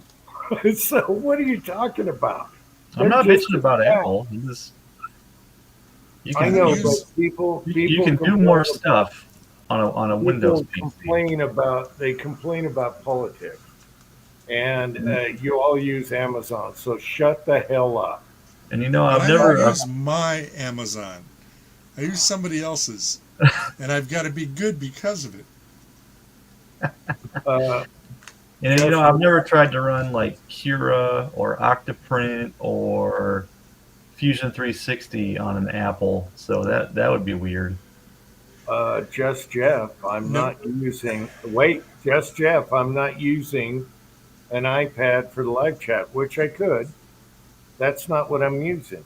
So don't badmouth here. That's not no. Don't badmouth.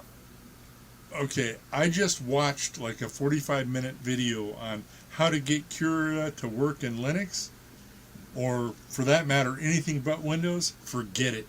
Yeah, Just, it ain't happening. I know. You can run it in a window in running Windows in Linux, but natively on Linux, nah, ain't happening.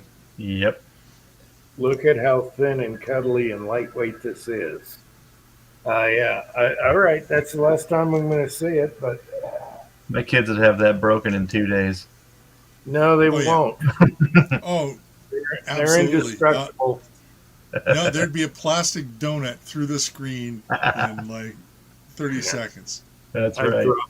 dropped my iPad so many times. Same with the iPhones. I've broken the crap. I broke the screens on the iPhones. They still run, even in the snow. I'm sorry, they're indestructible. See, I get a pop up. I don't get this on an iPad. I got another pop up. Oh. All right. Just another reason? What? You guys use Amazon, so shut the hell up. Shut up. Shut up. Look. I don't want to hear you. I buy rat traps on Amazon. That's about it. And so, what do I care? You know, I just ordered some translucent vinyl for a sign I'm making on Amazon, and it took me 2 weeks to get it. It went from Illinois to Idaho. I got it today, and I ordered it October 28th. So Amazon can suck a nut. Pager Paul, yeah, there's window pads, but they're going to suck and give you pop ups and all kinds of problems. No, you're not going to get any issues. Okay, It's all no. garbage. It's just like cars. It's just like cars. It's all garbage. It just depends on what garbage you're willing and able to fix. Oh, and you know, Oh, that's the thing. Uncle Jim might be used to his iPad, but you're used to Windows. So now when the USB takes a crap on your iPad, you know, now it's going to be open up a command line on and reboot the USB interface off of a Unix command line instead of, you know, what you're used to. You Yeah. don't want an Apple. no, I've never had any issues with Apple and or the iPad. That's because you can't buy a cheap $5 USB anything and plug it into an Apple. If it doesn't have an Apple logo on it, it won't work. Right. You can put some things into an iPad. You can actually plug in some things, but I don't need that. I'm watching videos, movies, going around online, listening to music, whatever. That's all you need. You don't need viruses and pop-ups. The hardware wasn't too bad on Apple's. I used to fix iPhones for beer money when I was an apprentice. And it wasn't terrible. You couldn't get genuine parts, but I mean, as far as swapping out an LCD, a broken LCD on an iPhone, it was pretty cake. About 15 Yeah, minutes. that was before they've they glue them and epoxy them in now. Yes, now everything's got adhesive and all that horse shit. I remember I learned that I used to do Galaxies too. I used to replace the glass. If the LCD still worked, I could replace the glass for $10. But if I charged $75 to do it because it was about 2 hours of labor. Hmm. Oh my god. Yeah, that's how I got drunk in my 20s. My last phone, both phones got the shit beaten out of them. I run them in the snow, I drop them, I break out of the glass, all that stuff. They still work. Yeah, I- I haven't broken a phone in 15 years. My wife's out of storage on her iPhone, and it's not like an Android where you can just pop in an SD card and call it a day. No, not on the iPhone. You can't do that. Well, the new ones you can't do an SD card either. That's bullshit. They should have never got rid of that. That was awesome being able to pop in a 64 gigabyte card, and there you go. And what do you Mhm. want that for? What They haven't had one since the S20, I think. My last Samsung was an S9. but Yeah, my still- one I before still that got was it. S9 Like, that Plus. last about 3 hours. yeah, I'm just wondering why you need that other stuff for. Well, Maybe you want to have like a 20,000 title ebook collection and swap it out with some movies. I yeah. mean, So I'm that's familiar. why. I'm familiar with all the. Then I'll shit sit games you behind can the do. computer. Then I'll sit behind a computer. But if I want my little buddy here, where I watch movies at night or watch anything while I'm reloading or doing anything, it's the iPad. Yeah, I'm not totally I just against. use my S25 Ultra. Never, no issues, no pop-ups in the middle of shit. None of the crap that you get from Windows or Androids. I've You should actually. see this. Go ahead. You should see what Zoe can get going on an iPad. Pop-ups and ads and $10 game purchases. Oh yeah. I've actually never owned a. I've never owned a tablet before. Then you don't know what you're missing because they're small and cuddly and thin and light, and they go Yeah. everywhere. You hold them while you're having a smoke or working on something. They fit real well in your. They fit real well in your Hood. purse. You can stick it under the Yeah. hood while you're working on a Your car. man purse. Your Oh my fanny God. pack. Yeah. All right, stick to your old technology. Go ahead, enjoy. I won't say that the iPad is the old technology. No. All right. So one other piece of advice, Kurt. We've got. I always hated them. I did it professionally, but the little mini micro PCs with an external power supply are dirt cheap. And if you don't want to put a USB card or a NIC card or do anything with them, dirt cheap and they're fine. I got one up in Vegas, and it's fine. Mhm. You talking like a Raspberry Pi or what? No, I'm talking like so in the business world, instead of having a full size tower PC under the desk, they've got these little about the size of 2 packs of cigarettes that mount to your Visa mount on the back of the monitor. And then Oh, they've got gotcha. a Visa mount that goes on the back of that. Yeah. So it takes care of all the cabling crap that you have to deal with. So I hated the all-in-ones because those bastards at Dell, toolless my ass, and working on all-in-ones. There's like 35 goddamn screws. You need an electric screwdriver, you go insane. So I hated all-in-ones. But these minis that mount to the back of a Visa mount, you get the best of both. You can swap out the monitor or the PC, and they're cheap. So when they go surplus, dirt cheap. Yeah. All right, just Jeff. I'm using Windows right now on the laptop. All right. You're on Android. You have a Chromebook. No, right now I'm using Windows on what is this, Pat? The T430S. Oh, you're on a Lenovo? I'm using Windows right now. I got 3 pop-ups tonight, maybe 4. Oh, we got Scotsman's here. Oh, here we go. All right. Now let me warn you about Lenovo's, Tin Man. It used to be, it was the go-to for the shop out in the service department. Uh-huh. I mean, I'd get, off-lease Lenovo's all day long. The T-Series, because they were meant for traveling salesmen, and they were easy to work on. And those motherfuckers, excuse my French, they will not take an aftermarket battery or charger now. The thing checks to see if it's a genuine It authenticates Lenovo the battery. It authenticates the battery and the charger. So it used to be you'd get a $10 charger off off of eBay, and you could get a $15 battery, and it was no big deal. And no, not no more. Uh-huh. No, they're like HP printers now. Oh, yeah. So avoid those. But his is like the last of the Mohicans. You can, swap a hard drive in about 3 minutes. As a matter of fact, Jim, I'm going to send you a hard drive. And Why you don't should be they? able to- Why don't more laptop manufacturers put an access panel on the back cover so you can swap out a hard drive? That's such bullshit when they don't do that. Yeah. No, I don't need a hard drive, Pat. I use this for live chats because it's easy. It's already StreamYard. I'm gonna send you a hard drive with Ubuntu pre-installed. I All you have to do already is- have the toaster. The toaster. Okay. Now, with the toaster, I've got an experiment for you. Would you plug the toaster into your iPad? There's the toaster. Okay. That's your old computer right here. Right here is your old computer.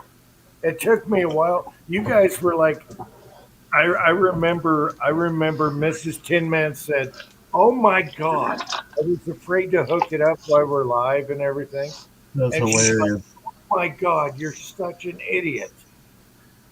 Mrs. Tinman called me an idiot. Basically. Those are great for making duplicates of a hard drive. Is what those are great for. No, I do love the toaster because we brought up some live chats from way back with Willie. Uh huh. Yeah, the toaster is awesome. Got my toaster right above me, and I got a. Hey, I got to thank Pat for everything because he sent me this laptop when I couldn't go live or whatever. And then the toaster. So I got to really thank you, Pat. I got a Hitachi UltraStar up in my cabinet too, with a bunch of crap on it. Some Yeah. backups. Oh, Pat's been awesome, man. Pat hooked me up when I needed a little bit of help too, man. Oh, Pat's the guy. Yeah. Pat, and then he'll torture you. He will torture you at the same time. He'll send you a scale that is so sensitive, you're afraid to breathe on. How much does your thumbprint weigh? I think he just did that to you on purpose. I gotta get back to that scale, but the instructions are on my old iPad, and I gotta plug that in and charge it just to get the instructions off of it. Yeah, he likes to mess with monkeys. I tell you that. Oh, I thought it was the best thing you could do with somebody who's OCD with their check weights. Oh my God. Talking about blowing up a monkey's brain, you send me that thing, and I'm like, oh my God, a lab scale? Really? I got you that so that you could find out how much a donut of Trail Boss weighs. Oh, no, it'll do a tenth of a donut. Depending on how you set it. Yeah, it'll do a tenth of a donut. So speaking of reloading, Jim, did you get a mold for Christmas, or are you getting that before Christmas? I ordered it, and hopefully it gets here by Christmas, but they're backlogged. They said up to 8 weeks. Cranky says, oh, well, they're just saying that, but Yeah, they're just giving themselves some padding. Who'd you order from? hopefully I get it under Accurate. the tree. Arsenal. Oh, Arsenal? not Arsenal. Not No, accurate? it was an accurate mold. Arsenal. Here, let me Uh, check. Let me check on my iPad, which I can get to right now. It doesn't have to boot up. It doesn't Arsenal's have one to that boot up. You hit the button, it's on. You don't have to boot. Let me go Accurate is the to- one that has like I- Accurate's let the me one that get has my- like 40,000 moles to choose from. Arsenal only has like 30. Yeah, they machine them to order. The Accurate's the one where you have to put in your lead, formula and all that crap. Uh-oh. What did I say? Arsenal or accurate? You You said Arsenal. It's accurate. Damn. It was accurate. But on my handy dandy little thing right here, boom, bang, pow. Didn't have I to can do boot that on up. my phone. All you do is click the button. You're online. Boom. Oh, speaking of phone, did you ever check your phone? Did you get that text message I sent you? I got your little artwork. Yeah. Jim, you gotta check your phone. So I the mean, question is, Tin Man, do I need register the domain with a hyphen or no hyphen? I did the hyphen for the logo. Oh, can I show it here? Will it? Oh. No, probably not with your green screen. It might. It might. Okay, let me take it off for a minute. We got Gunswatter here. What's Let up, me take Gunswatter? How you doing, guys? What's going on, man? You gotta do a full screen, Jim. Okay, I'll do full screen. Hang on.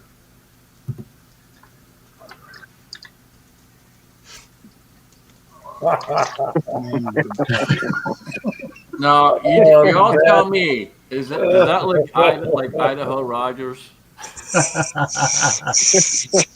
yeah. Oh, jeez. Oh. Oh, See, what do we? everybody's scared of AI. I embrace it for stuff like that. I'm not scared of it. I'm just waiting for all the bullshit to take over, man. Well, we've all seen Terminator 1, 2, and 3, right? They're all documentaries, brother. Oh, Uh-oh. if you sold T-shirts with that logo on it, you'd make a killing. Especially if you're the one doing the sublimation of the logo on the T-shirts yourself and then shipped them out. Oh yeah, you can make some money with that. Hey, we lost Gunswatter. What happened? I don't know. All right, Gunswatter, try to get back on. But anyways, about that mold, I had a cool idea.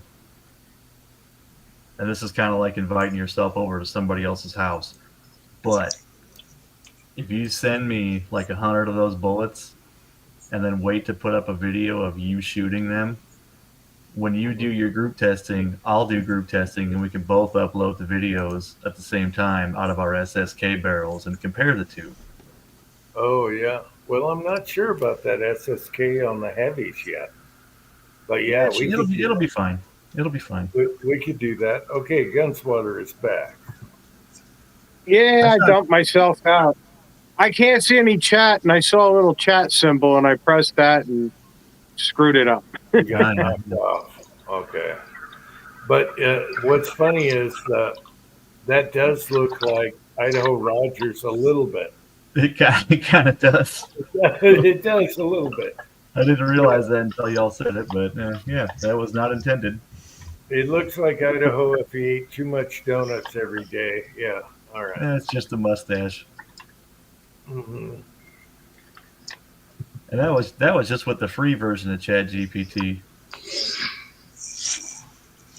All right, Tin Man, have you tried Grok yet? No, I don't do X. Yeah, but you don't have to do X to do Grok. Really? Really. What All is a Grok? Grok is Elon Musk's AI tied to Twitter or X. He also does a YouTube channel. Grok I don't know if image. it's AI, but it looks like Musk talking about daily events every day. Grok Imagine. They gotta stop putting that shit in everything. It's fucking driving me nuts, man. They have a spicy one? Oh yeah, that's the thing. Grok I hate isn't AI near as myself. Censored as ChatGPT. Well, the videos on YouTube look like Musk, and I thought it was AI, but then all the replies and members, it must be Musk.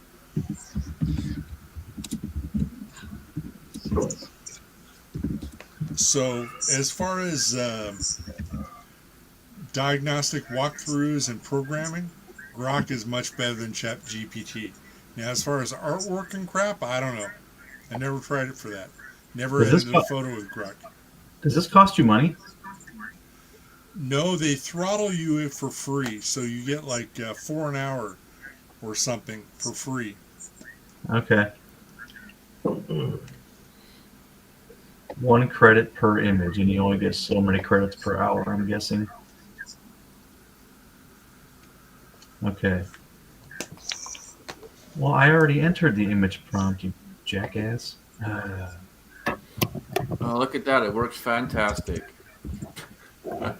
Create a logo for a company called Bamboo Tactical, depicting an overweight man in tactical gear.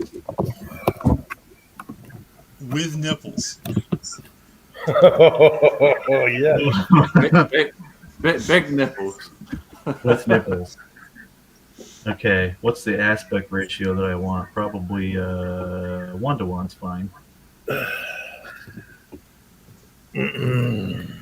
Hey, I got a question for you guys. Sign Can into your everybody account. fill me in what a groiper is? As somebody who follows Nick Fuentes, And how did they get to be called groipers? I don't hear any groiper in Nick Fuentes. I don't know. Okay. No clue. Never heard of it. I had to make an account. Son of a bitch. Oh, what do I got for backgrounds here? All right, let's go back to. All right, let's try that.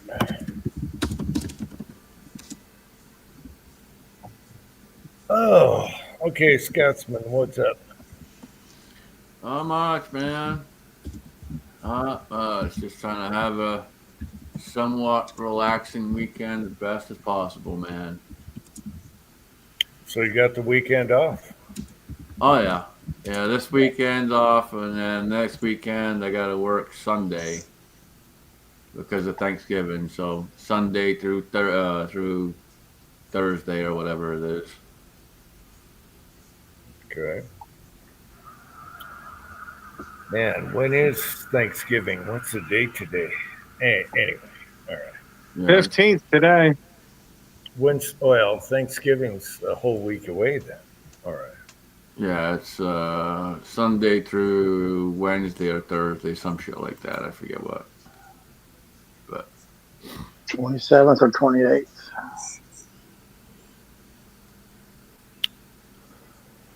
Okay.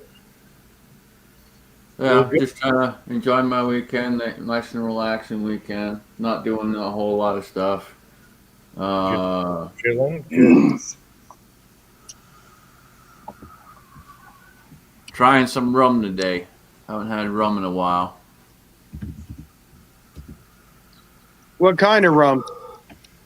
It is. Oh, what the hell is it called? Hang on. Had a funky name to it. Hang on. Bacardi. No, not Bacardi. Bucarde. It is called Bumbu. Okay, I've had that. Yeah, isn't that the islands? Not. It's the islands. Yep. Okay, there you go. I've had that. Okay. It's not bad. Oh, rum's a good drink. It's sweet, a lot of sugar. Yeah, it's real sweet. I'm not a huge fan of the massive sweetness, but it's not bad though. Yeah. I'm not drinking beer anymore, so I've been on the whiskey, and I figured I want to try something else that I haven't had in a long time. And I haven't had rum or brandy in a long time, and didn't really see a whole lot of brandy at the store I was at, so I picked out this rum. Brandy is too sweet for me. I don't do brandy.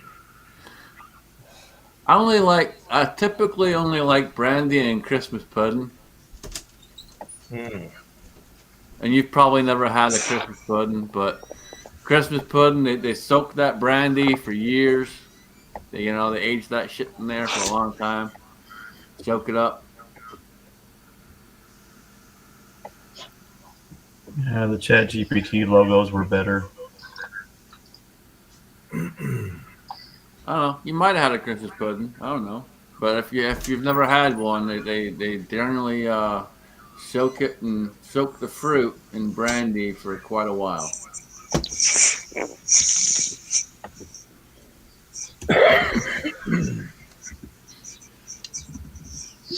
My pop used to make fruitcake. It's the only fruitcake that you would actually like, and he'd marinate the candied fruit for a while before he'd make it. I've never had a good fruitcake, so I don't know. He got the recipe out of a newspaper, and he modified it over the years. What he did was he cut down on those green nasty things and upped the cherries and added a lot of good nuts. He even had macadamia nuts in it. Okay, I can see that. And the batter was good. It's not like any fruitcake you've ever bought and tried. They're all horrible. Yeah. And my uncle, his brother used to make it, and he put mincemeat in the damn thing, and it was terrible. America needs to stick to the things they're good at, and fruitcake's not one of them. No, usually it's a year old by the time you get it. Yeah.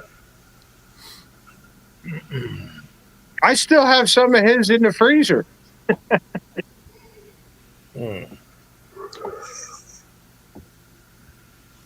How many fruitcake lovers we got tonight?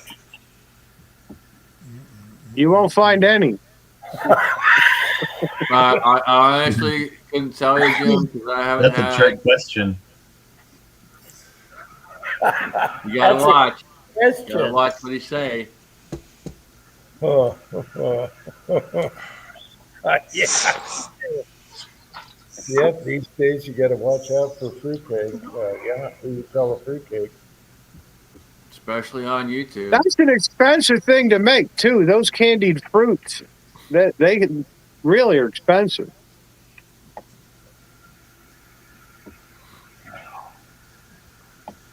I've tried it. This rum's okay. It's got a decent amount of spice to it. It's not overly spiced. It's just enough, just right there. Yeah, I've had it before. It's not bad. I mean, price wise, it wasn't terrible. Yeah. You don't like vodka? I'm not a huge vodka guy. I never really have been.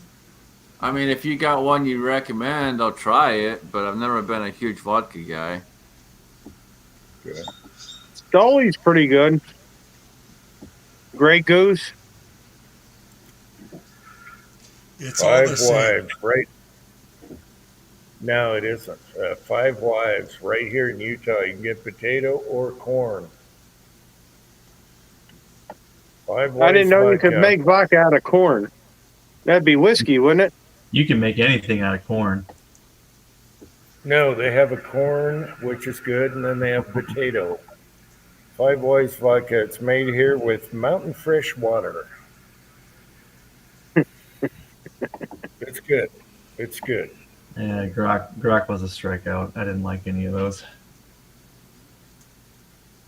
The thing with vodka, if you can drink it straight and it tastes good, then you know you got a good vodka. All the other ones are crap. I just But are read an you- article today. They're suing Costco because their tequila with 100% agave doesn't even have 51% agave in it. It Oh. doesn't even qualify as tequila. Flying Hell yeah. fast. But their hot dogs are 99 cents. $1.25. Oh, they raised it? No, $1.50 now. Yeah, but the chickens are still $5. Dude, I thought the CEO was gung ho about people not messing with the price of his hot dogs. I heard that. Yeah, but I think $1.50 for a hot dog and a soda still isn't bad. Nah, it's just a snowball effect, bro. That's just like McDonald's charging me $9 for food I used to get for $3. It'll go up. I'm The just thing I got, yeah. I'm over it. The thing I got against Costco is you got to be a member and have a card, and you go through and you got to show your ID. You just What got to the know hell? somebody that's a member. Yeah, we do, but Costco around here is an hour and a half away. Everything's an hour and a half away from you, isn't it? Yeah, a burrito is an hour away. I got the BJ's membership, and I'm still waiting on mine. All right, you got me there. Everything is an hour and a half away. We have a Sam's Club membership that we don't pay for. We've been piggybacking off of that for about 10 years. Oh, jeez. Yeah, we have everything. we have to take turns cashing in the rewards points between me and my in-laws. We used to buy diapers from Sam's Club. You can get 240 diapers for like $32, and they were good diapers. They were excellent. The BJ's paper plates are actually really good quality. Yeah. No, we just ran out of paper plates. We bought a stack of 300. Yeah, big ass bag. Yeah, Tin Man, you know the place you get primer deals on. That's an hour and a half away. What's the Place name you- of the place? Oh, Shields, yeah. Shields. Shields is an hour and a half away. Same with sports. That's how Yeah. far away my Shields is from me, and it's absolutely worth the drive. 100%. Says the Sportsman. man who's gone to Brownells. Yeah. I've been Yeah. to Brownells. It was 2.5 hours away. And you know what? I can get all that shit at Shields. That's why I've only gone once. And Sportsman's Warehouse is an hour and a half away. Gunny's is an hour and a little over an hour and a half. Gunny's is awesome, but yeah, How far is General Tso's chicken? no idea. How far? There's got to be a somewhat large town that has a couple of decent restaurants, authentic, some ethnic What's- cuisine. What's the closest Chinese restaurant, Jim? That's any good? Yeah. Hour and a half away. Yep. Oh my gosh. We have good pizza, good bowling alley hamburgers and fries, which are awesome, and that's about it. Well, that's all you need, really. And then you got your typical Wendy's and Hardee's and all that.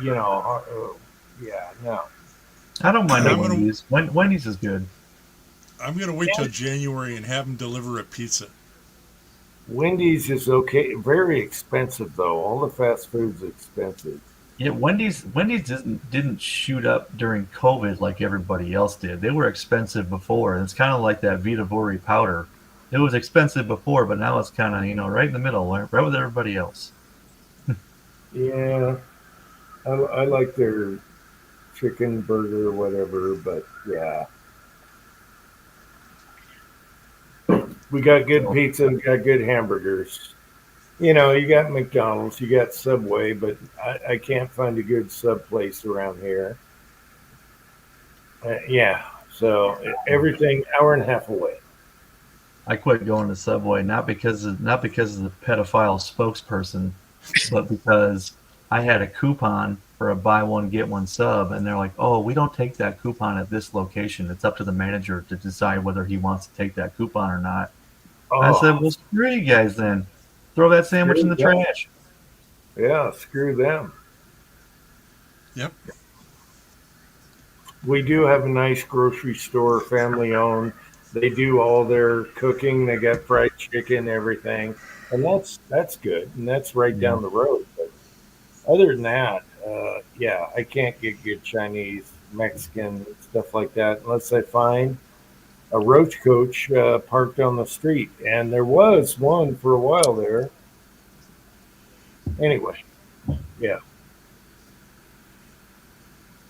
So we're screwed that way. Yeah, but you can shoot in your backyard, so it's worth it. Yeah, but I Yeah, got that makes up for a lot. Like, I'm 5 minutes away from Home Depot and Walmart and Burger King and all that shit, but you know what? I have to drive for 25 minutes to get to the range, and it's in Illinois. Home Depot is an hour away. Yeah. Oh, nothing like doing a plumbing project and having to make 4 trips to Home Depot. Thank Yeah, God an it's hour 5 away. minutes. Oh, We have a Tractor Supply right down the road, and a couple hardware stores. But yeah, Home Depot, where you want to get everything at once, that's an hour away, unless I order it and have it shipped here. I will never go to a Tractor Supply again. Really? I like them. Yeah, I tried to buy a Daisy Rough Rider for Zoe, and they wanted ID. Are you kidding me? They're sitting on the shelf. Anyone could buy one. Wow. Are They you wanted kidding? wait, did they want your ID so they could log you in as, like, keep your info, or just punch in your birth date? I don't know, but it Because was a lot of, like, I had to punch in my birth date just to buy a can of spray paint from Home Depot. That was embarrassing. Oh, you know what's embarrassing is when you come up with a large can of contact adhesive and they eye you up and down about 3 times first. This dude's a tutor. Tase him. He's a huffer. He's a huffer. Just Jeff. Yeah, funny story. There was a beautiful Mexican food truck. I didn't pull over. Everyone in line was Mexican, so I knew it was good, you know. And it was right before the thrift store, before you turn right. And ever since, it hasn't been there, and I'm kicking myself for not pulling up. I'm the only, white guy in the line. It's like the soup Nazi. I'll take this and this. Here's my money. Oh, and they haven't been back. I'm pissed. Tamales and tortas. Oh man, I could smell it driving by, and I'm like, I should have pulled over. And then I went to the thrift store, but yeah, it was right down the block. Anyway, next time I'm hitting the brakes, and I'll do a video. Yeah. Taco Bell at one time, and very limited, they had shrimp tacos. And I had a big order of crap, and then I saw it. So I ordered one. It was the best thing I ever ate out of Taco Bell. I went back like 2 days later, and it was done. Never to return. That were such a tasty taco. That's funny, William. That's funny. Yeah, we have Taco Times, but not Taco Bell. You're not missing much. Taco Bell kind of sucks unless you're shit faced. Yeah, a lot of people rave about it, but I haven't had a Taco Bell since. You actually have to eat it there. I mean, well, like in your vehicle, they hand it through the window. You hit a parking spot and eat it. If you take it home, it's terrible. If you eat it right away, the crunchy tacos are still crunchy, but don't give it 3 minutes. They used to have a Baja fish taco that had a piece of fried cod on it. That was really good. They were only $1. Long John Silver at one time, they had restaurant quality fish. You know, it wasn't breaded. It was rice pilaf. It was really good. But it's like these things they try and then go away and never come back. My wife told me one day, she said, "Hey, I saw that there's a truck, and it's fish and chips truck right in front of AutoZone, and I should have Oh, went and yeah. tried, you know." Hell yeah. And you the guys truck, have an AutoZone, but no Chinese food? well, we have Chinese food. Do you know what it is? Panda Express cardboard. Ugh. Oh, well, at least it's not cats. No, I just tried Panda Express the first time tonight. It was $100. what? Damn. Yeah. Panda Express tastes like cardboard. It's nothing. I could do worse. Eh, probably depends on the location. The one in the mall's not bad around here. Yeah, Panda Express is not Chinese food. I guarantee you that. No, it's not. That's like that Chinese bistro one. That it's a chain. That it's their own take. It's like a fusion. Well, all American Chinese food is not real China. Real Chinese food is rice and plain chicken breasts. You know. Yeah, I don't want to eat the things that the real Chinese guys eat. They eat really nasty crap with heads on it, and no. Uh-huh. All you need, where I used to live, we had the best Chinese food. They delivered it right now, stuffed it. My cat loved it, and it was real Chinese food, and it was cheap. We had But- that too. You ever try paper chicken? You need owners that are Chinese that know how to cook that crap. It was the best Chinese food ever. That's what I missed about moving. Well, the best Chinese food I had, all the chefs were Mexican. Oh my gosh, looky here, we got Preacher. Oh, hell yeah, Preacher. What's up, man? Asian I- buffet. Dude, Chinese buffets are the best thing ever. Yeah, but Preacher, was it any good? You must have been up, an hour and a half away. Yeah, whatever. 2 hours. Good to see you, Preacher. Preacher! Good to see you, Preacher. It's been a long time. Yeah, you need real Chinese people cooking that wok. I tell you that. Panda Express is cardboard. It tastes like paper. It is garbage. Oh, we had a Japanese steakhouse that we went to and did the hibachi. That was super good, and it was a Mexican dude doing the cooking. I mean, it was still awesome. I never had bad hibachi. Mm-hmm. Oh yeah, that fried rice. Oh yeah. My wife. And they give you a little show. They give you a little show when they're cooking this stuff up. Yep. that was I pretty saw neat. one vegan guy who didn't want the egg. It didn't go well. He got the egg.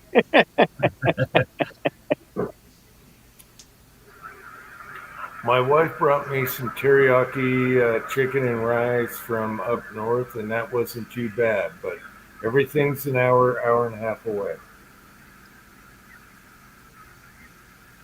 I think I'd trade all that food for living on that mountain, Jim. That looks beautiful out there. Yeah, but when you got cravings, it hurts. Let's see. I was traveling back from North Carolina. Northern California. Oh, California. Ooh. Huh. Okay, it was good. All right. Good to see you, Preacher. I bet Salt Lake has a ton of good food. Yeah, you have to go hour and a half, 2 hours, and then that's where everything is. Yeah. As So, much as we shit on the yuppies, they know how to make some food. even if you go up to Provo before Salt Lake, the food is good. And then I think Jag said, was it Jag that said I had a craving for chicken fried steak? I think it was Jag that said he was in Utah and he gave me a name of a cafe, just like a ma and pa cafe, and they had the really good chicken fried steak. So I got to check that out.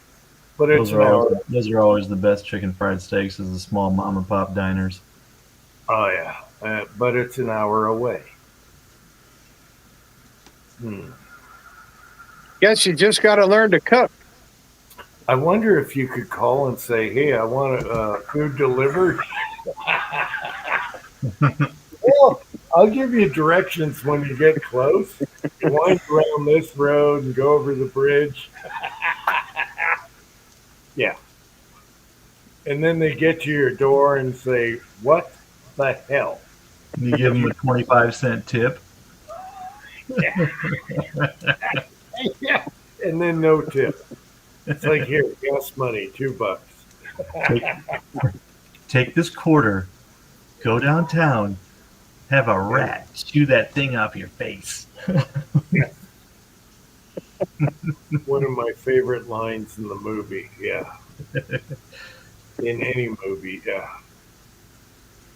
I miss John Candy. Yes. Good old Uncle Buck. Uncle Buck, awesome. I watched another movie with him in it just a week ago, and that was good. Anything with him in it's pretty good. What was it? The Great Outdoors? Is that another one? No, I love that one when they shoot Yeah. the bear lamp. The bear Yes. lamp. That's hilarious with Dan Aykroyd. Yeah. No, it wasn't that movie. It was another one with him in it. Anyway, yeah, good stuff. Preacher, how you doing? Are you home or what are you doing? What are you doing, Preacher? Where are you? King Buffet was the name of it. We have a King Buffet here. King Buffet. Yeah, we got one of those 5 minutes down the road. I wonder if it's a chain or if they're all called that.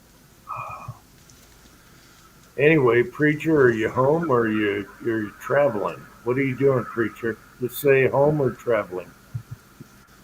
He was home a couple weeks ago.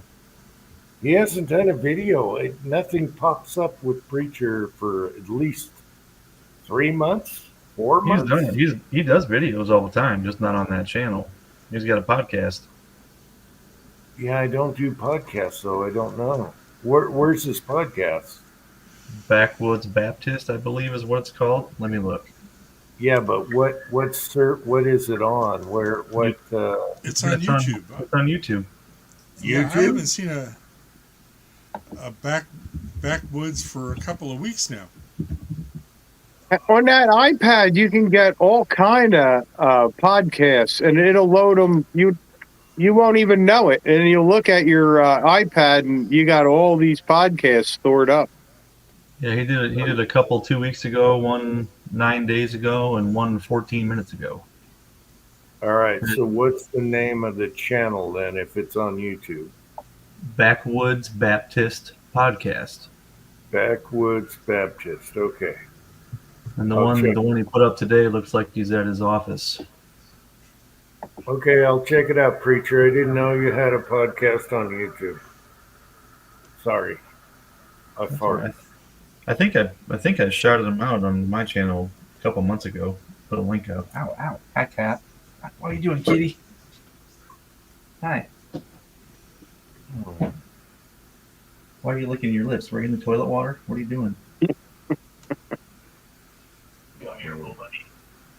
Oh, Tin Man, did you see the cat on the porch? It looks like one of yours. Yeah, there's a big cat on your porch though. It looked like it was well fed. No, Leon's much bigger than that cat. Really? That's why I didn't let him out. Oh, the noises he was making were hilarious. I don't know. I don't know if it's a female or not because they got in a fight with Minnie.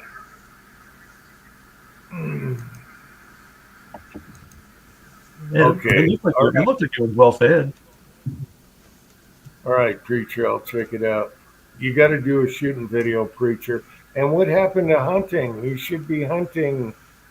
Ozark is hunting right now. Our hunting That's probably why he's home right now for hunting season. our deer hunting is over, so you guys are still hunting. Oh hell, we haven't even hit the first gun season yet. I don't think. Yeah. Leon is such a whiny bitch for such a big cat. He has a whiny bitch voice. Mm. He's such a whiny bitch voice for such a big cat. Mm-hmm. Anyway, I didn't let him out. He would. I don't know if it's a female, they wouldn't fight, but Minnie got in a fight with that same cat months ago. Yeah. So it must be a female.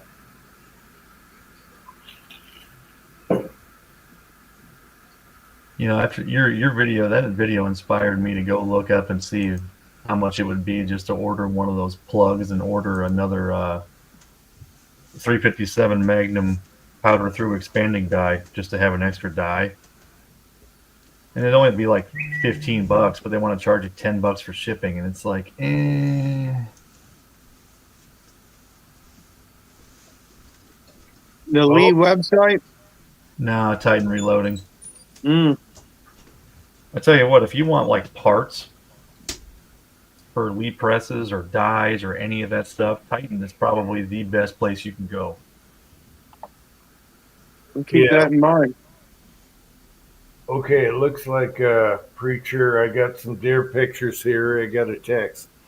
All right, good, Preacher. I want to thank Tin Man for telling me about Titan because it was way easier. I had to order a bunch, everything. Yeah, they categorize them really nicely over there. And Titan makes it easy. You click on one, you can see all the others, and you just click. Lee, if you go over there, you gotta, your searching is impossible. It is a horrible website. Yeah, and Titan was so easy. They shipped it fast. If I didn't have Veterans Day, boom, it was super fast. Yep, I love that place, and they're literally the biggest Lee dealer there is, and they're 5 minutes away from the Lee factory. So yeah, it's a family owned outfit, really good place.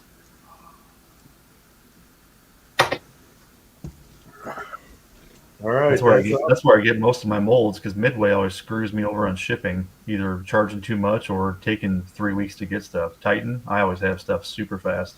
I like that place. Yeah, they seem like a small shop too. What's he say? Get to say here. What's that he say? That intruder did not mess with money. Hey, he say, what's up?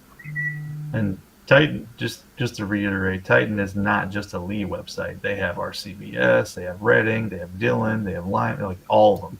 Mech. Yeah. I checked everything before I placed my order, but I just kept it on the plugs. Yeah. But yeah, that's a good one. I put up an account there, and so now I can use that when because what's their face didn't have it, so Midway didn't have it, and I thought for sure Midway, they carry all Lee stuff. They just still didn't do it on the plugs. So well, I want to thank you, Tin Man. It was super easy. And then I went to Lee because I'm a cheapskate to see which is cheaper, and shipping was cheaper. However, it took forever to figure out each part. Where I go to Titan, boom, bang, pow, I was done. So I paid the couple bucks shipping extra for ease. Keep in mind too that Lee is going to charge you MSRP. Titan will actually sell you the parts for cheaper. Yeah. Well, they were $5 a plug, so there you go. Yeah, I don't know. I can't remember what they are on Lee's website. I forget. I ordered them right from Lee just so I made sure I got the new stuff. Lee's, they were $5.50. Yeah. So okay. It was the ease of ordering. The website was way easier. Mm-hmm. Dennis is a good dude too. He'll send out, like, keep it on your email. They'll send out newsletters and they'll highlight certain presses and stuff like that. Okay, and, so you pick out one, and then they show you all the others available. And it was like 44 mag, 357. I just click, and boom, my order's done. Yep. Yeah. So That's good business. and they look like they're. I saw their building and everything. It's a small kind of shop. I like it. So I'll order from them again. I know they've been around forever. I knew of them, but I stick with Midway usually. But now I'll be a Titan guy also. Mm-hmm. Oh, Preacher's getting into 350 Legend. All right. Surprised I work with surprised me. The Are you preachers sure? that he works with gave him a Ruger Ranch 350 Legend. Oh wow! Holy crap! Heck yeah. Yeah. There you go. Are That'll they knock, selling Trail Boss again? that'll knock Yes. him down. And Yes.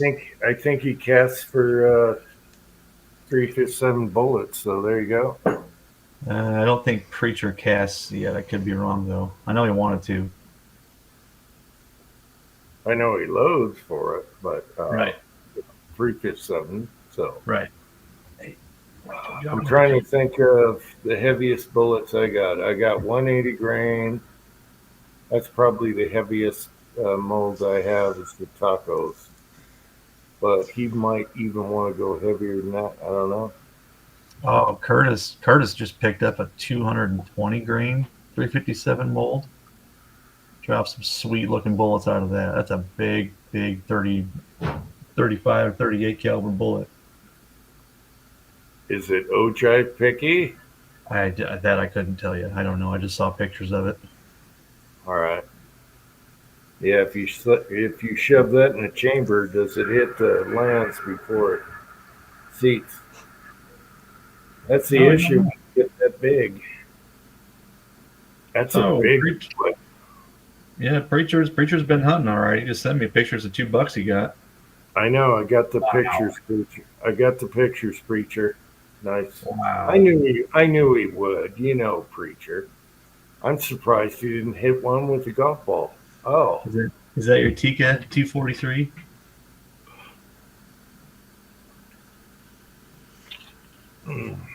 Yep, that's T3. he loves his Ticas. Yeah, they're good. They're a good rifle. Yep. Mm-hmm. Very nice. I knew he'd be out there getting deer. Yeah. You know, if Iowa would allow you to use a bottleneck cartridge for deer hunting, I would do it. But they have that straight wall, 35 caliber minimum and all that crap, and it's like, eh. Because I've got 308s already, and they're dialed in, ready to go. I don't want to mess around with doing another straight wall. Yeah. Yeah, I know. That's kind of weird. Well, I guess it depends on, houses and flat land. Yeah. Well, They're worried you about. gotta All right, Preacher. Congrats on the buck, and have a good one. Good night, brother. All right. Good night, preacher. Think Right, about Preacher. Christmas chat, preacher. Think about Christmas chats. Good night, preacher. Afoof.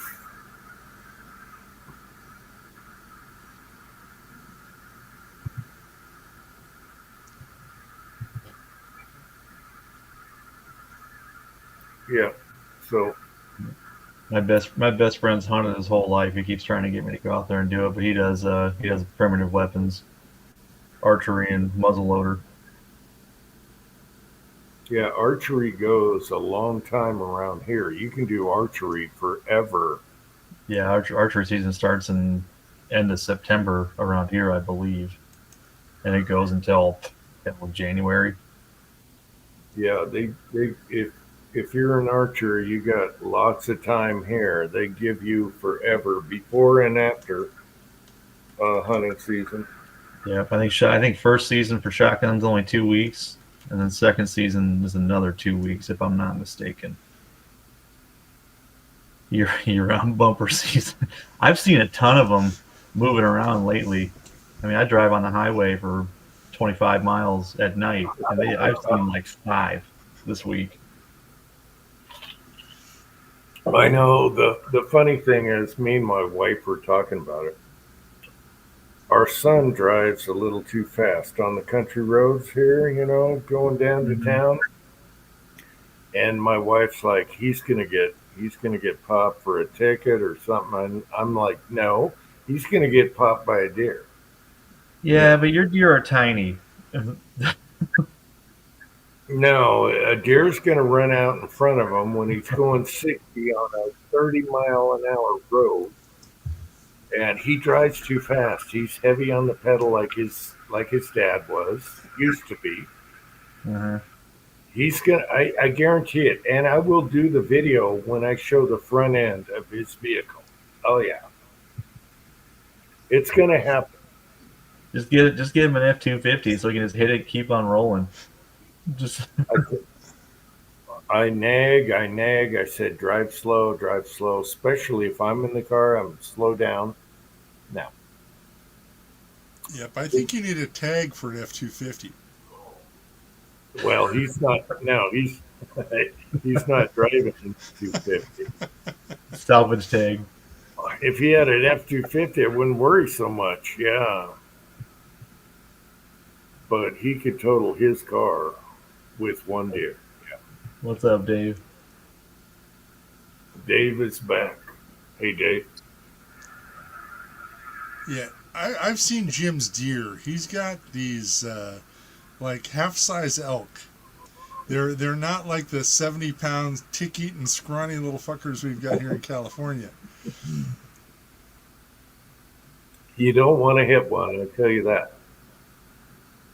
Come further east, Pat. Come get you some Iowa whitetail. Those things weigh 260 pounds when they're field dressed. Oh, not here. It looks like that dog from The Grinch Who Stole Christmas.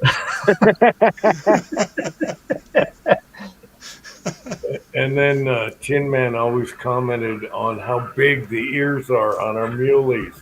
Yeah, we don't have mule deer here. They're whitetails. Yeah, our muleys, he mentioned it a couple times. Those ears are huge. Well, yeah, they got to hear what's going on out there. Yeah.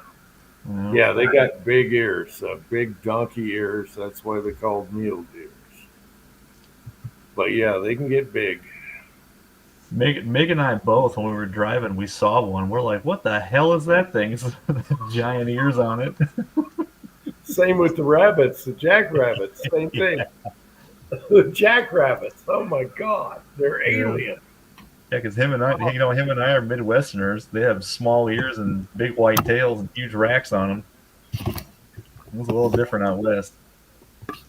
Yeah, I tell you what, those mule deers, they could hear everything. You can't even tiptoe, and they know they're on you like radar. With those giant ears, oh, hell yeah. I haven't seen a jackrabbit for 3 years, and we used to have them all the time.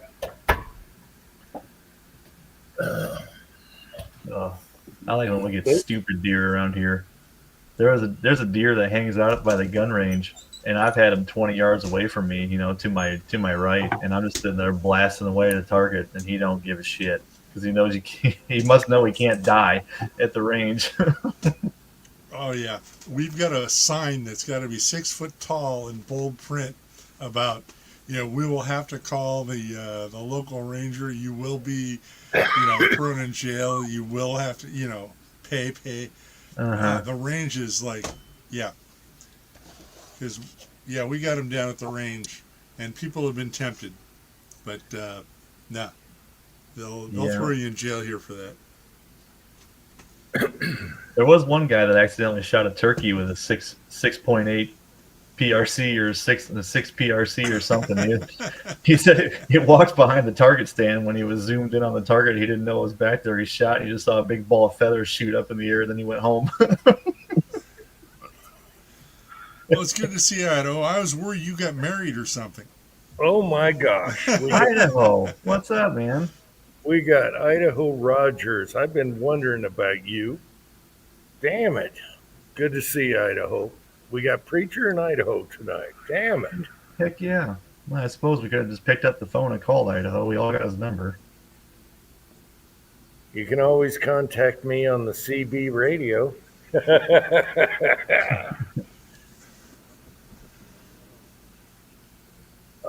that was hilarious. All right, Idaho, how you doing? Oh, how's it been going? There's a linky if you're home.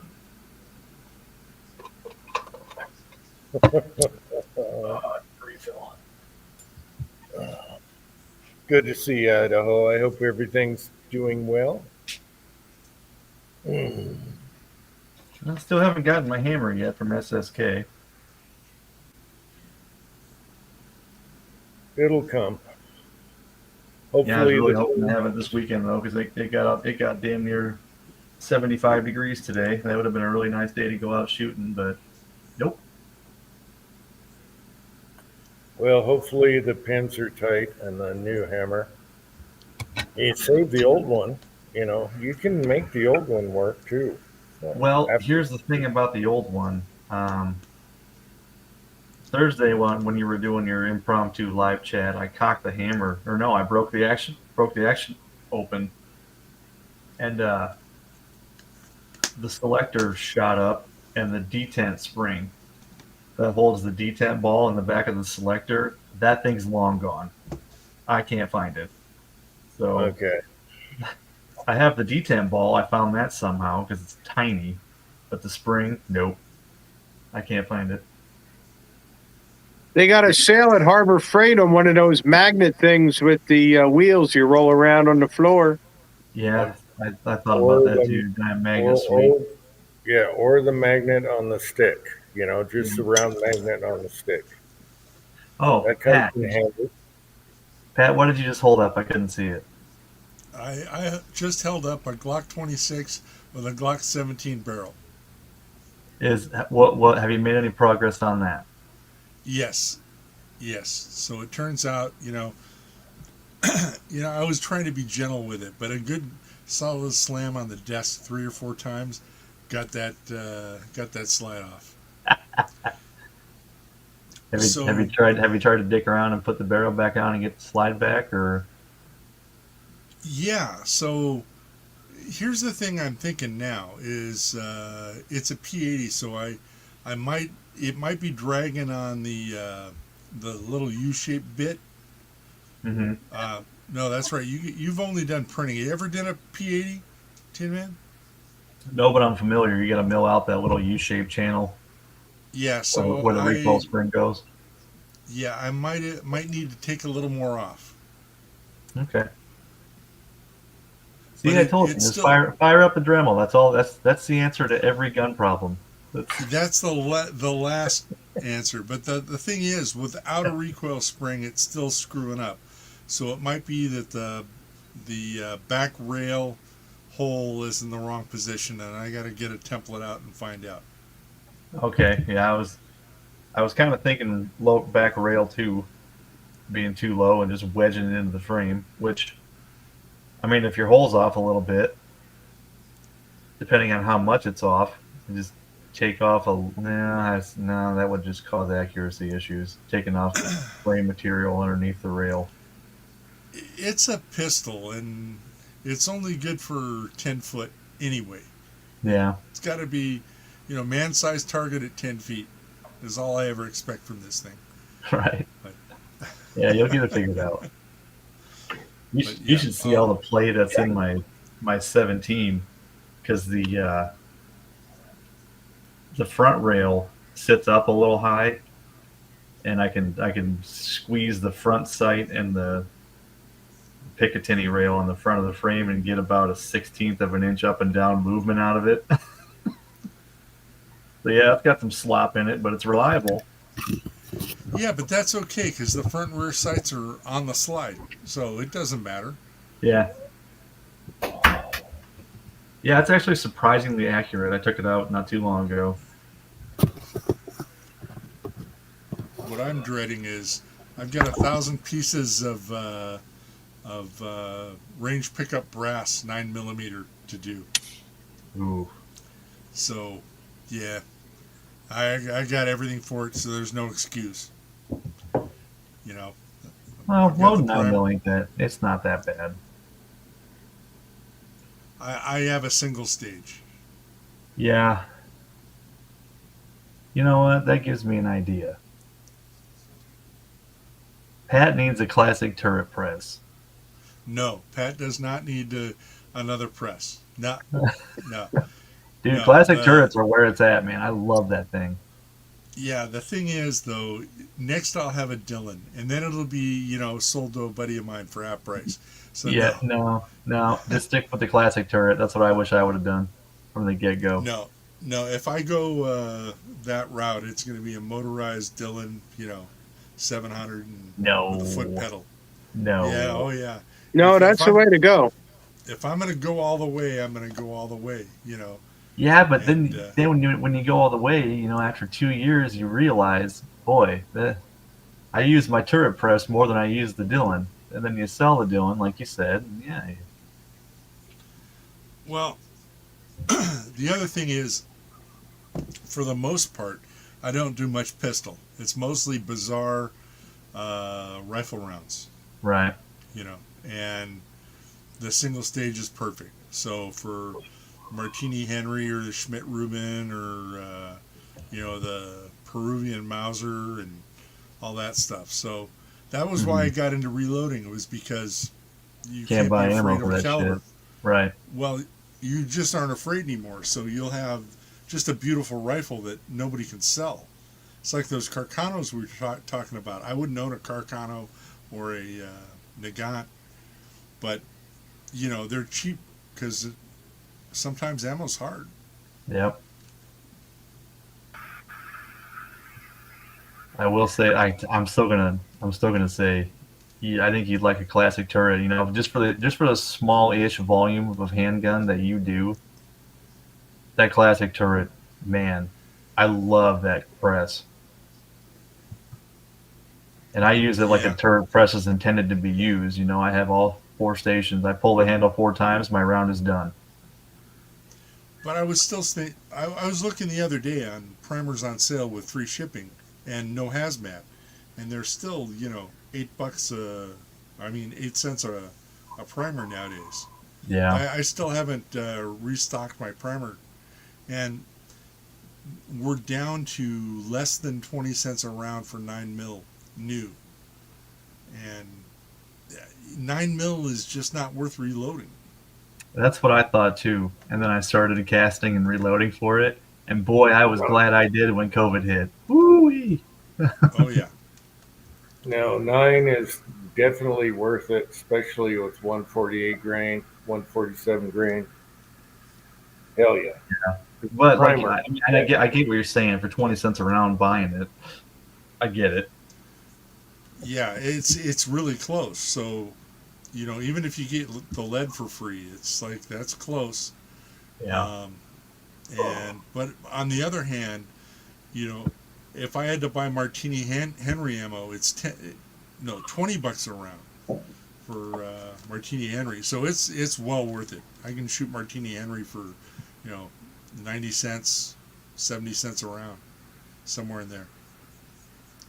Okay, I got to answer Idaho Rogers. You guys saw me running before I plug in. As soon as I had the plug to go in, the battery went dead on me. It happened twice now. Idaho Rogers, the cleanest burning for suppressed. I really don't have an answer, but Trail Boss totally burns. Okay. But I don't have like a perfect answer for you on that. I just use what's accurate and screw it, clean the can. And So- if you Sorry, I'm looking at a map here. Pat said number 5, which okay. For people that don't know, Pat said number 5, which actually I had explosion in my can because of unburnt number 5. So yeah, That was awesome. that's one you don't use. Yeah. Even though Pat, how often do you drive through Reno Sparks? how Never. often what? Never. Reno. Okay. That's kind of far north. I mean, out of your way. Yeah, there's no reason for me to ever head that way unless I was heading to Jim's maybe as a, you know, an off the route. But otherwise, it's hours away. Shit. That's your No, closest Shields, and Shields has $58 primers. No, the closest Shields is in Arizona. It's like what is it? Chandler? There's one in Arizona. That's the Yeah, closest. it's down in Chandler, which is dead center Arizona. Yeah. That's closer to you? Wow, I'll be damned. Hey, they had $50 primers. What are you talking about? 58? Yeah, they were on sale. They're not anymore, but yeah, they had them for $49 for Winchesters, and Yeah. No, we got Trump for 3 more years. Primers are going to come down. Well, Yeah. there's already a couple countries doing primers now. So it'll all come down with competition. Iowa has 4 Shields. Looks like Minnesota has 5. 1, 2, 3, 4, 5, 6. Minnesota has 6 Shields in the state. Holy shit. Wisconsin has 3. It's kind of a Midwest thing. Northern Midwest, and they kind of sparse when they get out west. Not a single one east of Illinois. That's funny. Primers are going to come down, though. They're coming down. So I want S&B back, though. Lots Me of too. it. They're still $110 at the local small gun shops. I'm like, you guys have been sitting on this brick of primers for like 5 years now. Just mark it down to $50 and get rid of it. Take your licking. Yeah. Yeah, they made their money when it was $200 a brick. You know, Right. and they can afford to take a hit. Fiocchi has been doing primers lately. It's all going to get, it's going to come down because of competition. So I do want S&B back. I wish we could get Russian stuff, Wolf primers. That'll make everything come down, but no. Idaho, there is a Shields in Boise. But Yeah, you might but be closer. You might be closer to what is that, Misoha in Montana? Yeah, but Idaho, you drive a truck. As long as you got good parking, you could pull over. Missoula. Well, Idaho, you drive a truck. As long as you got good parking, you can pull over to one of these guys. Okay, Yeah. I'll be right back. That was Missoula, Montana. I couldn't read the text; it was really small.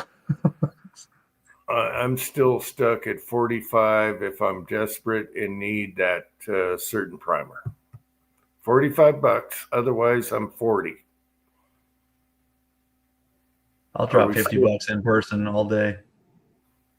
If you're desperate. Yeah, even if I'm not desperate, if I see him for $50, I'll pick some up. No, I'll only do it if I'm desperate. I think a large pistol and small rifle I'm starting to look at right now because I'm getting kind of low, but not desperate. How low is kind of low? Couple bricks. Oh, you're all right. Yeah, especially if you shoot 5 rounds at a time. You beat me to it. You beat me to I beat you to it. I beat you to it. About 25p from, I don't know, 250. I'm guessing 250. I thought Idaho would have good prices. It's a good state. They should be stocked up on primers. So I thought Idaho's a great place to buy. Vanessa Kitty is back. It's good to see Idaho in the side chat. Same with the preacher. Yeah. That was here. Now, another question. There's the Shields near you. It's in a town called Sandy. Is Sandy like right next to Salt Lake? Well, kind of, but Shields is an hour and a half away. Okay. I know it says Sandy. I'm like, where the hell's that at? And Sandy. Oh, Sandy. Now I can't think of where Sandy is. I think it's just south of Salt Lake. The Shields I know of is more like between Provo and Salt Lake, so it's closer. Sandy's a little south of Salt Lake. That's where it says it is. I don't know. I'm not Yeah. from there. Yeah. So it's north of Provo. So it's Salt Lake's like 2 hours. Shit. Hey guys. What's up, Dave? Hey man, what's up? Hey, Dave. Hey, Hey. Dave, Hey, how you doing? getting by. I'm gonna Washington, take a deep break. Be right The back. Huskies, man. The Huskies smashed Purdue. I mean, they just killed those guys. I think the Utes won.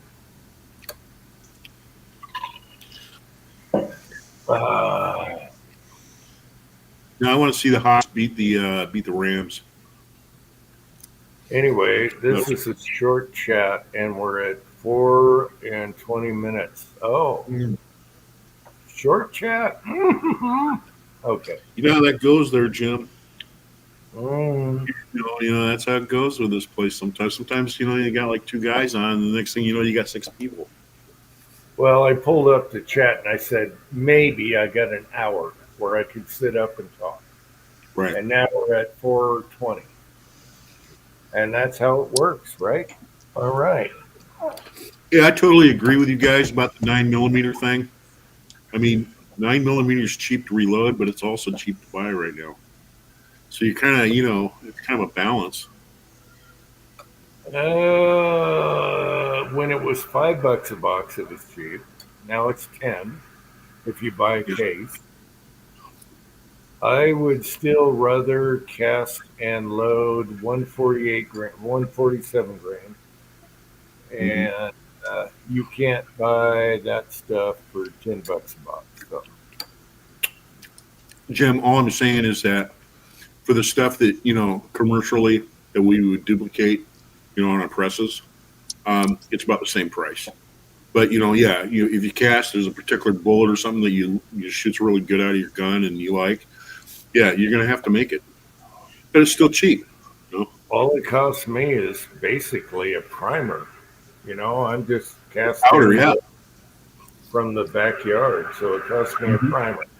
The brass is phenomenal. You got tons of brass. So. Oh, yeah. It's a self-sufficiency thing too. You always know Yeah. you're going to have ammo.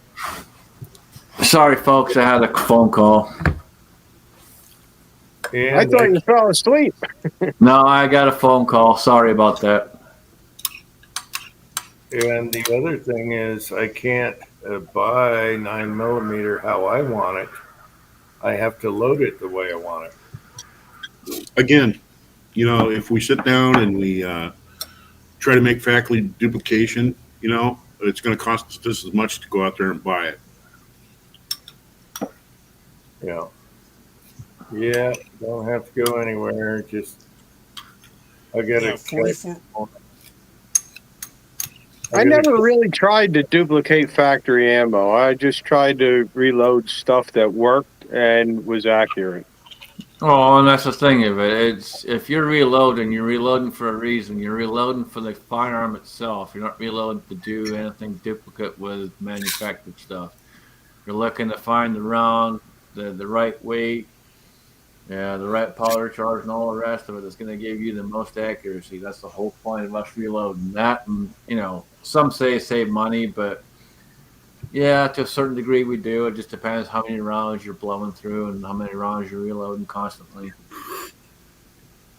Okay, I'm just paying for a primer. I got tons of brass, got all the lead in my backyard. 30 years ago, it was like $2.50 for a box of 9mm to reload them. There's only one round that comes even close to what I like for a suppressed, and so I'd rather do my own. Yeah, I got a 132 grain semi-wide cutter that shoots really good out of my 9mm. And, at 25 yards, you can shoot a ragged hole. They are very accurate. And that's, I think it's an M&P mold that I went and got. It's got like 8 cavities. So So you can just, you can cast like, you have a whole pile of it's nothing flat. So it to me, yeah, and you know what? When I shot Bullseye, that's how you supported Bullseye. You had to. Yeah, it's all about designing it for the gun itself, going through and figuring out what the gun likes, man. Yeah, 185 grain semi wad cutter. H&G 63s is what everybody shoots. So you either have to buy them or you have to make them, and then you have to reload them because that particular load is not available commercially. You got to make it. And man, I'll tell you what, I was in their garage 3 weeks ago. I got like 4 apple box crates full of 45 that's only once fired.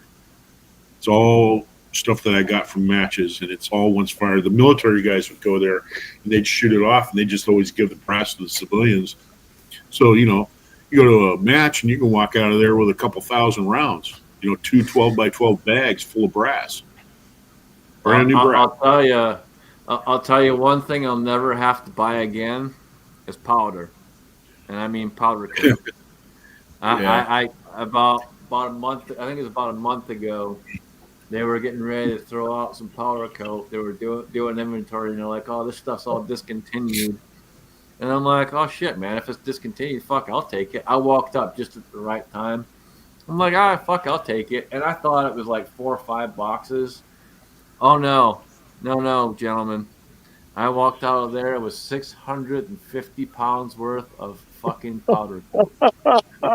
Hey, wow! Who makes the powder coat and what color is it? So I've got a purple and 2 different greens and a yellow. Okay, yellow's going to be tough. Yellow's always tough. Green is iffy, but purple's usually pretty good. Green is okay on double-ended wad cutters. I don't know why, but you go to others, and I'm talking Eastwood, OD green. But well, that's not the hard part, That's not the hard part for Scotsman. Scotsman's trying to do that, that plaid thing with yellow and green on his bullets. I ain't trying to plaid shit. Hey, just going down range, man. I don't care what it looks like. If that would be pretty cool. One of your bullets that's got the little plaid thing on the bullet. That'd be awesome. For that many pounds, I was going to have on the back end of it, my finger going, "Fuck you, motherfucker, you're out." Yeah, you get that much powder coat, you're not going to bitch. Yeah. No, and there'll be plenty of packages going out. Trust me, I just haven't got there yet. Hey, I don't.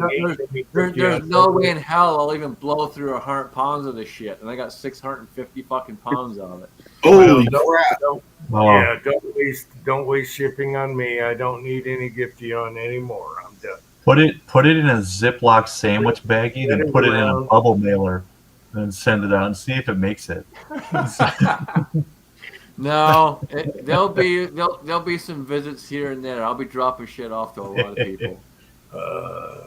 I got you get a box. You get a box. And you get a box. box. I got a 1 pound bag of Ford Light Blue from Eastwood, and the bag ripped open. There was blue powder coat all over my front porch. My wife brought it through the house. Oh, what a mess.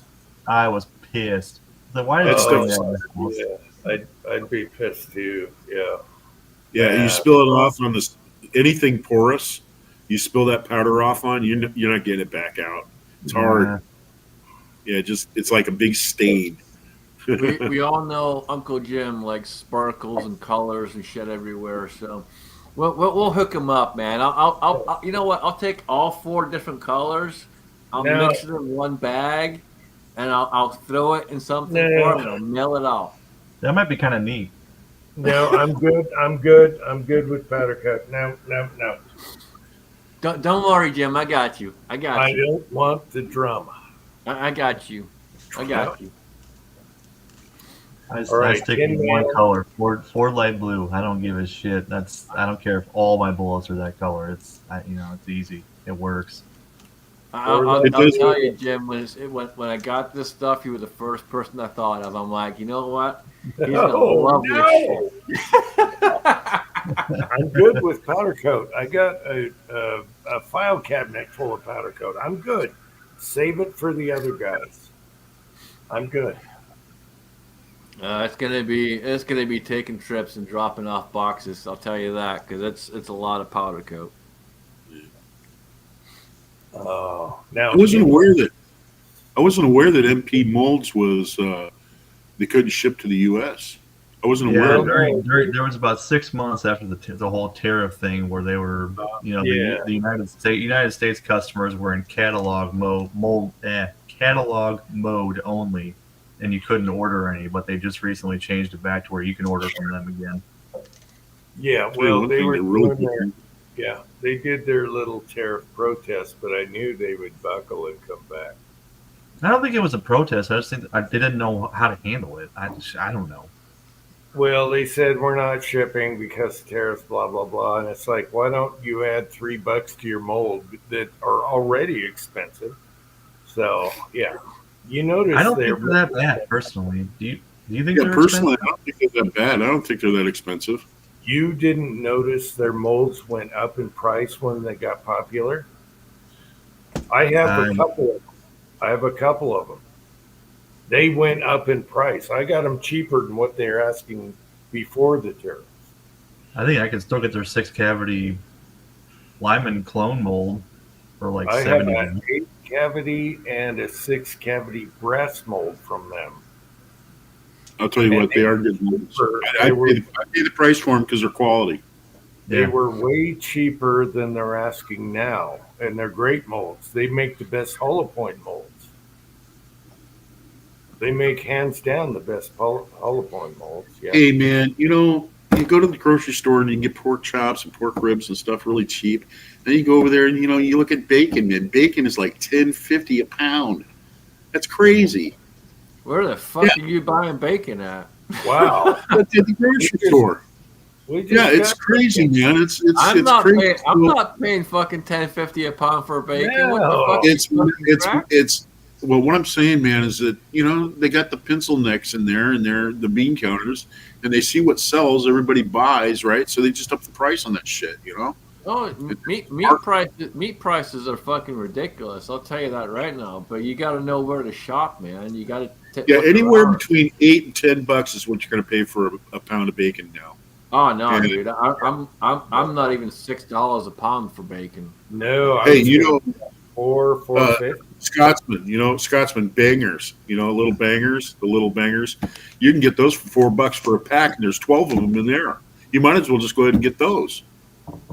I have no idea what you're talking about, man. If The you little have breakfast Amish near you or the Mennonites, I picked up bacon for $2 a pound from them, and I got 25 pounds of it. Wow. Well, Yeah, you have to live up there too. I'm just over $5 a pound right now for bacon. I'd be Find buying, the Amish. You buy from them. I'd buy Amish all day long if I had Amish around here. Hell yeah. Yeah, I got a lot of Amish. We got around here, Mennonites. but, They're like Timu Amish, the Mennonites, but they're close. I got a lot of Amish around here. The problem is a lot of them really don't sell anything out from there. That's the problem. It's kind of the Happy Meal. The Mennonites are kind of the Happy Meal Amish. Yeah, we used to do that, but you know what? We got tired of that. We just gotta follow. Yeah, we just. My down there, we'd all line up and say our prayer, and then go to the box and use the phone. But we don't do And then those are the ones that drive cars. that. Yeah. We have a big Amish store, probably I don't know, not even 10 miles up the road. And it's all furniture, different foodstuffs, this, that, the other. But they don't sell meats or anything like that, or eggs, or dairy, or anything like that. And I asked the people behind the counter one day, I'm like, is there anyone local, Amish local, that will sell eggs, meat, whatever? And they're like, oh no, not around here. It's tough. It's tough to find them around this way, man. Yeah, they that's how they survive, is they keep it themselves. They probably don't have a surplus to sell. Well, no, Mr. Autopen, Biden put a kibosh on. They couldn't sell meat because they weren't certified. You could still get it. We got meat signs on the street You can still There's get a it. there's a beef processing facility right across. I can look out my back window at it. I Yeah, thought I about think getting a part-time job there just to get the scraps.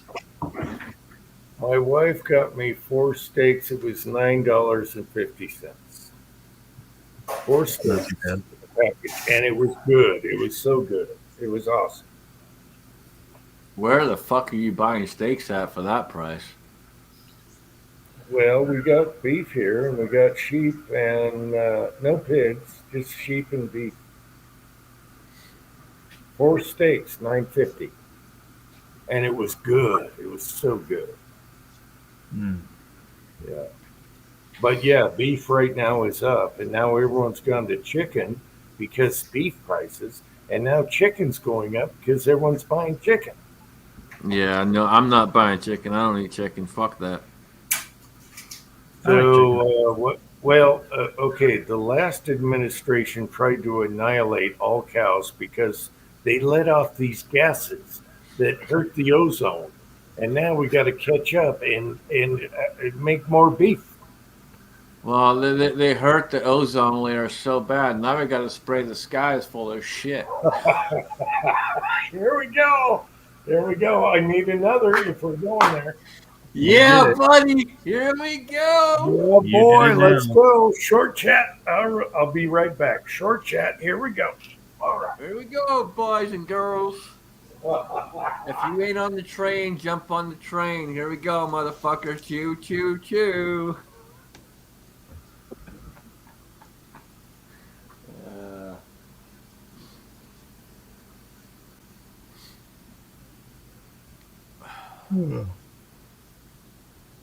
And it goes quiet. My God. Yep. Really? We're just waiting for the spiral. No, it's coming. It's coming. Yes, Jag 1, flat earth. There you go, brother.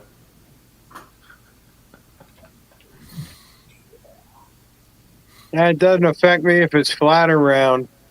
Those chemtrails ain't going in a fucking circle. They're flat. As long as the women ain't flat. Big boobs and big asses, right? Yep.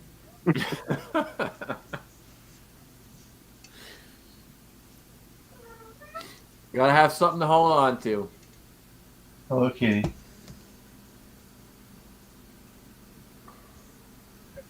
My cat's talking to me.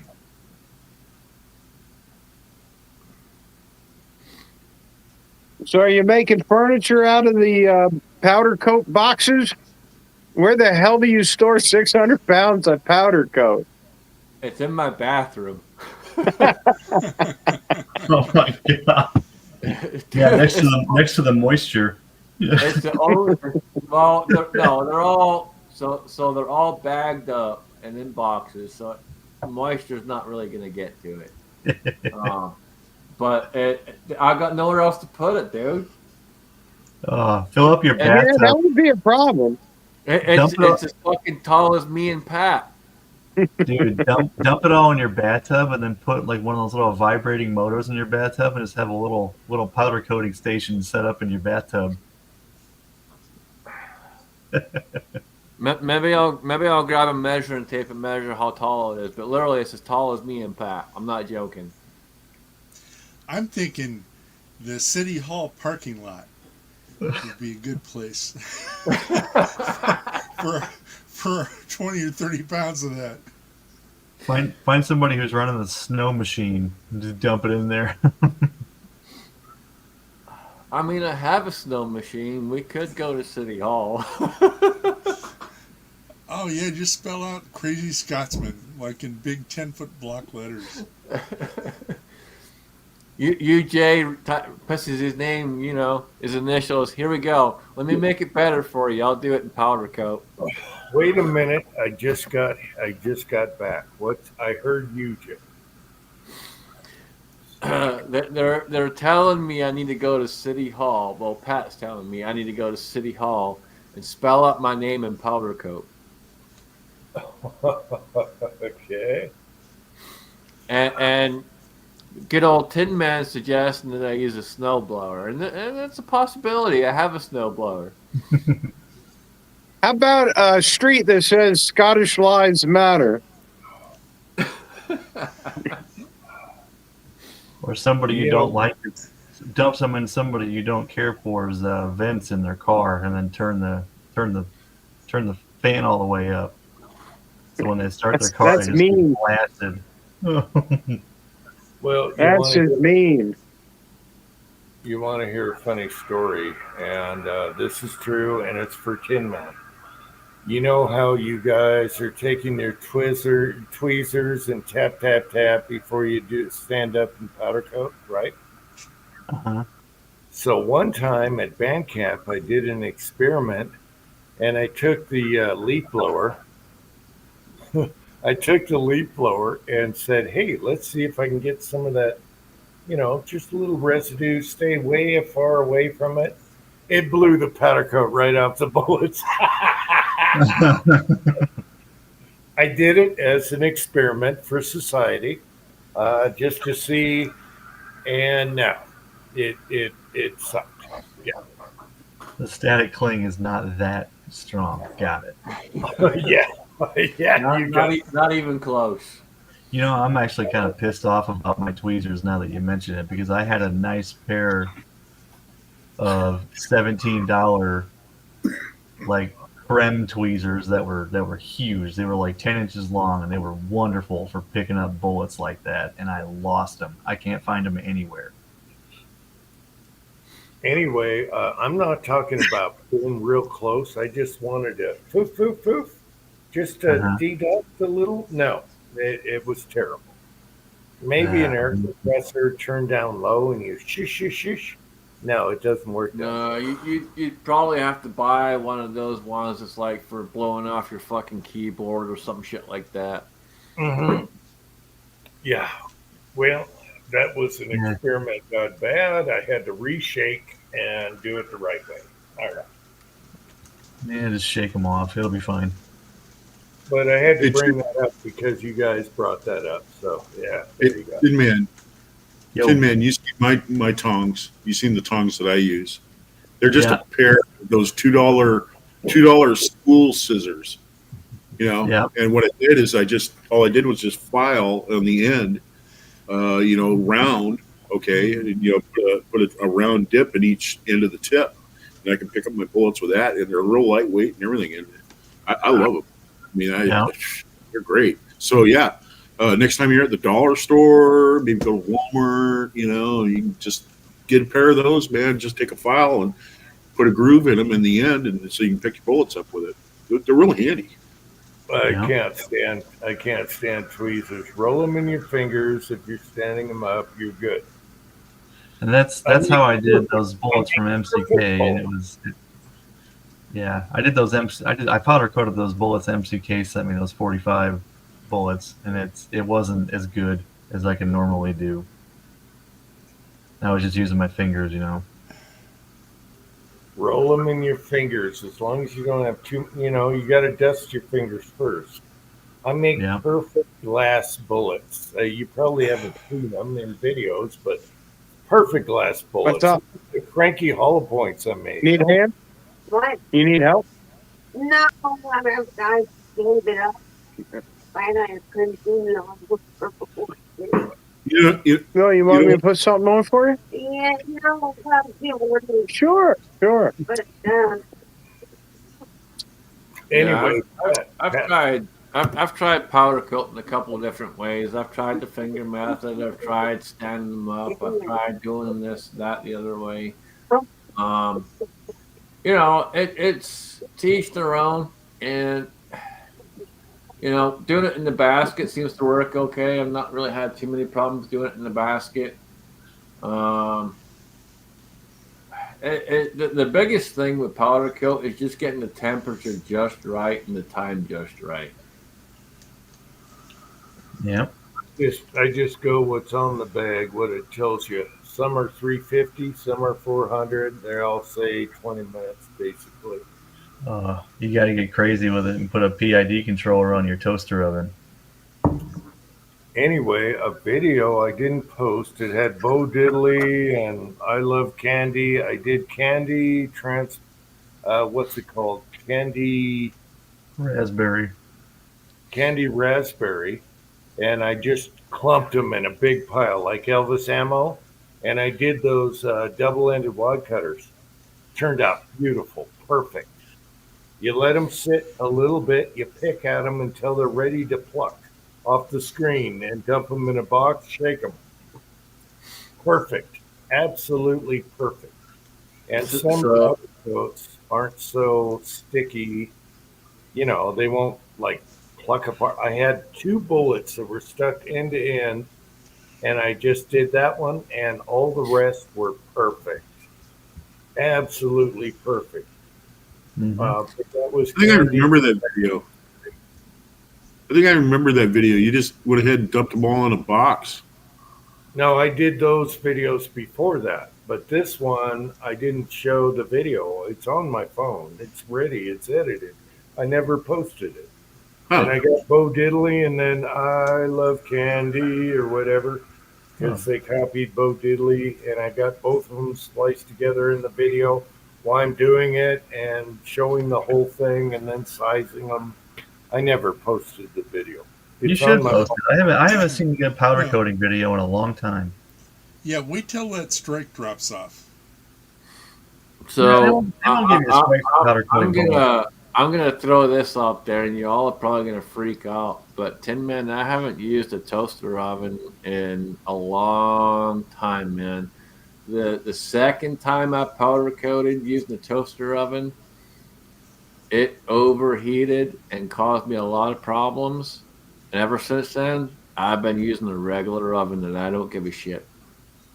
Well, that's fine, but the trick with the toaster oven is to put a thermometer in there and see what your real temperature is. You know, you can't go off of what the dial says. Right.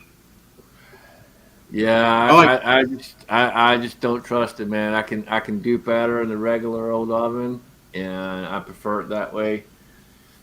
No, the toaster ovens lie, and a lot of you guys use small ovens, which sucks. I have a big toaster oven, and I know what the temperature is because we actually used temperature gauges, really sophisticated. And 400 on that big oven of mine is actually 390, and that means 400. So I put a mark there. Then I put a mark for 350. Mm-hmm. Toaster ovens lie. They heat up and they get way too hot, and then they stop, and then they cool down, and then they get way too hot again. And you want a medium-sized toaster oven, a big one like I got. Well, I hope you want a Yeah, PID. On it was a problem, so I got rid of it, and I use a regular old oven, and I've never had a problem using a regular old oven. Man, I'll tell you one thing. I loved Pat's videos where he was doing the California lead compliance thing, where he's casting and he's got a corn dog on a plate that's on top of his lead pot. And he's eating his corn dog. Oh, yeah, I know. I was like, oh yeah, That is so bad. You do it, man. You threw that down, man. It was awesome. YouTube should have gave him a strike for that. That was awesome, dude. That was great. Yeah, YouTube should have gave him a strike for that. Contaminating your food. He's laying the corn dog on top of this pot. I was like, awesome. So bad. Yeah, I have a little toaster oven like all you guys use, but then I have the big one, little one's on top. That's like an emergency one. If I am going to powder coat, for rifle bullets or, or something like that, then I just use my little one. But I did like what you did, Jim. I put a temperature gauge in there and then I made a mark on it. It seems to be right in there. I haven't had any problems. But then again, I don't powder coat that much. So, but the powder coating that I have, it has turned out pretty good. One thing I noticed too is that if you have those elements like I do, they're dual tubes.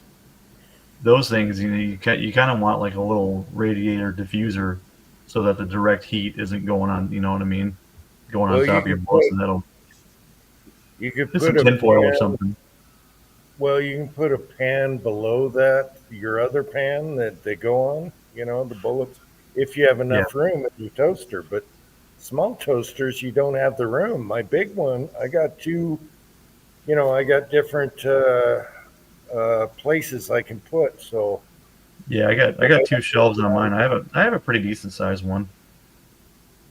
Yeah, Jim, I I, think I, I've had a couple different ones over the years, but I prefer just to use a regular old oven, man. And people freak out, oh, you're putting lead in your oven. Well, I ain't cooking in my oven, bitch. I'm just cooking lead.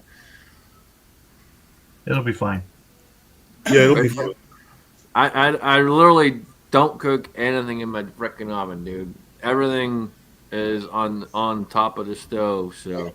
And when you get a new oven and you need to get rid of your old one, donate it to Goodwill. Dude, it's not my oven. I don't own it. It came with the house. I'm just messing. my That, go-to, that would be my landlord's problem, not my problem. my go-to oven is 12 inches deep, 22 inches wide, and you can't get that in a toaster oven. Maybe I shouldn't tell you this, but when I've been casting for a long time, there was a guy at work, and I kind of got him into casting and stuff, and he didn't have a way of doing bulk, like wheel weights and stuff, because he only had one of those little lead dipper, little 4-pound pots. And I told him, I said, well, get yourself a cast iron pot, blah blah blah, heat it up. And it was cool. He came back, and you know what he told me? He says, "Hey man, I figured out a way of doing it." And I go, "How's that?" He says, "You just take all the wheel weights you want to melt down and put them in a cake pan, put them in the oven, and crank it up." He says, and then just skip the tanks out the top. And I was like, "Oh my god, really?" Yeah, that's the way he was doing it. He was a little easy bake oven, man. Keith used to do everything in the kitchen. Yeah. Mhm. There's Keith for you. I'll tell you what, that dude, man, talk about, planting the seed. That dude went crazy into cast bullets, man. His name was Lee Charters. I'll never forget that guy. He just, man, he would not shoot anything without his cast bullets. He cast bullets for everything. He just went totally crazy on that. He used to tell me, "Dave, I got you to thank me for this. I'm going to all the tire stores. I'm actually going to tire stores that aren't exactly on the way home anymore." Yeah, but man, that dude was loaded for bear with freaking lead, cast bullets, and yeah, all kinds of different molds, all of his rifles, everything. Man, he just totally went nuts with that. And I felt good about that because he really got into the hobby big time. I like it when that. Hell yeah. Yeah, plant the seed, man. Jump in with both feet. Yeah, the only thing you don't want to do that though is competitive bullseye, because usually that leads to a divorce. It does. It takes a lot of your time, man. Your old lady never sees you. Yeah, you're always coming home from the weekends, and you're all burned out because you've been shooting all weekend, right? And you don't even want to clean your guns. You don't want to do anything with the guns. You handle guns all weekend long. You're sick of being around your guns, and yeah. That's kind of what happened to me. Hold on. What the fuck are we talking to here?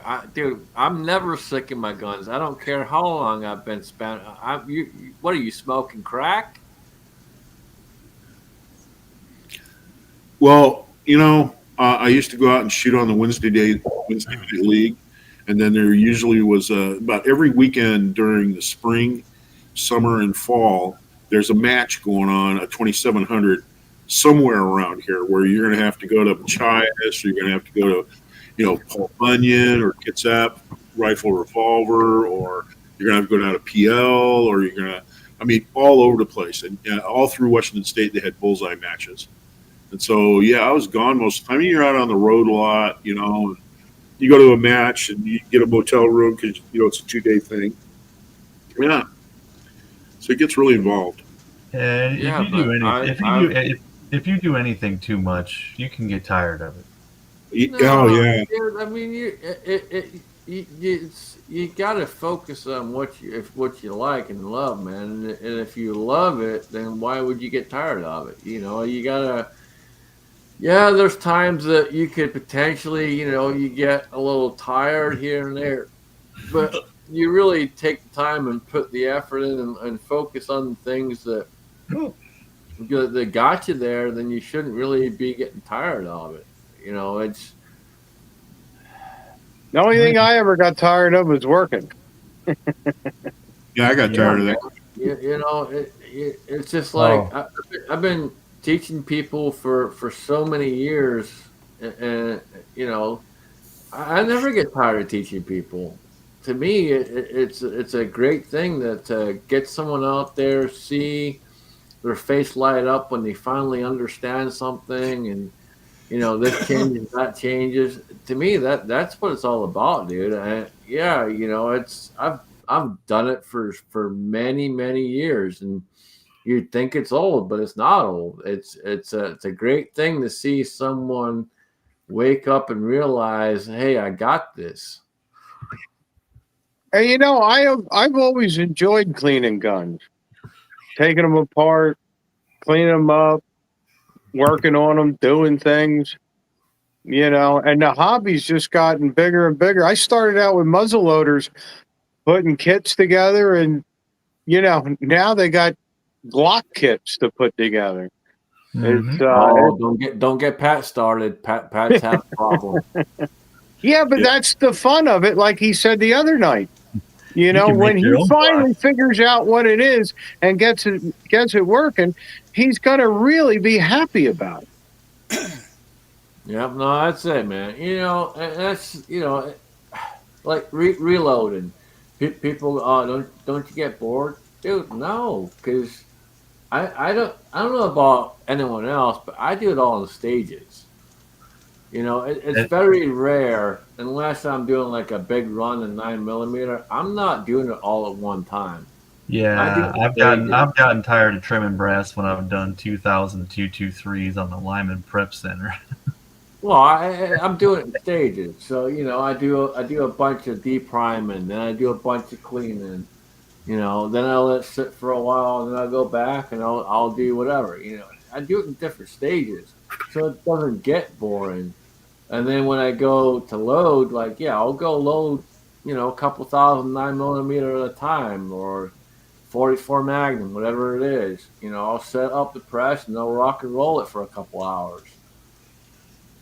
Hey, like the big revolver calibers, that there really you can save money even today reloading if you're doing 500 Smith & Wesson, 460 Smith & Wesson. That those big boys, they're even 45 long Colt got retardedly expensive.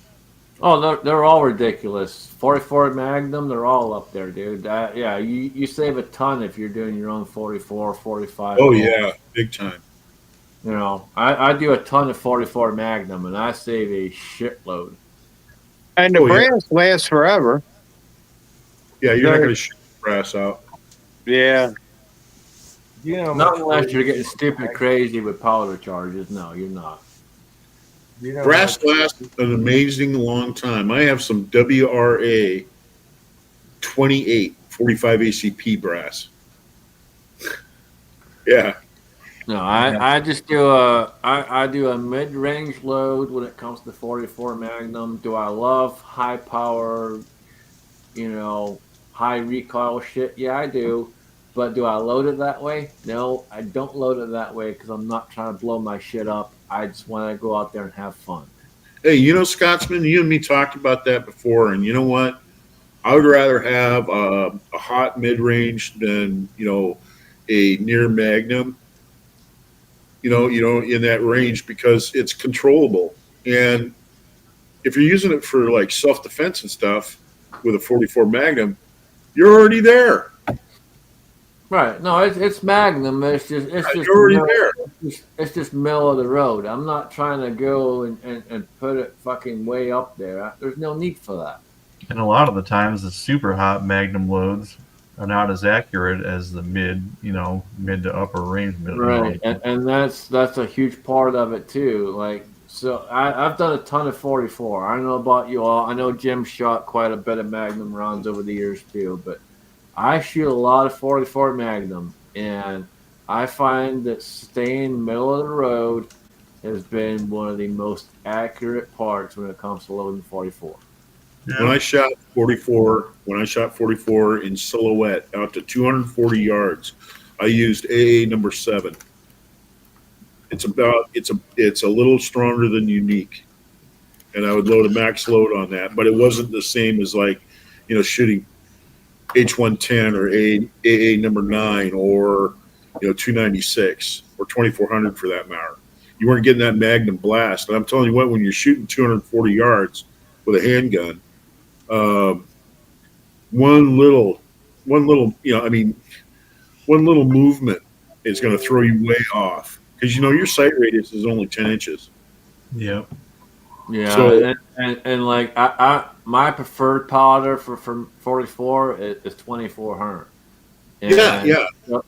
So when I say I stick to middle of the road, I stick to middle of the road, because if you go hot in 2400, you're going hot. Yeah. Tell you what, that 21 grains or 22 grains of 2400, that's a handful, buddy. That's as high as I want to go. Yeah, no, I stick right around 18 and a half, maybe 19 if I want to push it a little bit. But yeah, that 18 is plenty for the average Joe. 18 is plenty. Yeah, so my whole life was just continuous reloading and shooting and going to matches and reloading and shooting and going to matches, and just, it was just like, it's like a professional sport I was trying to participate in. And like I said, after a while, it's like you get kind of burned. You can love it all you want. It's like meeting a chick. You can love her all you want and everything like that. And hey, man, she puts out, so that's kind of cool. You're getting some. But you know what? If you find out she's a nympho, man, it gets old. No, if she's a nympho, you fucking scored. I think I'd like to try that. I've had my fair share of nymphos. You don't want them. You don't want them, dude. You don't want a nympho. You don't want them, man. You don't want them. You don't want them. I'd like to try it. Let's see how it goes. You don't want the super I've had crazy. them. You don't want them. Man, I'm telling you, dude. That's what you don't want. You don't want the super crazy ass bitches. I've had plenty of those, and I'm over it. Yeah. Okay, what is with chessboard saying time change? What? I don't get it. The time change was 2 weeks ago. He's still fucked up. We set the clocks back an hour 2 weeks ago. What does Oh that- man, do people piss and moan when you got to change the clock too? Holy crap! It does suck, Yeah, I but- know, but what is No, that? it's bullshit, dude. Fucking keep it one fucking time. It's so fucking old. Yeah, keep the same time thing. Anyway, 45 ACP and 44 mag brass last week. Yeah. Hey Scotsman, would you trade a flat Earth for no time change? Like we can have no time change, but it's got to be a round Earth. Or you can have a flat one and we'll change the time. Which would you pick? Jag is in an elevator. What? No, he's talking about Pat. Oh, okay. And what do you mean by Colleen? And then bastards? What? Bastards? Now, there's a private conversation going on. See, there. guns of water. You're going. Do you want the red pill or the blue pill? Right, exactly. I just want to eat that steak. Let Pat explain himself. Okay, so nymphos are great until you need sleep. When it's been a month since you've had a night's sleep, and you're pulling over on the side of a freeway to get a nap, and you're having to wrap yourself with gauze because you don't want to stick to the underwear, then it's like out of hand. Now, Colleen was the girl in the business office at the time that I'd stop the elevator between floors and do her before she went home. So she'd walk across the street, get taken care of, and go down to the bus stop. So that was a daily thing. That was, that was my early evening thing. Doing her in the elevator at work is awesome. Doing her in the elevator at work, that's awesome. That's Y'all noticed that Pat got super, super quiet when he was talking about that? Okay. The awesome thing is doing it on the clock. Yeah, that's what I meant. That's exactly what I meant. I've been there, done that. Yep, been there, done that. Hell, I was always happy to take a shit on the clock. I'd be beside myself getting a blowjob on the clock.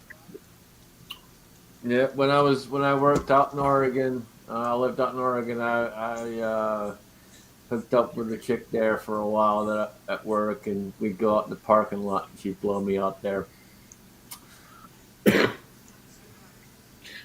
We used to get these new kids down at work, and maybe only been there a year or two or something like that. I'd go tell them to do something or whatever, and they'd give me attitude or whatever, and blah, blah, blah. And, like, who are you? And, I just tell them flat out, look, man, I have got more time on the shitter in this place than you have totally got time that you've worked here.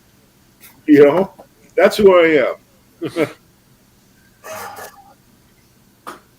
Gotta love it. Well, it's like all the guys, all the new folks at work. We got a bunch of new guys at work now. They've been there for a little bit, not long, maybe 3-4 months, whatever. And they see me walking around, they see me talking to people, they see how I talk to people, and they kind of look at me like, how the fuck do you get away with that? And I just look them straight in the face, and I'm like, it's simple. I don't give a shit. And they go, huh? Like, dude, I've been here so long. I've been around the block. I don't give a shit. What are they going to do? Fucking fire me?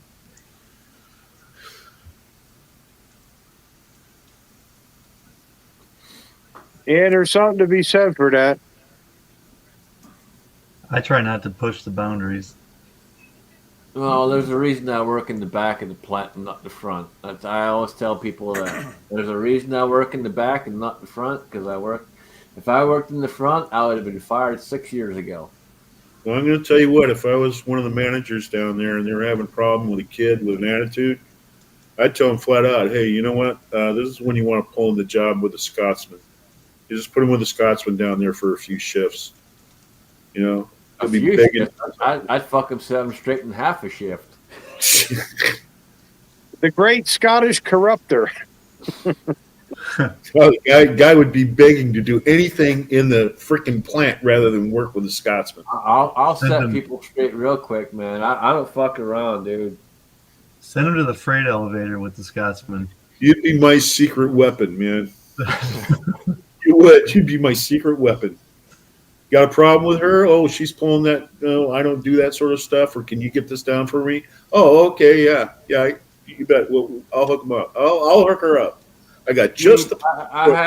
I had a girl back when I lived in Georgia. I was working out there. I had a girl who decided that every other week she wanted to go and complain to HR, saying that I was trying to get with her, do this, do that, and all the rest of it. And one day, finally, the general manager called me upstairs. And I go upstairs to the general manager, and I sit down, and I'm like, what's going on, dude? He's like, look, so-and-so saying you're doing this, blah, blah, blah, blah, blah. And I just look him straight in the face, and I'm like, do you really think I'm that fucking stupid? And you got 2 other managers standing there, because he's got to have witnesses, right? And you got 2 other managers standing there, and the draws just drop. And I'm like, do you really think I'm that fucking stupid that I would travel almost 2,500 fucking miles from where I was for some fucking pussy? And everyone's I would going, walk 1,000 miles. And the guy's like, that's a good point. He's like, that's a good point. I'm like, yeah, shut the fuck up. I didn't drive here for fucking pussy.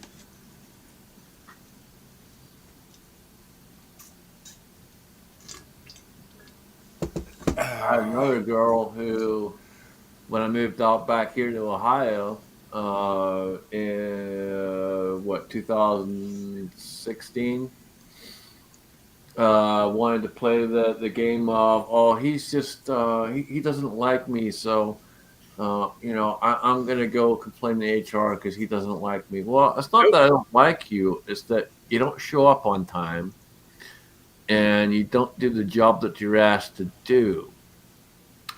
So she came to me one day. She asked me for more hours. You know what I gave her? I gave her one shift a week, and I gave her 4 hours. You know what happened? They called me up to HR, and HR goes, "You can't do that. That's retaliation." And I'm like, "How's it retaliation? She doesn't fucking show up."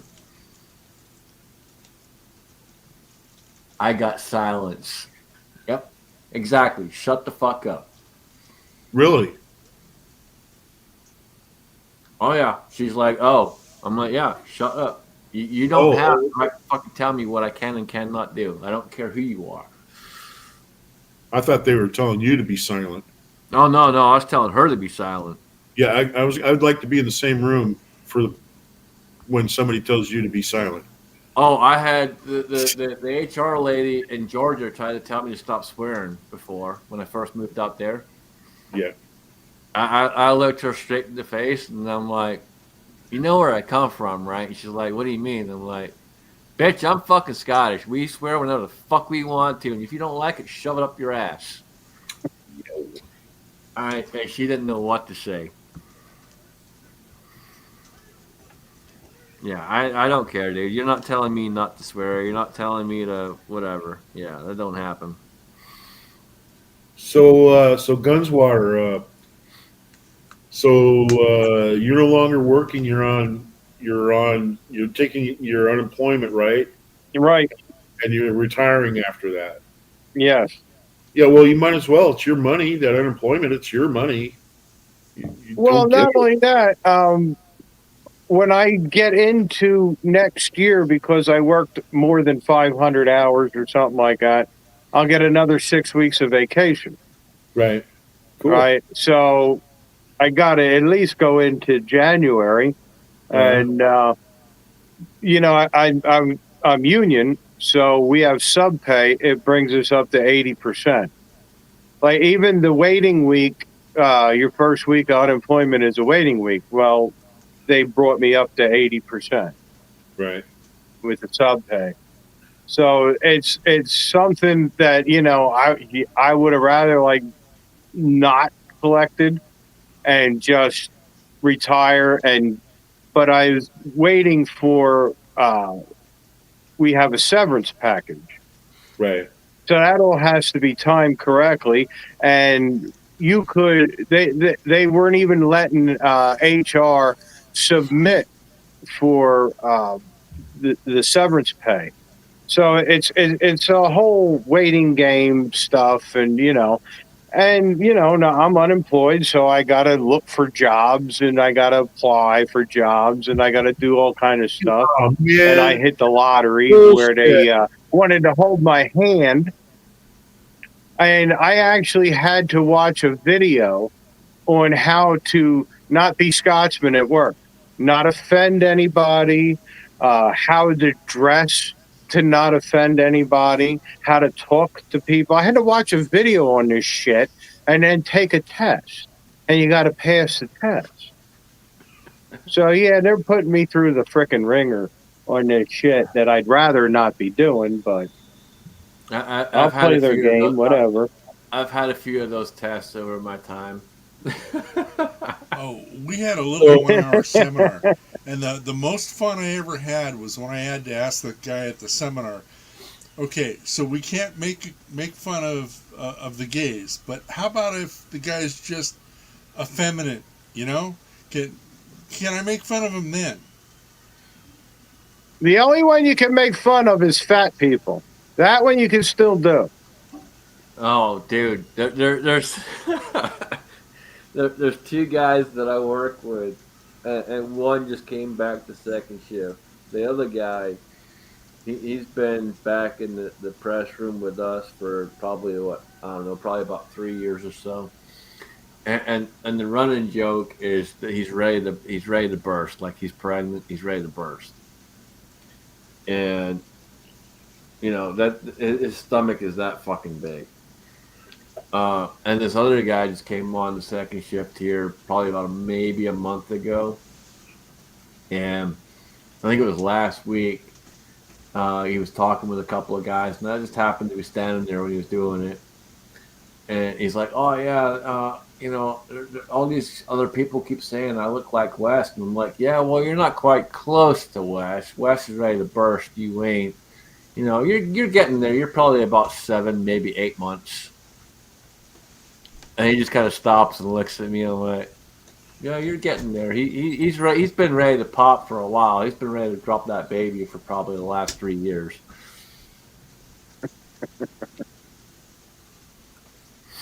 Again, I work in the back for a reason, people, because trust me, I'd have been fired a long fucking time ago if I was in management. Well, we had a contractor down there, A&G Electric, and they had like 50 employees, and they used to do, shore services for us and things like that. And they'd run new services on the pier and blah, blah, blah. Anyway, so they got into a strike, and it just so happens I knew one of the guys that worked for A&G, and I told him, I said, "Well, man, that sucks because, while you're on strike, what do you do?" He says, "Well, we just got done being out of unemployment, about a year ago." And he said, "It's the same thing as unemployment, is that you go down in the union office and you just sign the book." I went, "Oh, what?" He says, "Oh yeah, the union, it's in our union contract. They're supposed to be finding us a job if we're laid off. We don't have to go out and submit, applications at places 3 times a week and report them and all that other stuff in order to get our unemployment." I was like, "Really?" He says, "Yeah, it's like being on vacation, man. Just got to go down there and sign the book once a week." I'm like, wow. Now there's no crisis thing going on, so unemployment's only 6 months. But I watched plenty of guys through the years be out unemployment for 2 years. Oh, yeah. Now, my sub pay would carry on for 2 years, but it drops. It goes from 80% to 60%, and then I think maybe 40%. I'm not sure. But, that was all negotiated stuff. That has nothing to do with the government. Yeah, when I first started having back problems, everyone was like, "Oh, you should probably go on disability, do this, do that." And I looked into it, but it only pays 60%, and there's no way I could live off of 60%. And honestly, I couldn't do that. There were times, before I got my knees replaced, I didn't know how I was going to do my job. It was that rough. And after I got my knees replaced and I got on them injections to lose weight, and I dropped over 100 pounds, my job became easy. Yeah, it's tough, man. Like there was a while there that I wasn't sure what was going to happen. And my whole system, because of it affecting the nerves, was kind of jacked up. And so I necessarily wasn't thinking straight. And so I did a couple different things to get myself back on track and all the rest of it. And I'm doing a lot better now, and things are on the right path. But yeah, no, I'd looked into disability potentially and all kinds of other stuff, and it's just like, that's just not me, dude. Like there's no way that I could do that. And the disability thing, they're getting harder and harder on people, trying to kick them off of disability. They'll actually be spying on you and taking pictures of you and stuff. And, you know, if you're bringing bags of groceries in and stuff, they can knock you off of that kind of stuff. Yeah, So it was never. and like my job is so physical that it'd be impossible really to do anything other than if I went disability wise, I'd pretty much be stuck there, and that's just not me, man. Like my thing of it is back in the day when I started working, I was told if you can walk, you can work, and I've always had that mentality, and that's what I've stuck with. And you don't work, you don't eat. I was walking super slow, but I could still walk. But guess what? I was still working, and that was just my mentality, man. And I stuck with it, and now we're way better than we were, and things are on the right track. And you know, if I'd gone the whole great route, news. I probably would have been in a lot tougher place if I'd gone the disability route. So I'm glad. And you know what? If you would have stopped working, you probably wouldn't have got through it. You know, working, it doesn't beat you up. It keeps you active. It keeps you moving. When you have joint pain and stuff, you stop moving, you're going to not be able to move. Well, you know, some people don't realize that. The thing of it is you know, I've got a decent boss who understands that I still show up.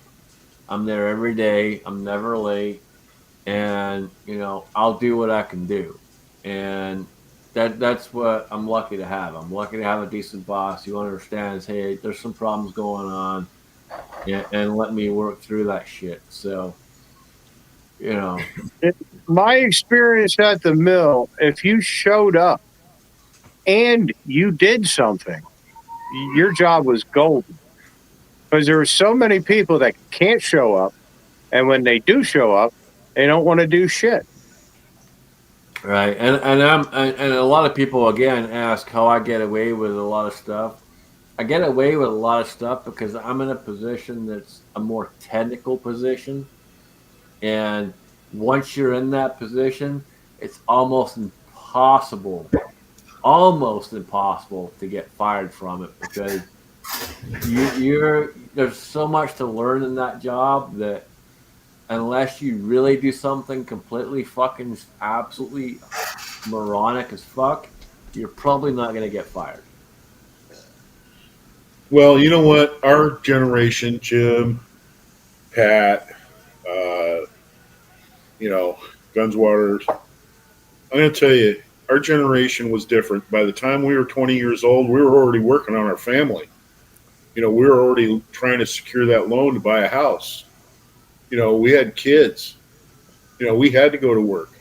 You know, that's just the way it was. This is your life. And what we have now is we've got, you know, 35-year-old guys, man, that've been laying around on their mom's couch. You know, and they come to work and they're like, "Oh, this is bullshit." You know, no, this is work. This is the real world. And we didn't buy into that bullshit. You got to go to college or you'll never make any money, and graduate with a boatload of debt that you can't never get rid of. You know, we did skills. We did things with our hands. We learned on jobs, and you learned how to shut it's a whole different mentality. Yeah, you learn how to shut your mouth and watch the guy fucking do it, because he's only going to show you so many times. Well, and that's the thing of it. And even like for myself, I grew up turning wrenches, man. I grew up on a farm. I grew up turning wrenches. And then when I did go to college, I didn't go to regular college. I went to technical college because I wanted to fucking learn how to do other shit with my hands. Why? Because I'm a fucking man and I want to fucking do shit with my hands. And so I went and learned woodworking. I went and learned how to build furniture, repair furniture, and do all this other stuff, leather work, the whole 9 yards. I did all that shit. And people are like, "Oh, you're stupid. You should go for a business degree. You should do this, do that." No. I work with my hands, man. Well, there's nothing like it. You know, when you can fix stuff, when you can make stuff, it's a completely different mindset.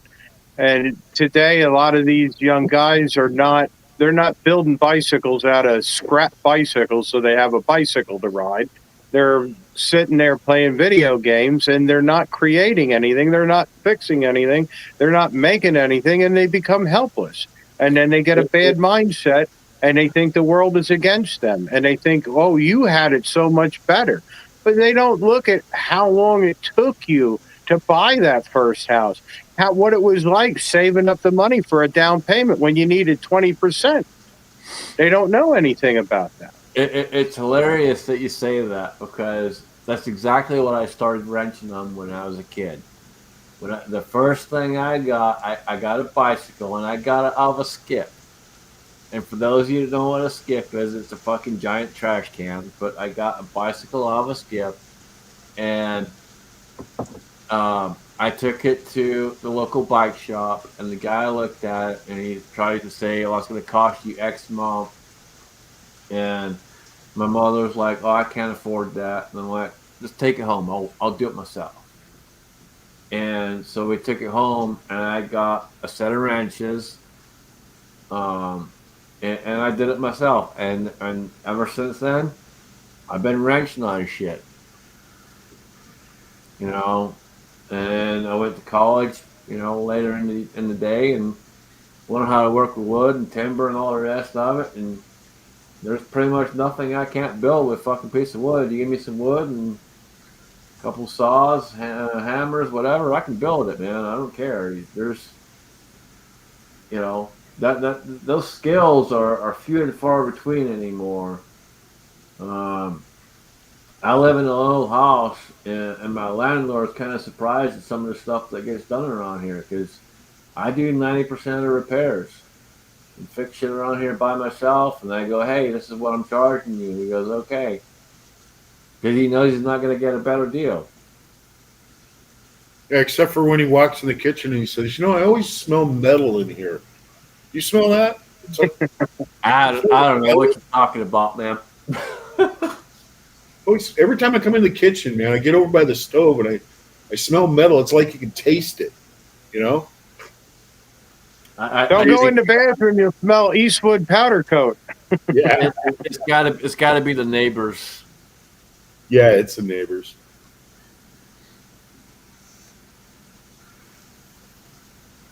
Yeah, man, I think the United States, even if we get manufacturing going on back, you know, get some manufacturing going on here, that sort of thing. I'm telling you what, man, that the pool that we have to draw from for young men to go and eagerly go out there and try to learn a trade. Holy crap. We got an epidemic going on of laziness. Well, you know? we have a bigger problem than just laziness. We have a huge problem with basic respect. And if you really truly look at it, you know, things start with basic respect. And what I mean by that is, when I grew up, it was yes sir, no ma'am, no sir, no ma'am. It's few and far between you see that anymore, where you walk up to a kid and they go yes sir, no sir. What you're actually talking about is the destruction of the family, because that's where you get all your values. That's where you get all your ethics. What makes you what you are.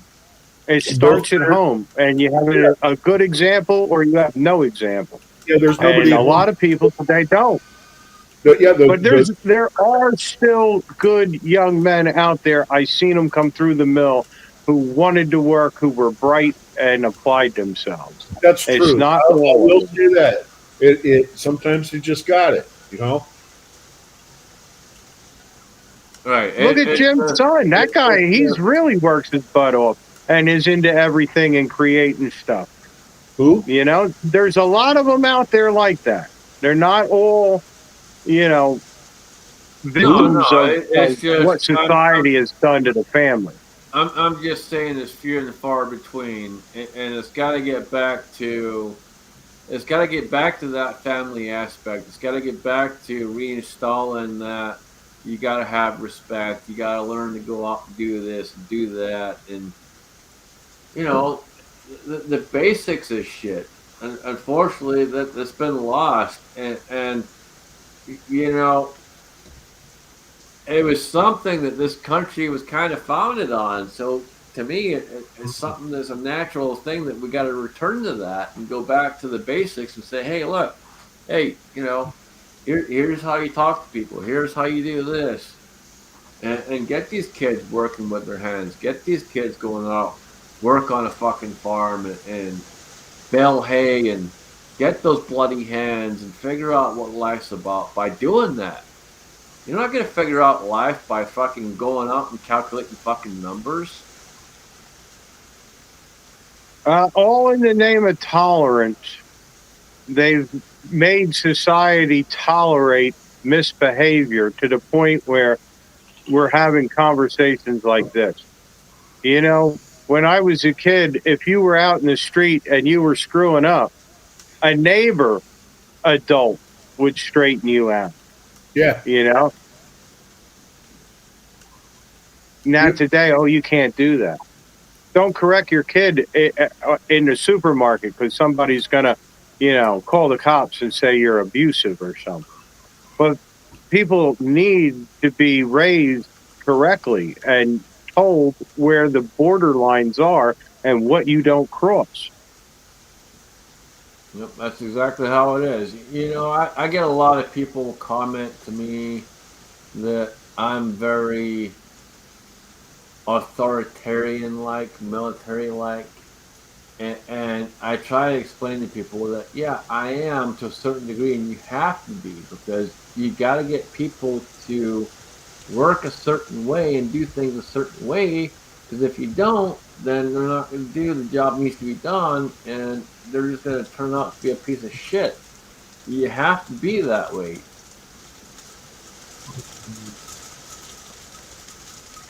Yeah, I don't know. I think we're afraid today to say what's right and what's wrong. They intimidate people into going along with some of these bizarre things that they want to say now is the way it should be, when you know damn well it's not right. Well, when I was growing up, there was order.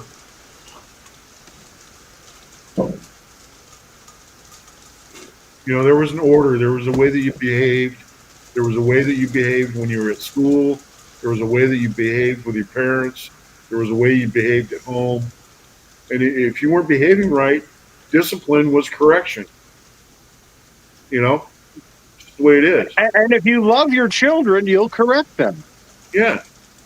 Well, I mean, just for a basic example. So, like back in the day, I wasn't allowed to leave the table if I didn't finish my dinner, right? Today, these kids freak out. Oh, I don't like this. I don't like that. And start fucking screaming this, that, the other. If someone says anything to them, oh, that's abuse. Bitch, that ain't abuse. I got the right to tell my kid, you're being a fucking prick. No, eat your fucking food. Do this, do that. They gotta learn a lesson. They gotta understand where shit comes from. Yeah. My first dog ate a lot of liver under the table. Dude. Well, you know, here's another thing too. You know, like manufacturing. We're talking about manufacturing. The way that we manufactured stuff, like even back, you know, like the mid '90s, companies had to show a certain, you know, had to get in there and teach these people, you know, certain skill sets in order to build things, you know, to make things. And things have changed now to the day where they don't really spend a lot of time doing that anymore because they're interested in making a product, you know, not crafting something, but making a product. Firearms is a good example of that. You know, nobody crafts firearms anymore unless you pay the big bucks for it. But because these firearms companies, they're just making the product. You know what I mean? Well, the first thing that comes to my mind is the grips on Ruger's revolvers, where you can see light through one grip panel to the other side. How can you not fit the grips? Umberti does. Oh, you're gonna get Jay fired up, man. Jim's gonna get all pissy with you. Hey, Umberti can put a wood grip on a revolver, and it's perfectly done. Why can't Ruger? Oh, here we go. Yeah. I've seen it with all companies of revolvers. And you know what? I've seen Heritage do I've seen Heritage do a better job. I got a Roscoe's pretty nice. We have like 4 Ruger revolvers. They're all tight and they're beautiful, and they can handle Magnum. Oh, all right. They're still a good gun, but I tell you what, every new single action Ruger I buy, that screw heads are butched up. I'm not talking single action. I'm talking revolvers. Pull the trigger, boom. Not single action. I don't discriminate. I like the singles, the doubles, anything that goes boom and something comes out the end of it. We do have a red Ruger Vaquero, and the grips are beautiful. Are they? Yep. I can show it to you right now, except for we're on YouTube, whatever. No, they're perfectly fit right from the box, right from the factory. The Vaquero that I picked up from Mrs. Holster when Mr. Holster passed, those are perfect, dude. Yeah, ours are perfect. That's how we bought it. It's perfect. It's a absolute dream to shoot that pistol, man. It's freaking phenomenal. Yeah, I know. We gotta shoot that one some more. I'll bring that one with me when I come out that way, Jim. We're gonna figure that out. It's probably gonna happen this coming year, man. Well, I'll probably try and get out there this coming year. What caliber is it? 45 Colt. Okay. So I'll bring that. I got a couple other things. I got a bunch of Smith and Wessons that shoot magnums just fine. that I'll bring with me, and you can put through whatever the hell you want, dude. Because they shoot just fine. You're gonna let me end shake those bastards, okay?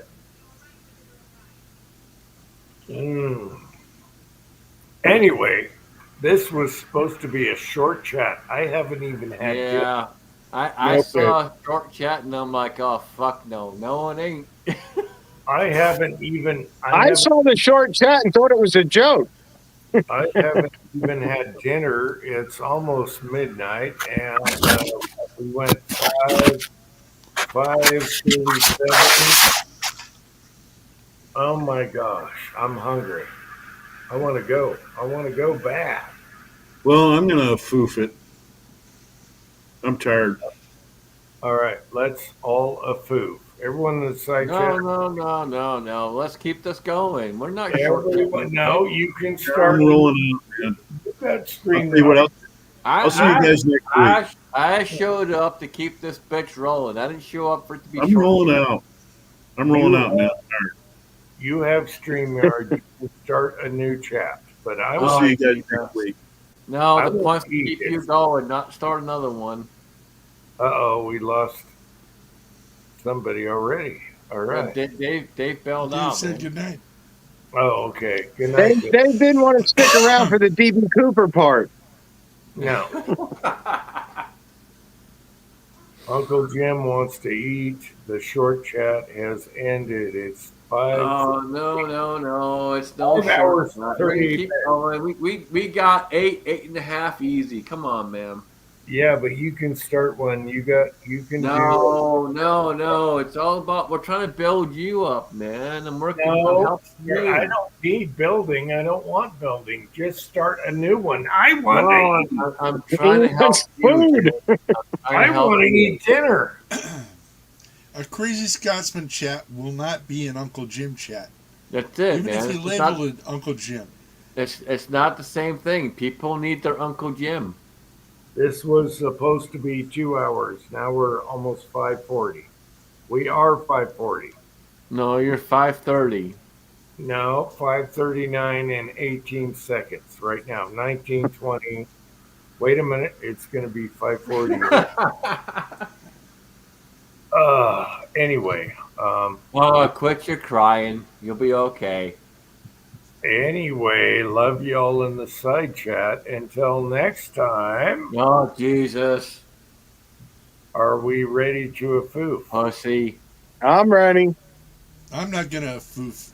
No. No. I refuse. Okay. Well, you and Scotsman could go live again.